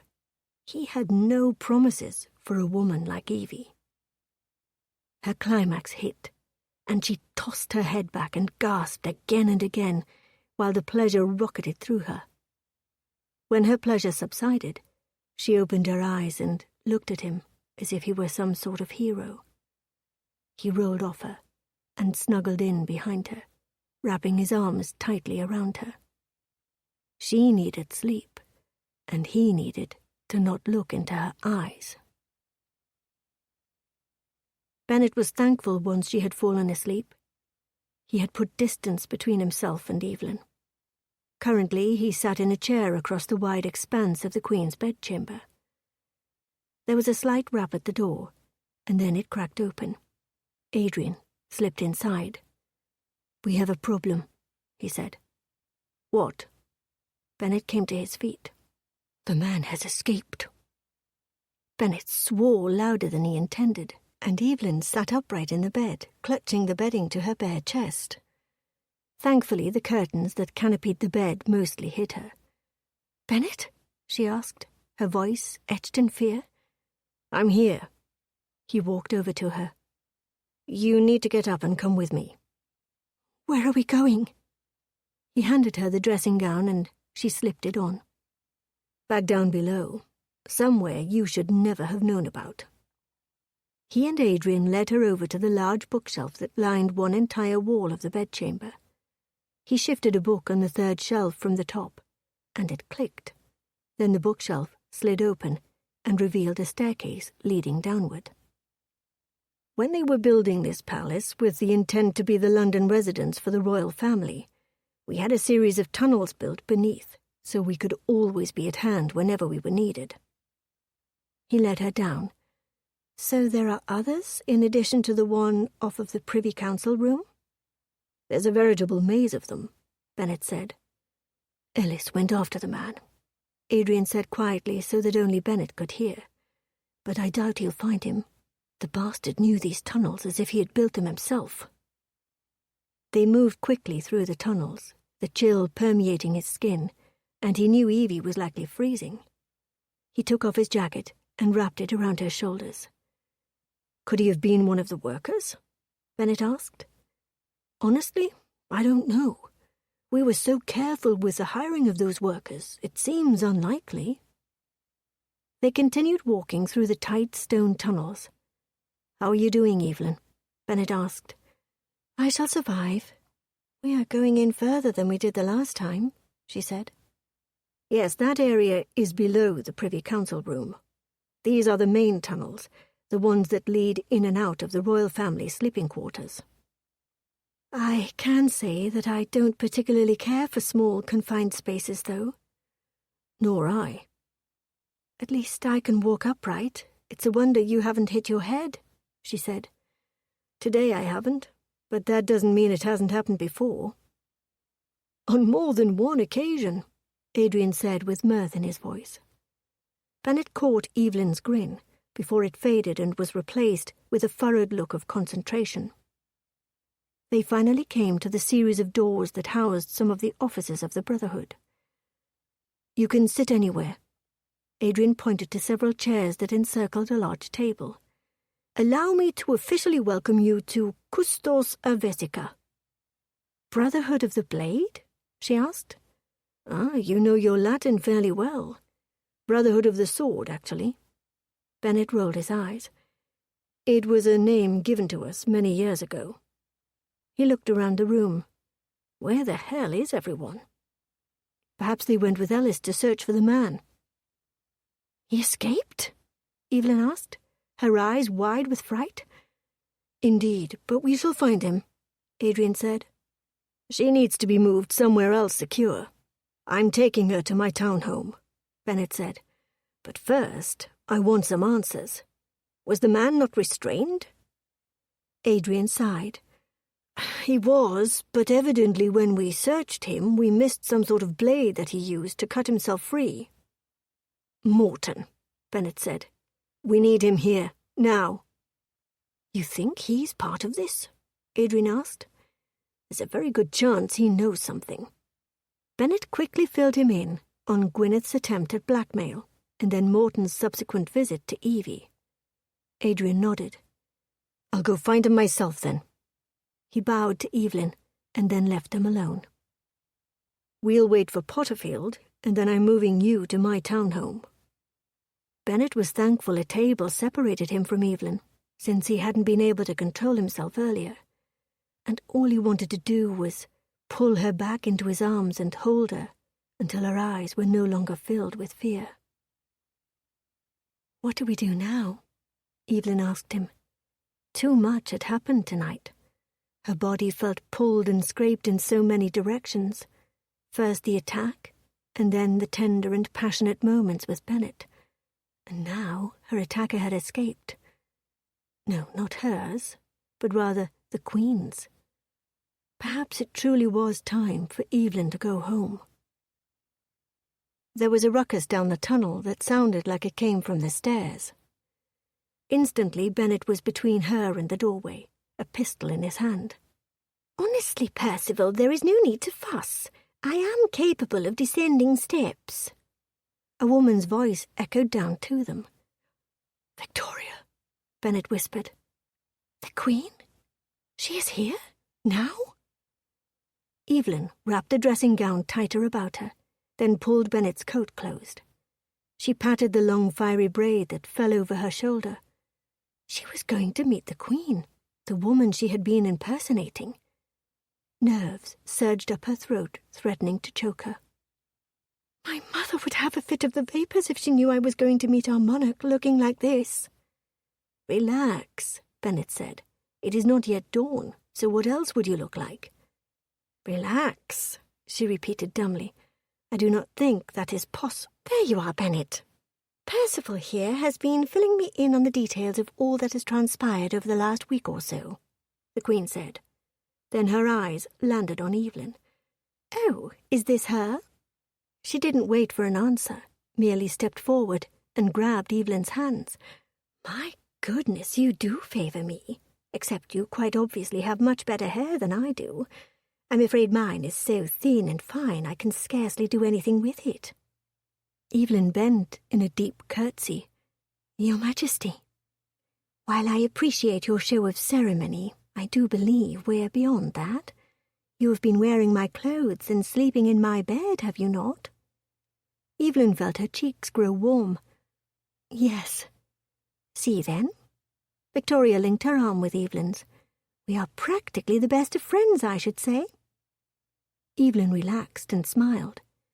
Victoria was young and pretty, and Evelyn could see similarities to their features.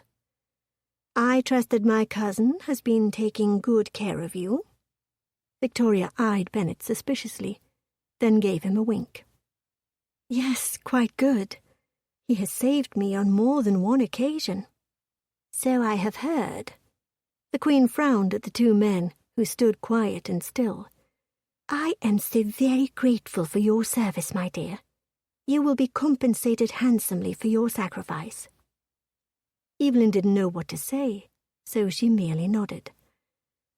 "I shall be taking over now that my ankle has healed. Quite honestly, I believe these men made much out of nothing." Your reputation is what? Victoria asked, her brows raised in a perfect arch. It matters not what they think or what they say. I am queen. What more can they do about it now? She gave Evelyn a wink and an impish grin, reminding her precisely how young the queen was. We can clear your schedule and tell everyone you have gone on holiday, Potterfield said. We will do no such thing. I am not going to hide out simply because some lunatic tried to kill me. She squeezed Evelyn's arm. Well, you, dear. And you must be horribly frightened. I was, but I am much better now. Evelyn's eyes met Bennett's across the room, and she would have sworn that heat radiated off his body and slid over to her own. Victoria faced Bennett. You shall deliver our dear Miss Marrington safely back to her family with my thanks. Bennett nodded. The assailant is still out there, Your Majesty. I have complete faith that your men will find him and imprison him, Victoria said. And that was it. Evelyn had been dismissed.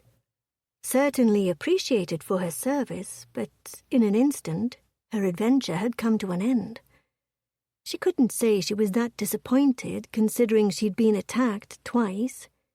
She'd lived an adventure, and had experienced true fear enough to write about it with authenticity. Chapter 11. Bennett intended to bring Evie straight to his town home in London, but she protested. The Queen had dismissed her, and it was time for her to return home. They spent the better part of the ride to her family's cottage in silence, her reading and periodically looking at the window, and him running through scenarios in his mind as to what was happening with the assassin. Well, he had thought about that, but he'd mostly fought with himself and his desire to pull Evelyn into his lap and kiss her the entire way to her cottage. But that was ridiculous, especially now that the charade was over. She was to return to her country life, and he would return to London and hope that Potterfield deemed his assignment a success. I didn't think you'd ride with me. Pardon? He asked, rattled by her sudden statement. Well, when you brought me from my house, you rode your horse in the rain. I thought you must have really not wanted to spend time alone with me. You don't have to say anything. Her delicate shoulders rose in a shrug. It was merely an observation. Are you ready to be home? Have your life back to what you were more accustomed to? He asked, unsure of what to say. She sighed. In many ways, I am ready to be home, but in others, no. I was rather enjoying life in London. I've never been around so many people at once. It was fascinating. People are fascinating. You don't see many different sorts in the country. It's much of the same. What will you do now? I'm not certain. I'm hoping that the money will convince my father that I am prepared to care for myself, and he won't require me to marry anyone. But my mother can be quite persuasive, so I don't know how that will go. She has her hopes set on my marrying the Viscount Edgerly. You do not want to? Her lips sneered and she shook her head. No, of course not. First of all, he's old, practically the same age as my father. Secondly, he's old, though I'm certain there are other reasons. She laughed. He only wants me to take care of his 11 children. 11 children? That's plenty. You'd most assuredly have your hands full with that brood. Indeed. I thought having 4 sisters was a lot. Imagine having 6 brothers and 5 sisters. She shook her head again. No, thank you. The carriage turned down the rocky road that led to her family's cottage. The stones cracked and crunched beneath the wheels, and she peered out the window, looking very much a mixture of wistful woman and eager child. I do feel as if I've been gone from my family for too long.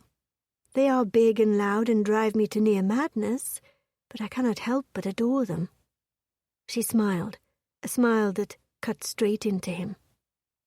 And then the carriage stopped, and he was helping her down from the rig.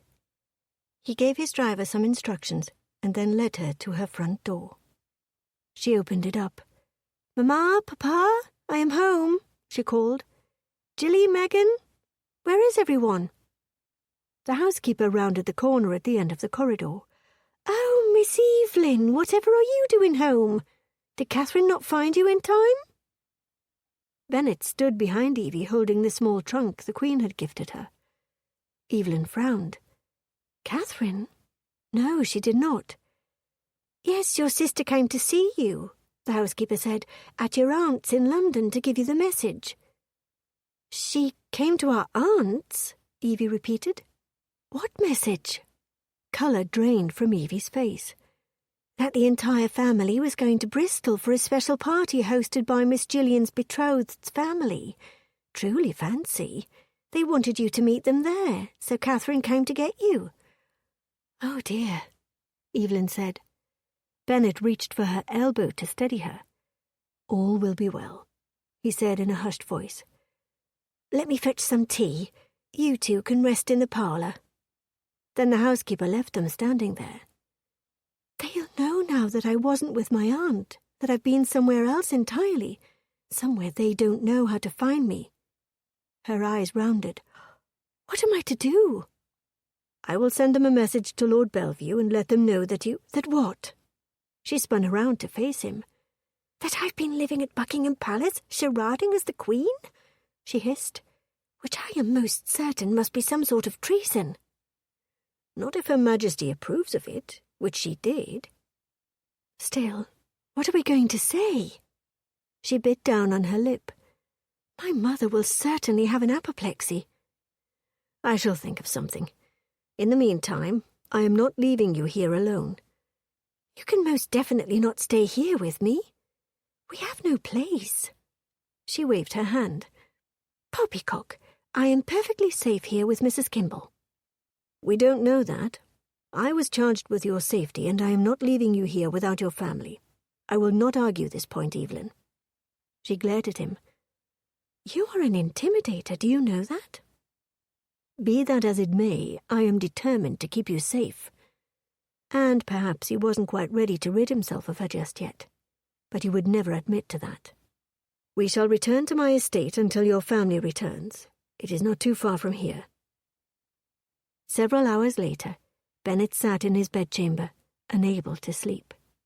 He'd been in his bed for nearly half an hour before he'd finally gotten up and sat. He'd tried to read, but his attention would not hold. His mind was plagued with thoughts of Evelyn and everything that had transpired over the last 2 weeks. So much had changed since the last time they were alone in one of his homes. The last time he hadn't known her, hadn't trusted her. He'd certainly found her attractive then, but now he knew how tempting she could be. He wanted her. There was no denying that. By the time Mrs. Kimball fed them and sent them on their way, Evie was exhausted. She'd fallen asleep in the carriage, and he carried her into an adjacent bedchamber when they arrived at his estate. As for what they'd tell her family, he'd already decided he'd sit her father down and give him some of the details, enough that they'd know she'd not been doing anything untoward. There was a rap of knuckles on his bedchamber door. "Enter," he said, expecting it to be his valet. Instead, Evie stepped inside his dim-lit room. He stood. "Evie, is everything all right?" She nodded, walked directly to him, and put a finger to his lips. "I know I'm not her. I know I'm not the one you want. But perhaps you could pretend, because this night is my only chance at this. My only chance to feel passion and not become the prudish spinster." Evelyn Marrington had come to seduce him. Damnation. "Evelyn, I don't want her. I never have. It's you I want." She tilted her head so that she met his lips. Her hands ran up the length of his chest and grabbed the front of his coat, pulling him closer. Bennet kissed her back, slanting his mouth over hers. Deepening the kiss, Evie darted her tongue out and ran it against his. She was being bold, brazen, and she loved it. Fireworks sparked through her blood, igniting shocks of pleasure throughout her body. A tingle started at the apex of her thighs and hummed down her legs. His soft lips responded immediately as she leaned her body into his. She kissed him passionately, threading her fingers through the back of his hair. It was surprisingly soft, a sharp contrast to his solid and toned neck. Bennett's tongue swirled through her mouth, and she heard herself moan. She reached between them and untied the dressing gown, allowing it to fall to the floor. There was no going back now. She was offering herself completely to him. He would either take her or send her away. Coils of pleasure sprang from her abdomen and wound up around her to tease and tingle her breasts. His hands, as if her body had whispered to him, found her sensitive nipples. They hardened against his touch. He kissed her again, but this time he let his mouth trail down her neck to right behind her ear, where he placed tiny licks and bites until she thought she would melt into a puddle at his feet, across her collarbone, down to the swell of her breast. She arched against him, giving him more access. His hands cupped her breast as he continued to lave kisses on her skin. She moaned again. She wanted to wrap her legs around him and have him make love to her right up against the wall, but she knew Bennett would not hear of it. His lips trailed to her ear, then down her throat. He cupped her breast, and she arched into him. "You're so beautiful," he whispered against her hair. And perhaps it was the headiness of her desire talking, but she believed him, believed that he found her beautiful. His hand lifted her slightly by squeezing her bottom. Then he nuzzled his face into the crook of her neck. The day's growth of beard scraped tantalizingly against her collarbone as he took small heated nips along the tender flesh. He moved her to the bed, but before he pressed them to the mattress, he placed both hands on the sides of her face, leaned in and kissed her. Not any kiss, but a kiss intended to imprint itself on a human soul so tender, so full of yearning, she could not help but cry out. The sound was muffled by his mouth's covering. His tongue slid against her bottom lip, and she opened to him, and lost were her protests as she melted against his body. And then he was gone. He stepped away from her and unfastened his trousers. She took in the sight of him, standing there wearing nothing but a wolfish grin. She so wanted this, wanted him. He walked to her and laid them to the mattress. She ran her hands over his torso, touching every hard, sinewy line on his chest. She couldn't deny her desire for him any longer. She simply wouldn't. Her body hummed with lust. Everywhere he touched, fire lit under her skin and blazed through her. Her nipples peaked. She was wet for him, so wet and aching for his touch. For him to be inside her, for him to sate whatever it was her body craved. He stilled her hand and met her eyes. "Evie, I can't offer you anything more." His words tugged at her heart, but she ignored it. He couldn't offer, and she would certainly never ask.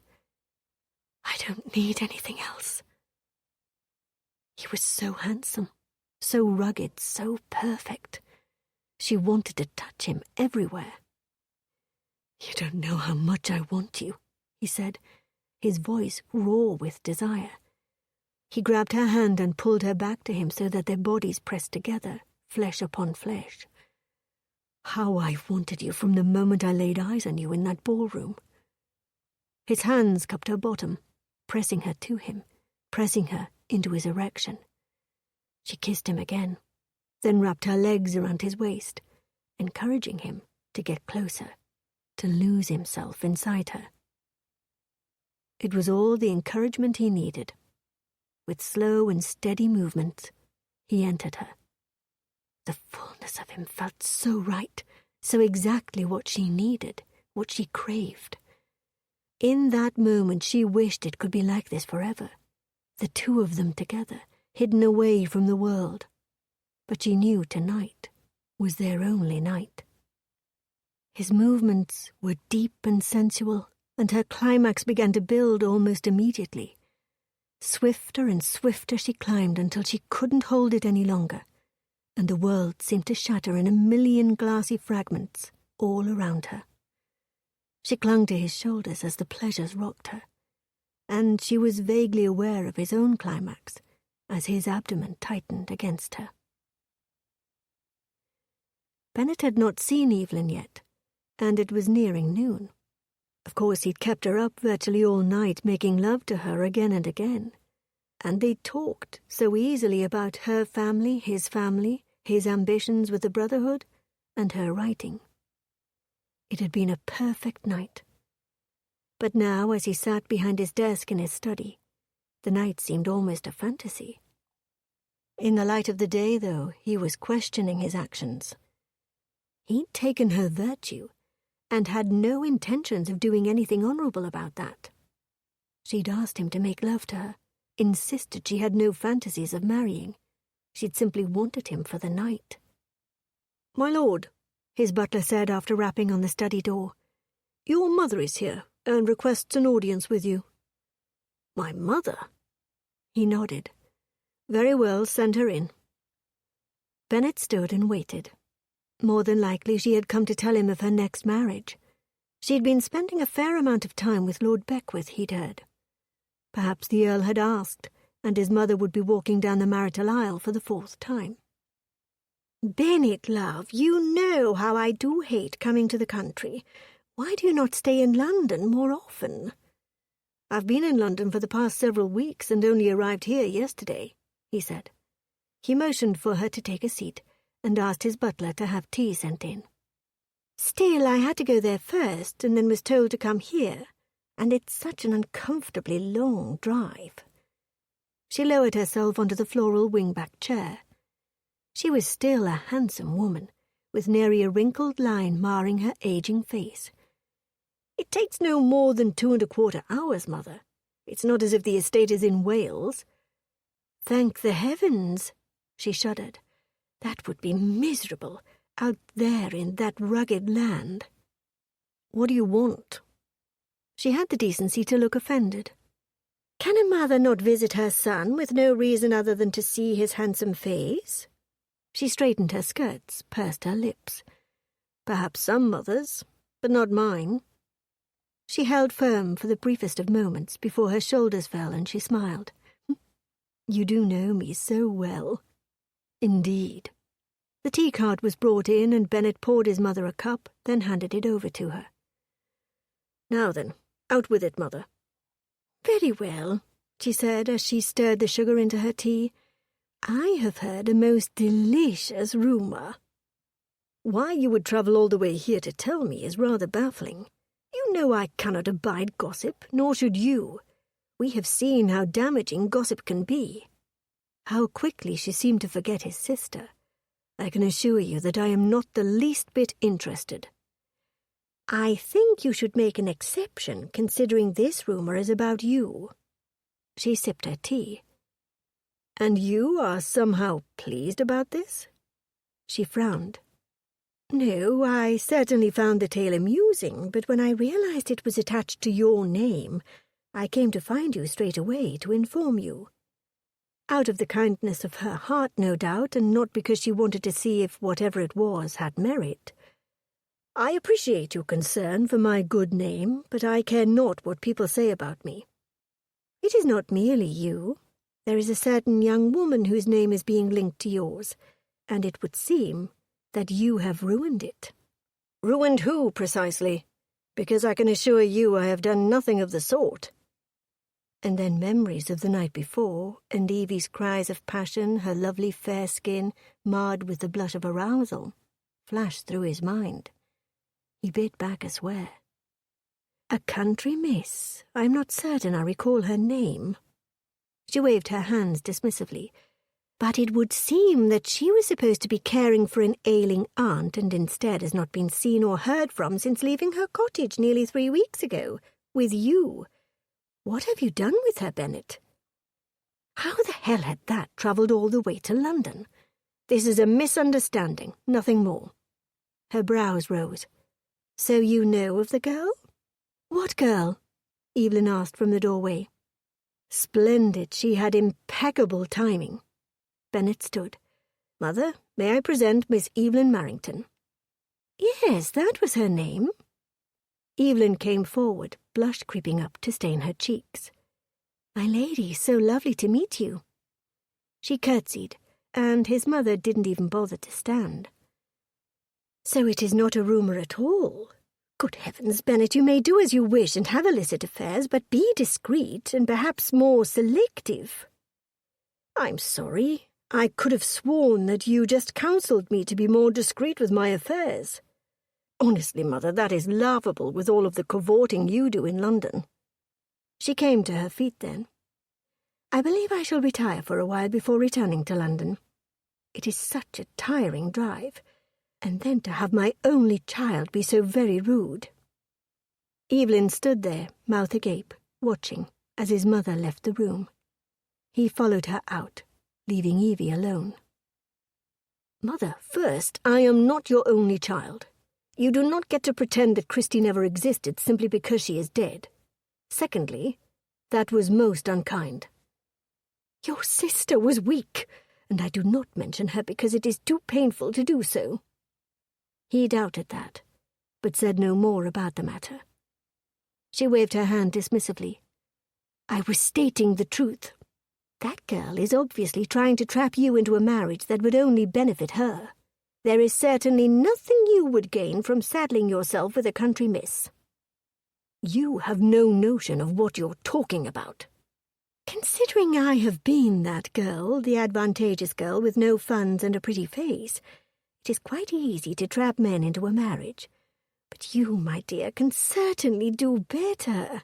You are so handsome. She patted his cheek. He withdrew from her touch. That's not what I meant. My relationship with Miss Marrington is far more evolved. We are to be married. The words were out of his mouth before he'd fully considered them. But he knew without a doubt that it was what had to be done. He had ruined her, and it would seem that the world knew about it. He would do the honourable thing and marry her. Bennet, do not ruin your life on a girl such as this. Yes, people will believe that you have defiled her. You must take her home immediately. Certainly her family can think of a way to salvage her reputation. Listen to yourself, Mother. He wanted to tell her the truth, to defend Evelyn, tell his mother about the assignment with the Brotherhood, but that would betray every oath he'd taken for the Brotherhood. He shook his head. I'll see that your horses are tended, and your carriage is ready for you to return to London first thing tomorrow morning. He turned on his heel and stepped back into his study. Evelyn still stood in the very same spot. He wanted to be able to say that his mother meant well, that her intentions were well-meaning.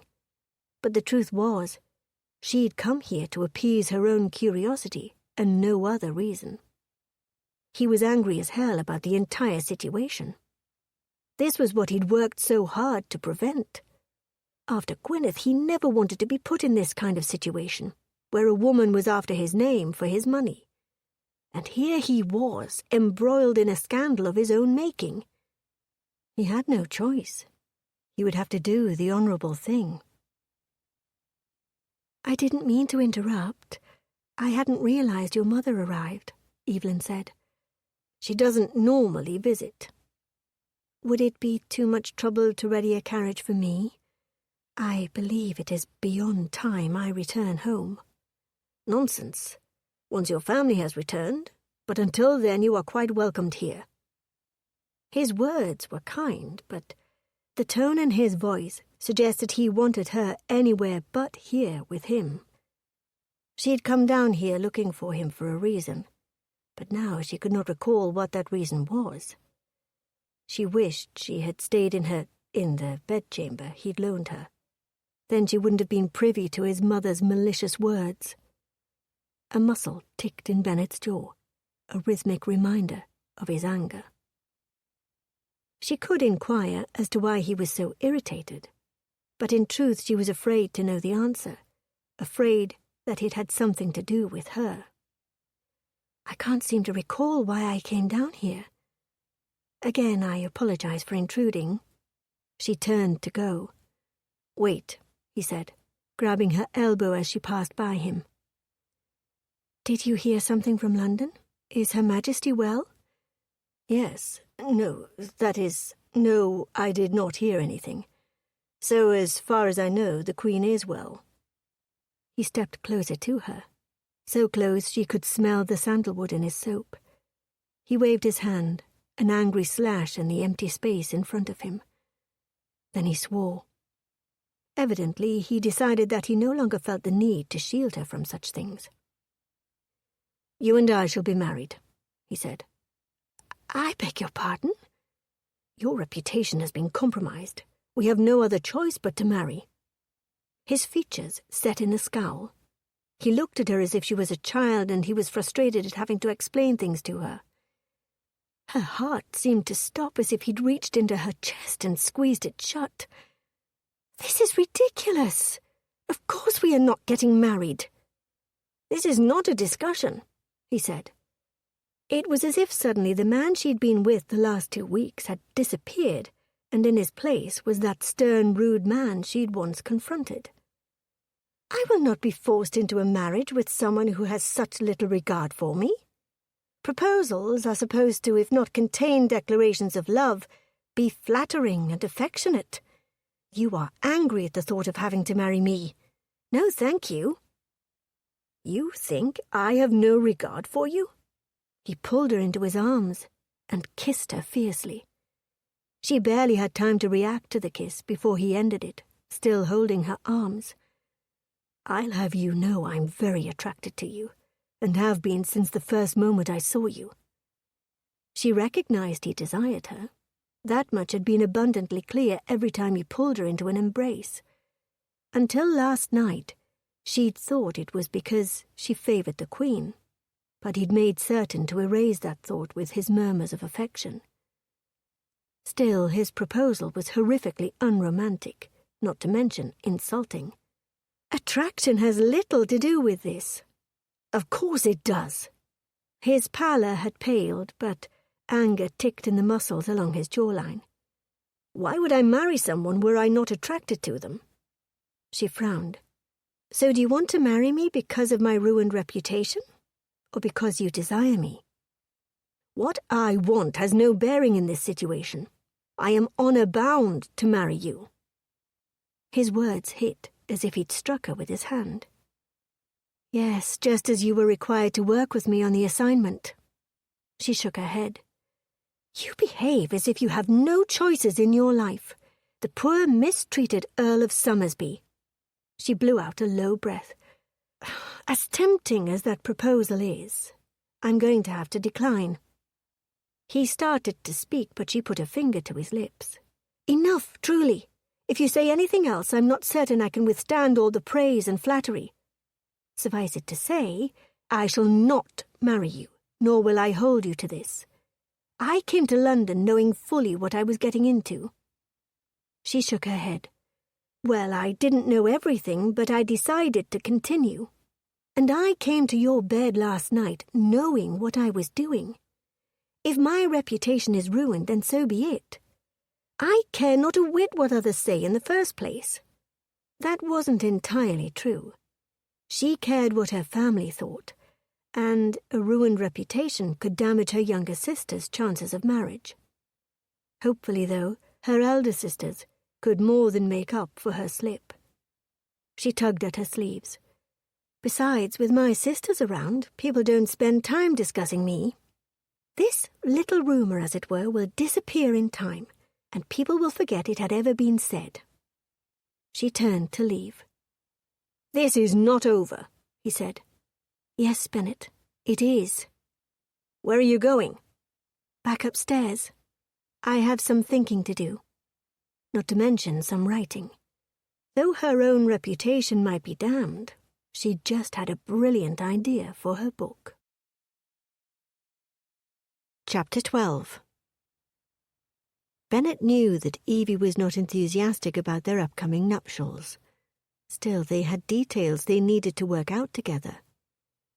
She had been scarce since his proposal, and he'd tired of waiting for her, so he made his way to her bedchamber to discuss said matters with her. He was angry, not so much about the forced marriage, but at the rumours that dictated it.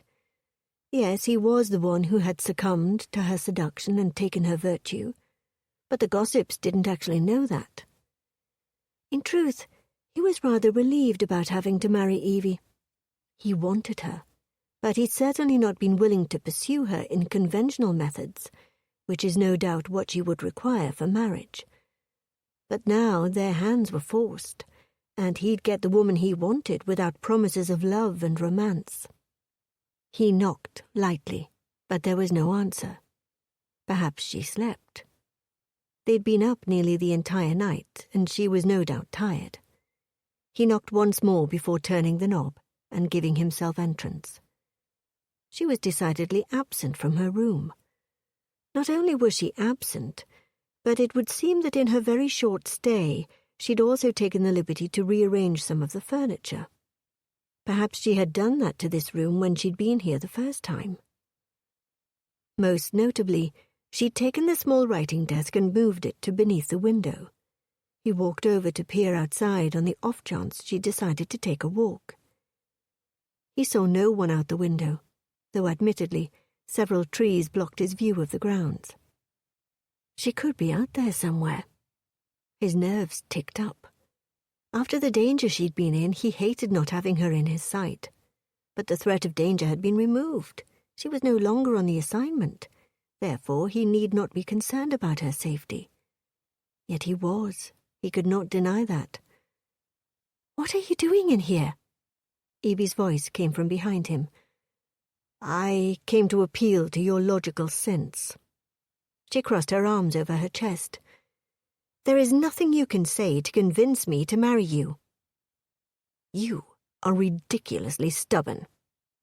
He took a step towards her. "Nothing? Because you don't want to marry me, or you don't want to marry at all?" "I had no intentions of marrying. No man would allow me the freedom to write." Another step. "Not true. I wouldn't care if you wrote." Her mouth opened, then she frowned and closed her lips. "Still unconvinced, I see." "You don't understand, Bennet." She walked past him to the window, pulled back the drapery to see down below. "I never wanted to marry, but for one exception." He'd hoped she wouldn't be so blinded by the foolishness that plagued most women. "You want me to promise to love you forever?" "No, that would be a lie. I don't want you to lie to me." "That is the most reasonable thing you've said yet." The irony of the situation did not evade him. He'd finally found a woman he would be pleased to marry, yet she was one woman who would say no because he refused her his heart. She turned around then and faced him. "What did she do to you?" "What do you think happened between Gwyneth and I? That I walked out on her because I felt like it?" "I actually have no notion of what happened, other than what I've heard from other people," she said. He never discussed this with anyone. Regardless of the truth, he'd become the villain in everyone's eyes. Normally, he did not care what people believed of him, but he found he wasn't willing for Evie to see him in such a way.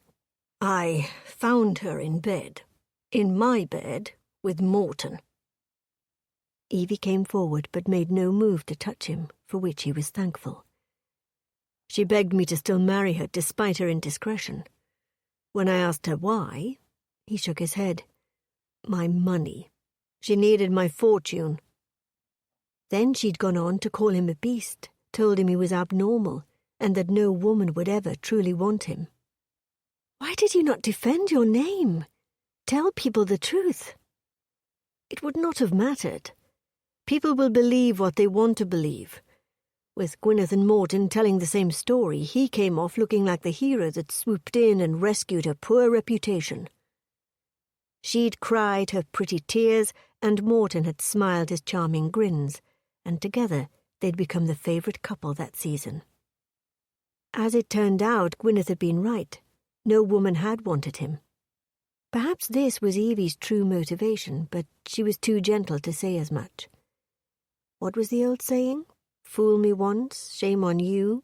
Fool me twice, shame on me. It hadn't been that difficult to sneak away from Bennet's estate, as he'd holed himself up in his study after their argument. Though convincing his staff to assist her in returning home had been more challenging, finally they'd succumbed to her pleading, and she'd been in her own bed by midnight. The night had been rough. She kept seeing Bennet's face, as he'd told her about discovering Gwyneth with Lord Morton. He must have cared for her dearly to be so convinced that the mere notion of love was a falsehood. She'd cried more than she'd slept, but by the light of the morning sun, she'd decided she had shed far too many tears for Lord Somersby. She'd been a fool to believe a man as powerful and handsome could fall in love with a plain country miss.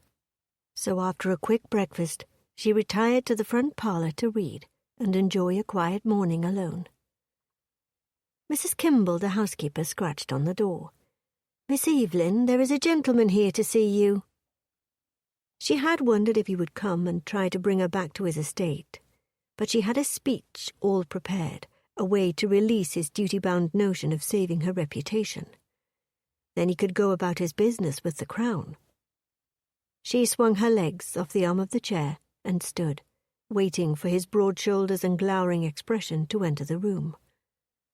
Instead, the impossibly handsome Philip Wells, Earl of Morton, stepped inside and bowed slightly.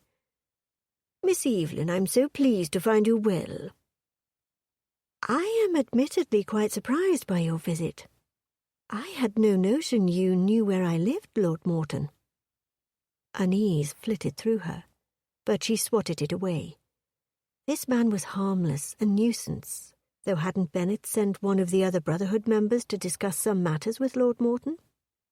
Had Bennet thought this man part of the assassination attempt? Granted, she knew that Bennet knew the man's character, and no doubt thought him capable of any variety of misdeeds.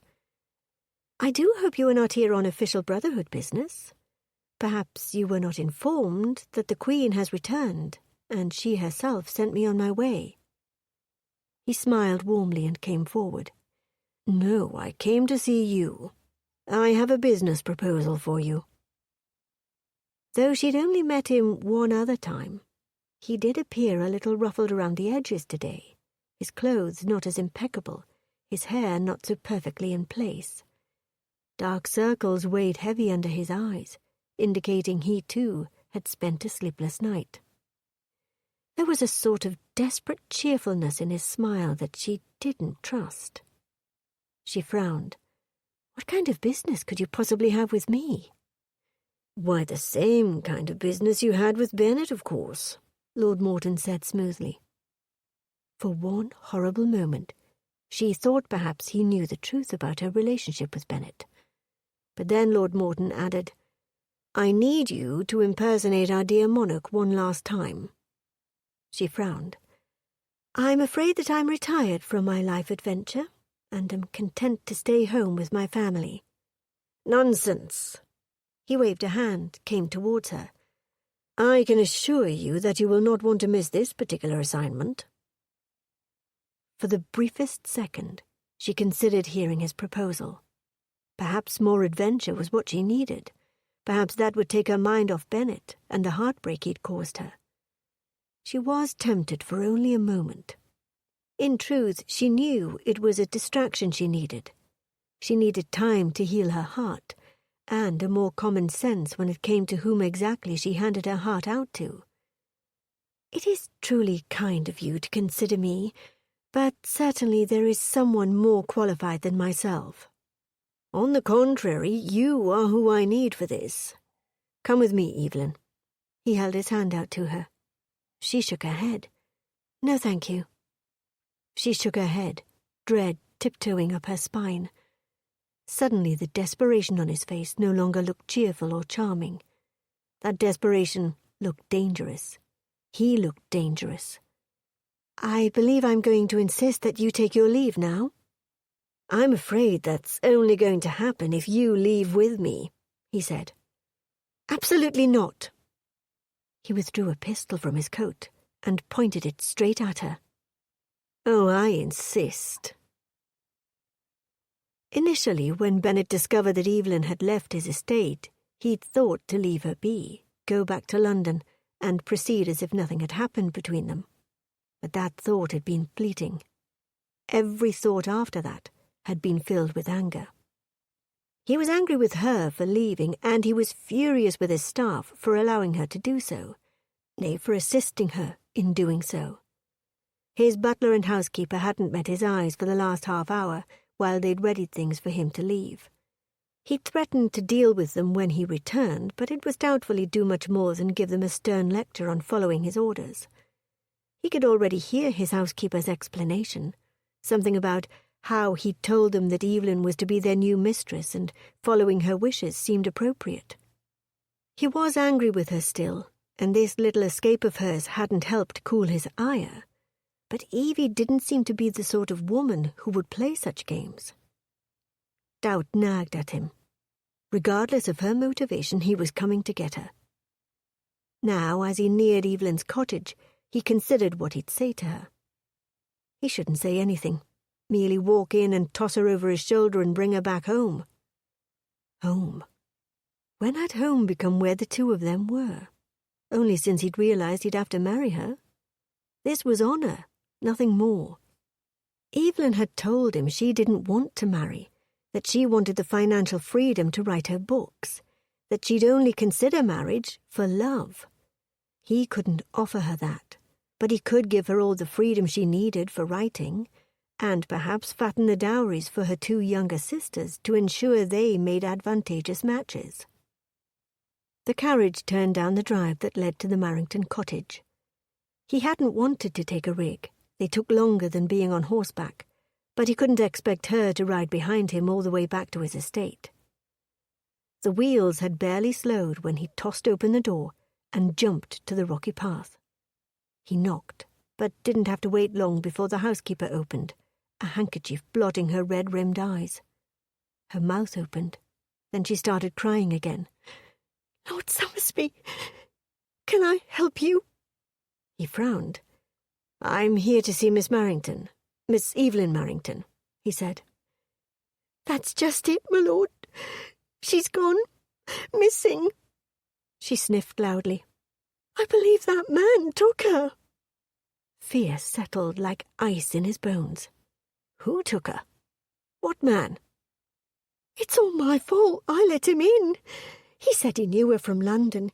He seemed so nice, and he was so charming and handsome, with the bluest eyes I've ever seen." Charming, handsome, and with blue eyes. While that might describe plenty of gentlemen in London, Bennet knew of only one who would know of Evie's connection with Her Majesty. Bennet grabbed the woman's arms and made her look at him. "Was his name Lord Morton?" She sniffed, then nodded.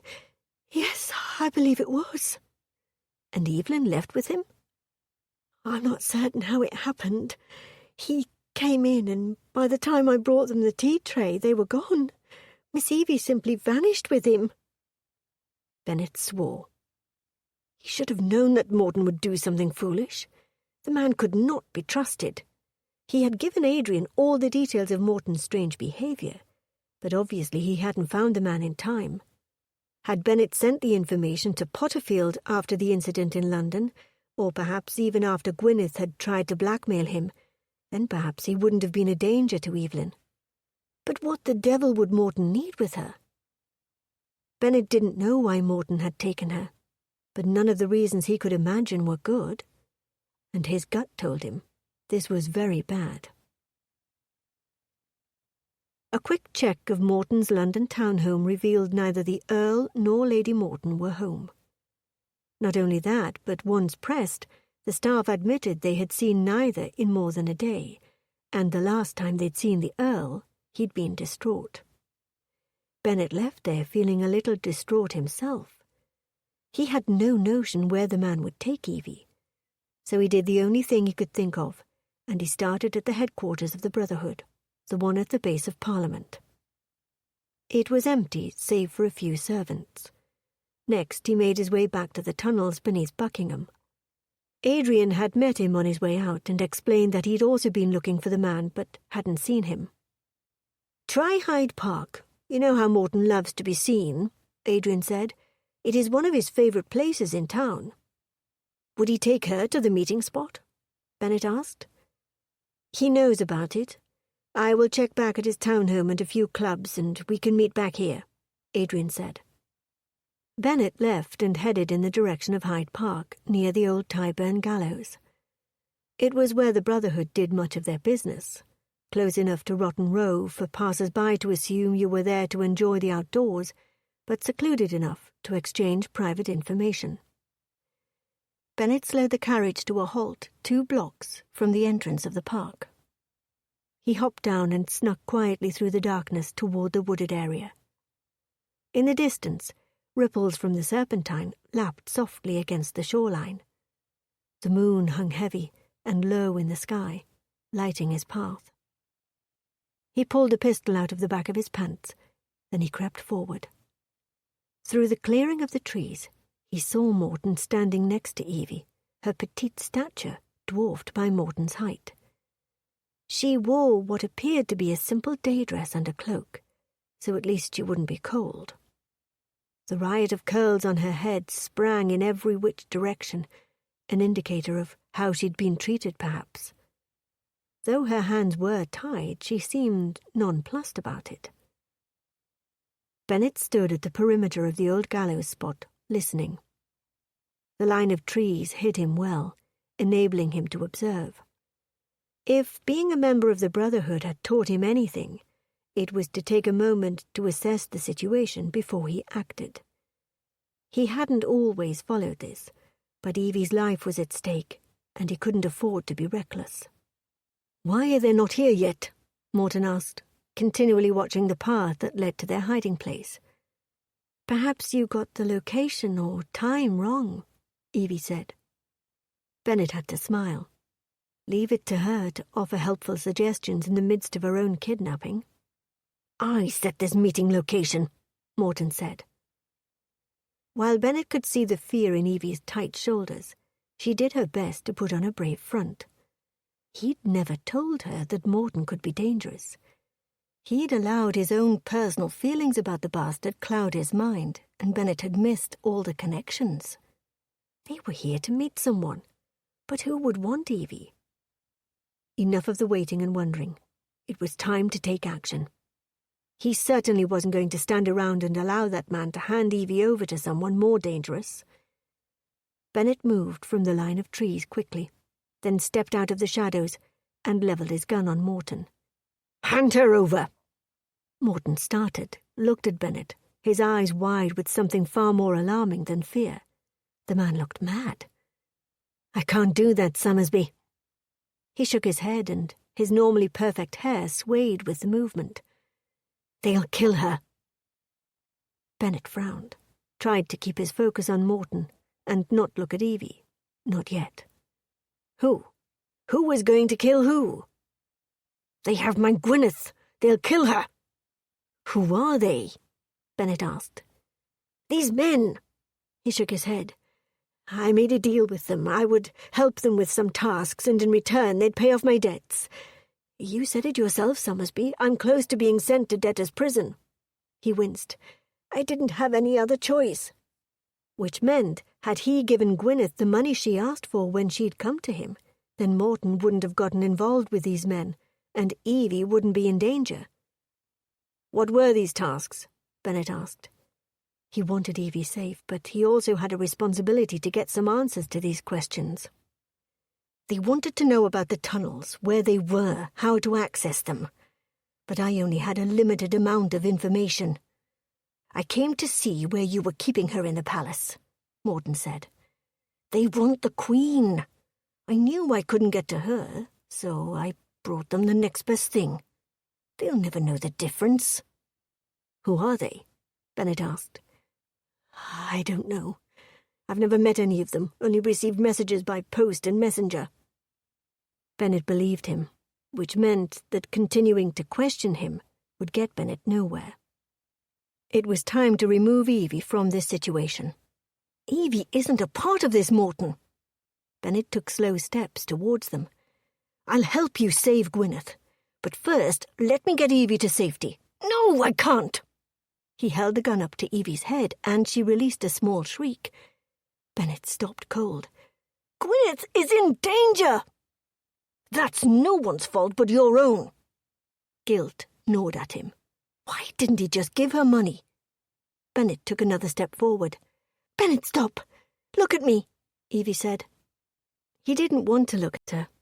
Admittedly, he was terrified at the moment, for her safety. Damnation, what had this woman done to him? Gone was all the anger he'd had towards her, and in its place was gut-wrenching fear. But he did as she bade, and his eyes locked onto hers.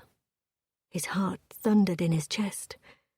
"I understand the dangers of this situation, but if you save me now, we'll never know who they are." She gave him a weak smile.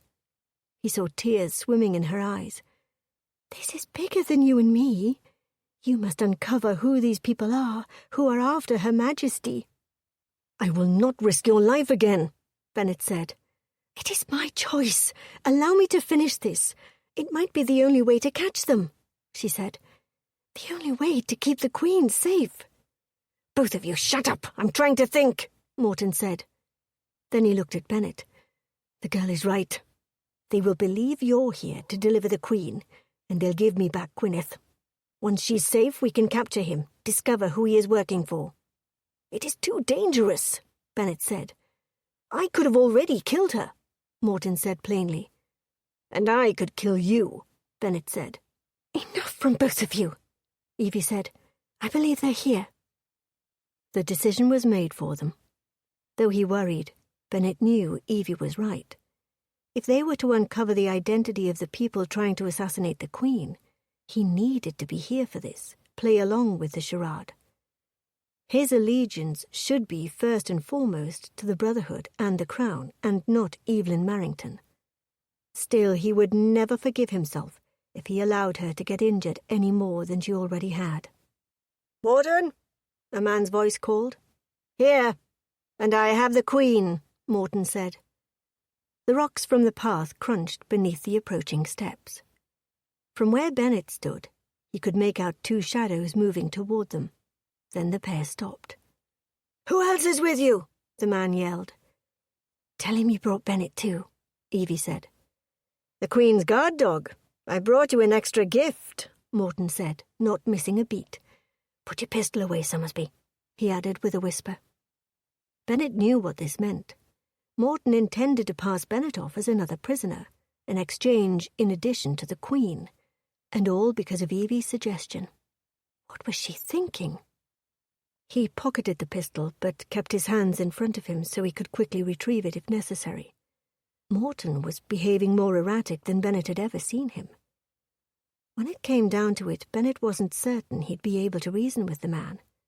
And, of course, he had no idea who this new person was, other than someone who wanted the Queen dead.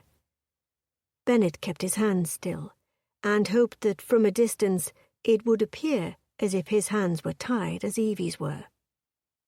The man started moving toward them again. "I'll kill him, Morton. You know I will," he called. They came to a part in the path clear enough of the trees for the moon to illuminate them. He had Gwyneth, as Morton had said he did, and she did not appear as if she'd been as well cared for as Evie. Her dress was torn, and blood streaked down the left side of her face, matting her hair to her cheek. Bennett suspected the man had struck her there, perhaps with the pistol, to either knock her out or keep her compliant. "Get on your knees," the man ordered. Evie took a step forward. "I will do no such thing. I am your liege." "Have you gone mad?" Bennett whispered. "Trust me." She nodded to him. "On your knees, as the man instructed," she said loudly. Her voice rang with authority. "Both of you." Bennett eyed her, mesmerized by her presence. She was magnificent, so brave it was humbling. He wasn't certain that Victoria herself could have handled the situation any better. He fell to his knees, careful to keep his hands pinned in front of him. Morton reluctantly knelt, but kept his pistol out. "Now then, you wanted the Queen. You shall deal with the Queen." "I am outraged by this entire situation," Evie said. The man had come close enough that Bennett could see enough of his features. It was the same man who had attacked Evie in her bedchamber. Well, in Victoria's bedchamber. He clutched Gwyneth to his grubby side, blood caked on the side of her face and hair. One of her eyes was swollen shut. The man grabbed Gwyneth by the hair and shoved her off into the grass. She fell with a whimper. "Gwyneth!" Morton yelled, and scurried to be at her side. The worthless bastard cared not what happened to any of them save her, and Bennett appreciated that the man was out of the way. Now he could control the situation better, if Evie would allow him to do so. The man walked right up to Evie. He was broad but not tall, and was barely taller than her. He wore a hat low on his brow, dirt smudged on the man's cheeks, and his clothes strained to cover his muscular form. Bennett tightened his hands into fists to resist the urge to ram his body into the man's. "Who sent you?" Evie asked. "No one sent me. I work alone," the man said. Bennett couldn't help but notice the man spoke with an educated edge to his voice, and an authority that was normally reserved for the aristocrats. "I don't have to answer your questions. You might be queen now, but I don't recognize you as such. Women don't belong on the throne," the man said. "And you intend to change that, do you?" Evie asked. She was remarkable, Bennett realized, not for the first time. Intelligent and brave, resourceful and creative. She was nothing short of mesmerizing. As the man got closer to Evie, his meaty fists clenched at his sides, Bennett was primed and ready to attack if the situation called for it, but he would wait and see if Evie couldn't get some information. Trust her, she'd said. He could do that. After all she'd done, he owed her that much. "If I have to," the man said. "Killing me won't solve anything," she said. "I'm not going to kill you. You're coming with me. But we're going to leave the rest of these people behind." Evie tilted her chin, effectively looking down on the man before her. "I am not intending to go anywhere with you." "You don't have a choice," the man said. His hand grabbed her arm. Bennett was on him in an instant. He might have been shorter in stature, but the man was strong, and Bennett had to work to connect his blows. In the process, he took several himself. Pain shot through his head as one landed square on his jaw. His teeth rattled. The man dropped his gun, and Bennett took the opportunity to kick it as hard as he could away from them. Evie had moved herself steps away from Bennett and the man's scuffle, but it wasn't far enough. He needed to get her out of here. He aimed one blow to the man's face and struck him as hard as he could. While it didn't knock the man unconscious, it did rattle him enough that Bennett was able to stand and grab Evie. He leveled the pistol on the man. "Get up slowly," he told him. "You are going to give us some bloody answers if I have to squeeze them out of you." Why hadn't he thought to bring restraints? He'd only thought of Evie and getting her to safety. She was certainly impairing his ability to do his job, but wasn't keeping her safe part of his duties? The man stood, his jaw clenched, as if to already refuse answering questions. "You killed her!" Morton yelled from the ground where he knelt by Gwyneth's body. Then he stood and ran at them, tackling the would-be assassin to the ground again. He put his hands around the man's bulky neck. "Morton, think of what you're doing," Bennett said. "We need him alive and coherent to answer questions.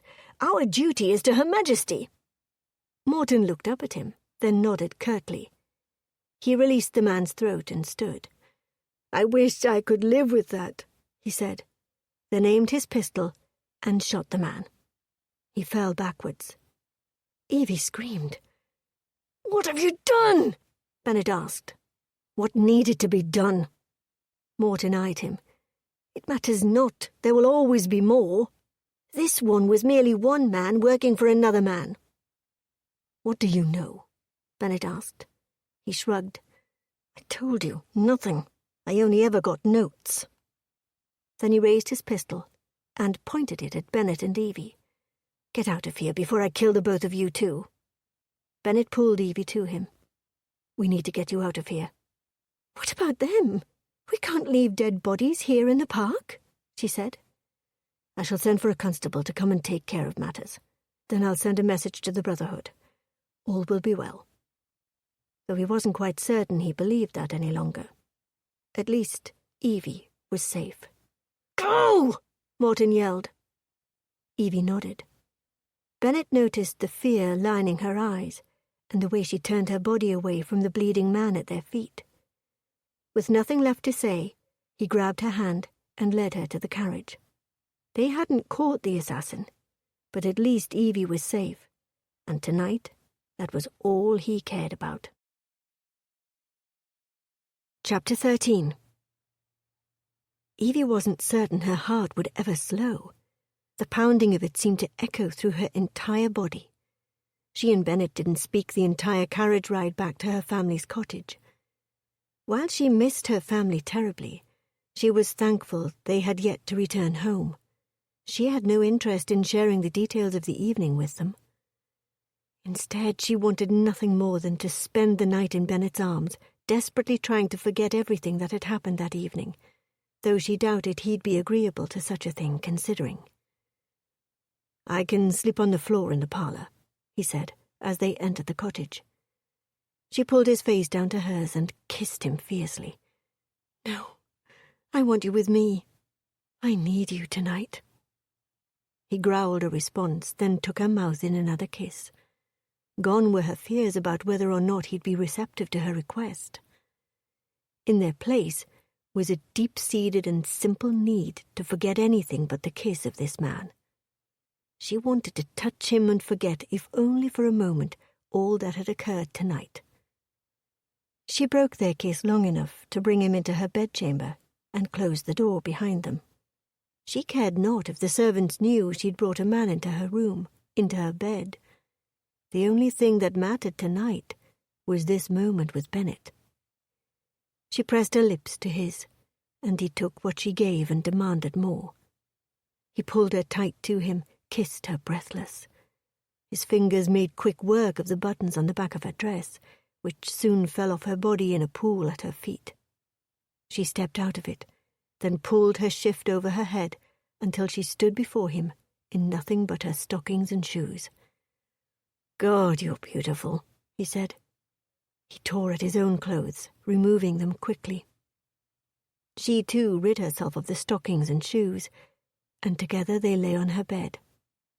It was much smaller than the grand bed they'd shared at his country estate, but it would suffice. Be on top, he said. She wasn't certain what to do, but in this moment she would deny him nothing. So she brought one leg across and straddled him. He stopped her before she lowered herself on top of him, pulled her face down and kissed her again.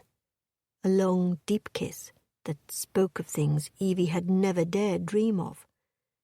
Tears pricked at the corners of her eyes, so she kept them closed to keep the tears from falling. His hand found her. A finger teased her opening. She was already slick with desire for him.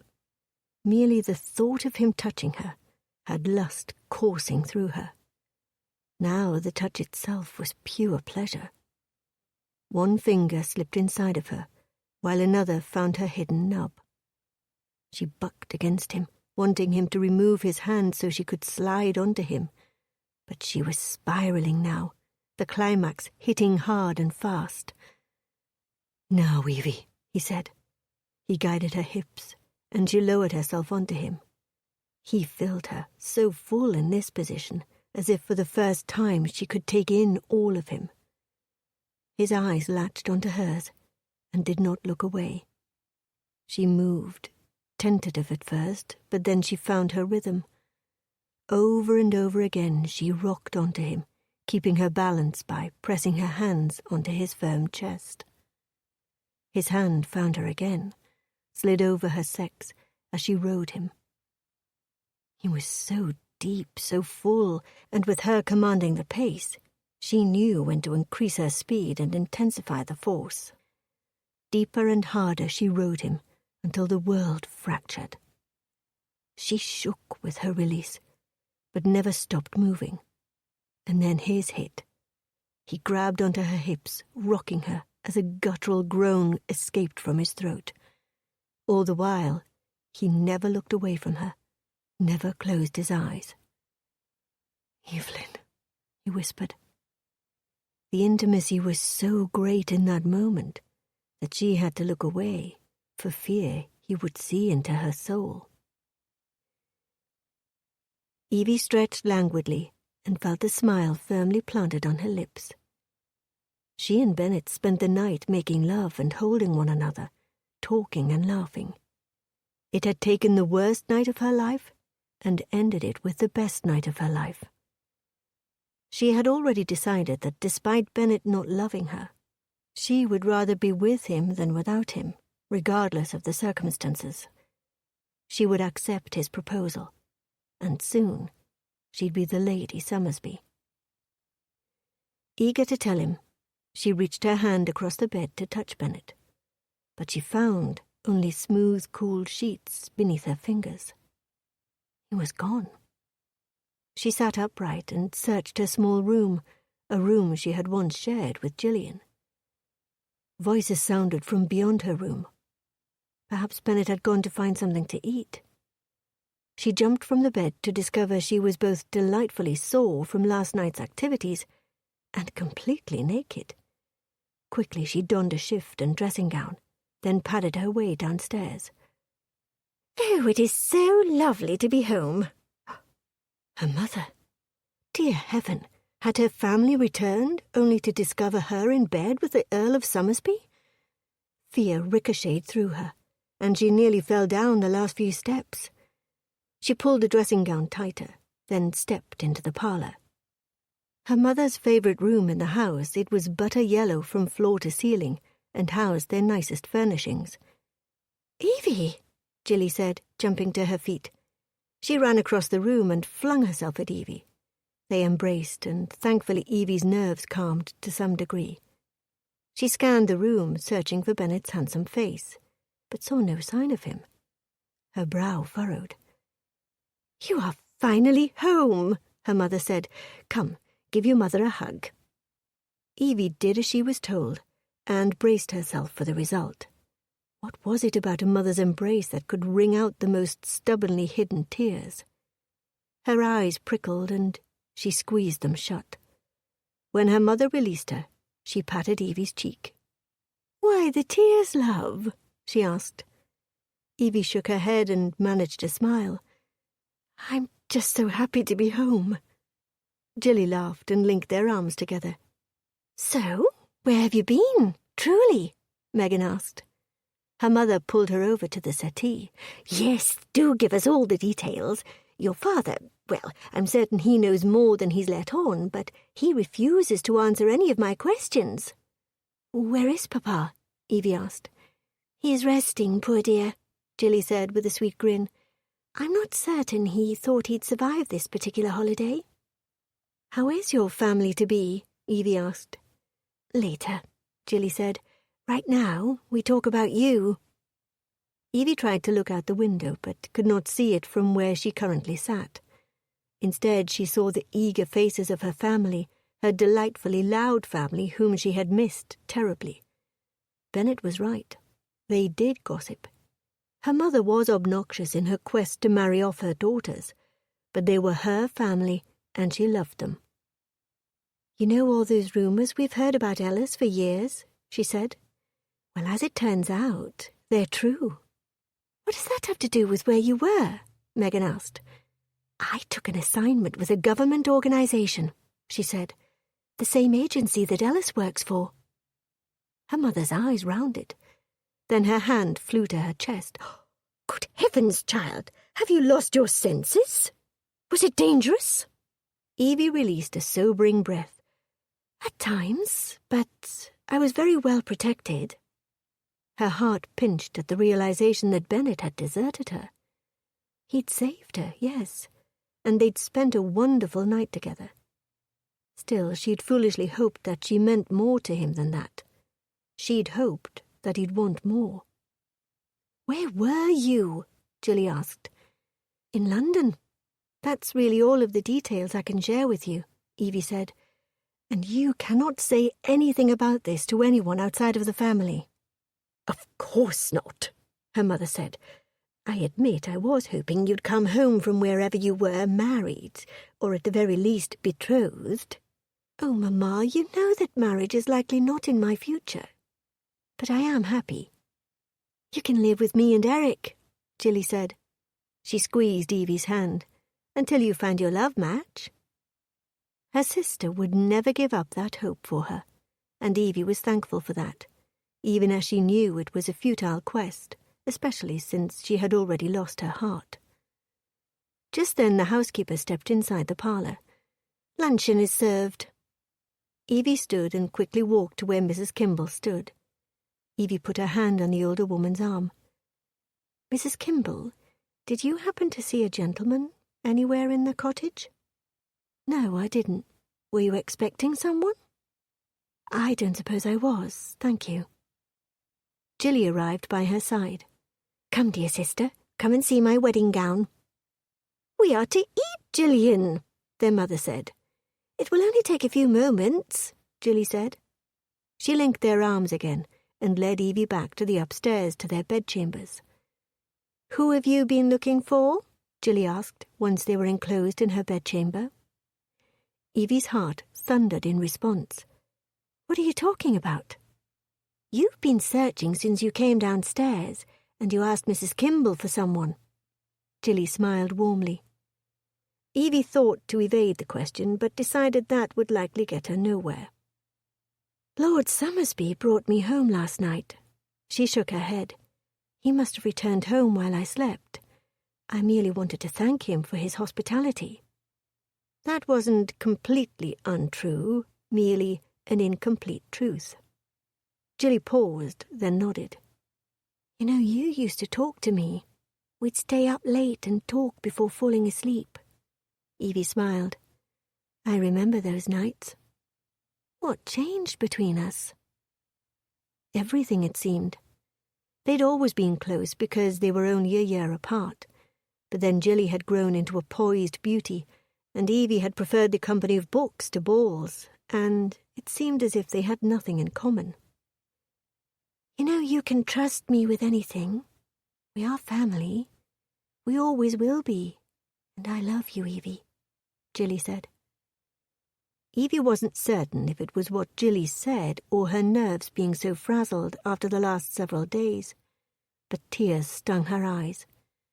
She knew once she began talking she'd likely not stop. Her mind spun with thoughts and images of Bennett. "Lord Summersby, I regret to say that I have fallen in love with the man." She ignored the tears and tried to smile. "I know he does not feel the same, and I had told myself that I would be happy, satisfied with the time we shared together. But the truth is, I'm not. As it turns out, I want more. A lot more." Jilly squeezed her hand. "All these years I told myself that all of the rest of you needed men in your lives to feel complete, but I was different. I didn't need such things, didn't crave them. Instead, I thought that if I only had a bit of funds, I could live alone and write my books and be blissfully happy all on my own." "But that isn't how you feel?" "No, not at all. I am such a fool. I suspect I told myself those things in an effort to ignore the fears I had that I would never find a man who wanted me. I'm so very different than you and the rest of our sisters. I am not poised or graceful or lovely." Jilly chuckled. "No, you are delightfully opinionated, so intelligent it is intimidating, and you've got these lush curves and gorgeous hair. You, sweet Evie, are the Marrington girl who stands out in the crowd." Evie knew her mouth had fallen open, but she could not hide her surprise. We all think so. Megan is desperately envious of your hair, and Portia has always wanted your figure, Jilly said. How had she gone this long and not known that her sisters thought so differently about herself than she did? Delightfully opinionated. I suspect Mother feels quite different about that than you do. Likely true. So, Lord Somersby, how do you know he does not feel the same about you? There were so many reasons. He proposed. That's wonderful, Jilly frowned. Why are you not smiling? The man you love has asked you to marry him. He doesn't believe in love, she said. His life is complicated and dangerous. And I said no. But you love him? Desperately. Then why would you say no? I wanted him to love me in return. She shrugged. I'm certain my feelings for him will pass with time. She knew that wasn't true, could feel it deep into her soul, but she also knew she'd have to put on a brave face for her sister's sake and for her mother. You don't have to pretend everything is all right. You don't have to put on a brave front, Jilly said. She had forgotten how perceptive her sister could be. Yes, I most assuredly do have to be brave. If Mother were to suspect how I feel, I would never get a moment's peace. You wouldn't get a moment's peace. What of poor Lord Somersby? She would likely hunt him down and murder him in his sleep. They both laughed for a moment. Trust that I shall endure, Jilly. Lately I have been practicing being aloof. I've gotten quite accomplished at it. And because of my assignment with the agency, I will be compensated handsomely. I should be able to afford a house of my own, concentrate on my writing, follow through with my original plans. But you will be unhappy, Jilly said.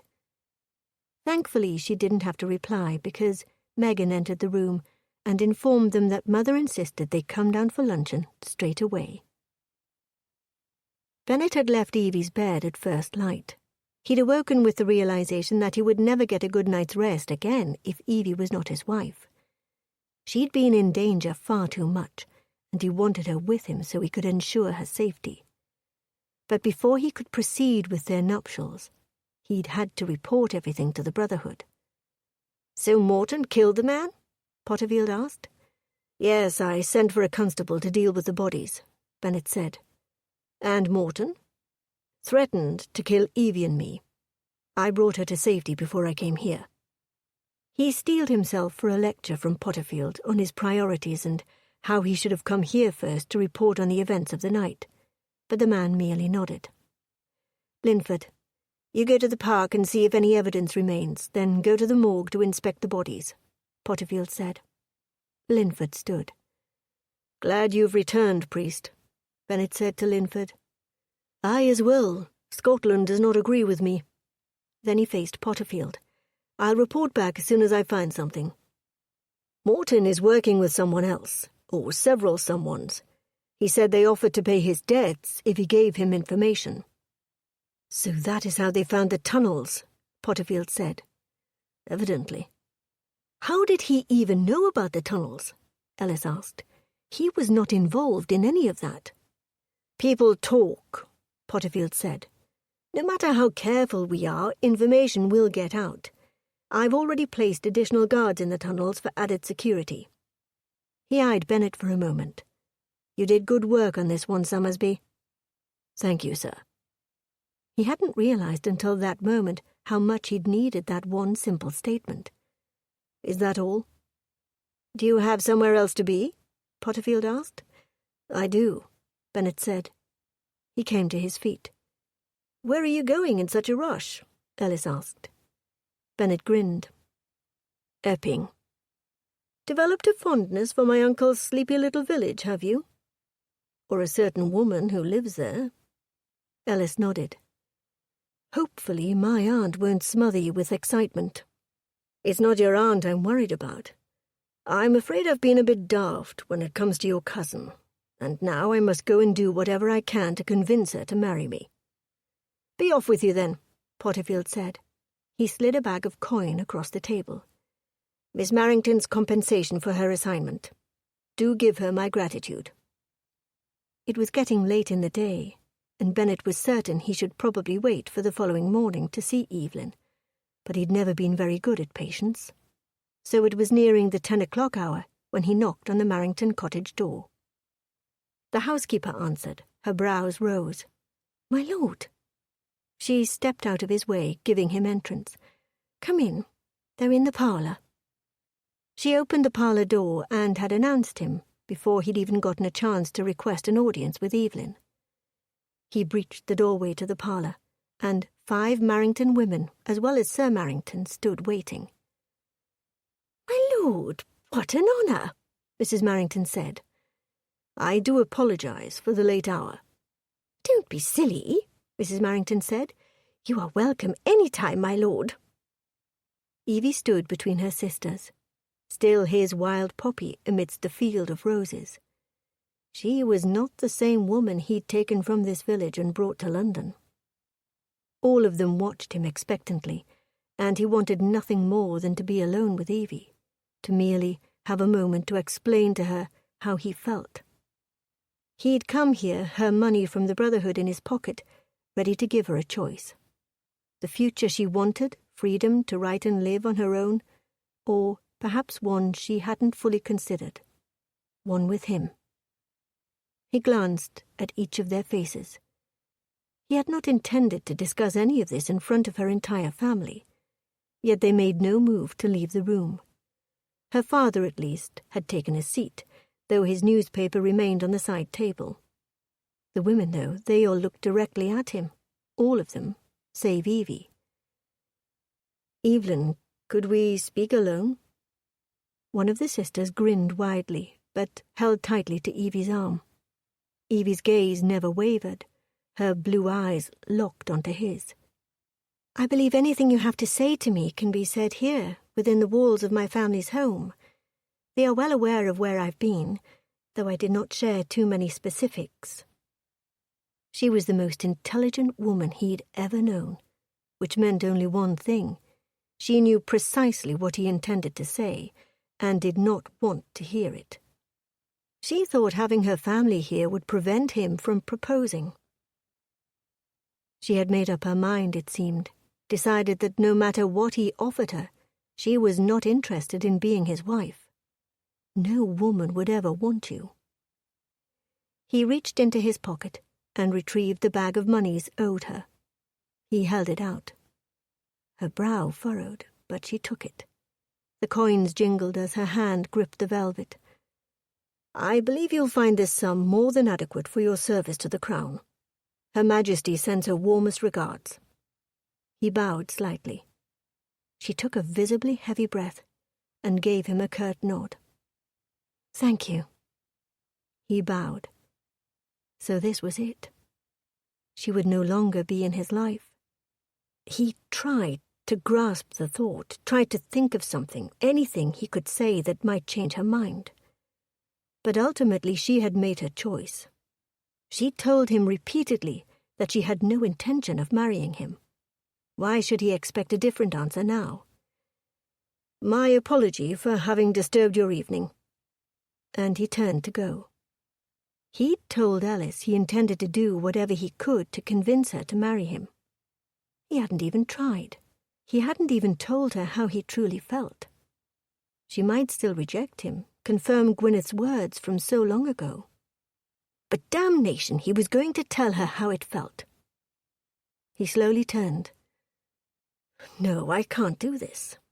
You might not want to hear what I have to say, but I'm going to say what I've come to say, regardless of whether or not you want to hear it." Her eyes widened, and her lips parted, but she said nothing. "The truth is, Evie," he closed the distance between them, "you are a colossal distraction. You absolutely infuriate me with your headstrong ways, but you're so much more than I could have ever imagined. No one has ever stood up to me the way you do, as if you have no fear. You're more than I ever thought I deserved, and you've made me want things I never thought I'd want." One of her sisters squealed, but he ignored the sound as best he could.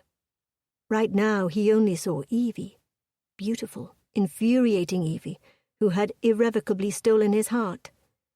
He loved her, wholeheartedly and unabashedly loved her. I know that my life isn't simple, but if you can fool all of London into thinking you're the Queen, then I think you're up for the task. Her mother gasped. Still the frown remained on Evie's expression. What are you saying, Bennet? For being so bloody smart, you are daft sometimes. He pulled her to him, not caring about the impropriety of the embrace. I'm saying that I love you, desperately. Despite the fact that you are maddening, I love you, and I want to marry you.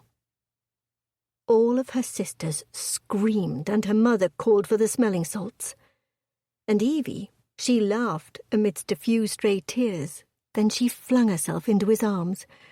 Oh, it's about time you figured this out. I'm an idiot. He smothered her head in kisses. Please say you'll marry me. Yes, 1,000 times, yes. And he pulled her into his arms for a none-too-proper kiss. This concludes Undercover with the Earl by Robin DeHart, narrated by Pearl Hewitt. Copyright 2015 by Robin DeHart. This unabridged audiobook is published by arrangement with Entangled Publishing, LLC, and was produced in the year 2022 by Tantor Media Incorporated, a division of Recorded Books, which holds the copyright thereto. Please visit tantor.com for more information on our growing library of unabridged audiobooks.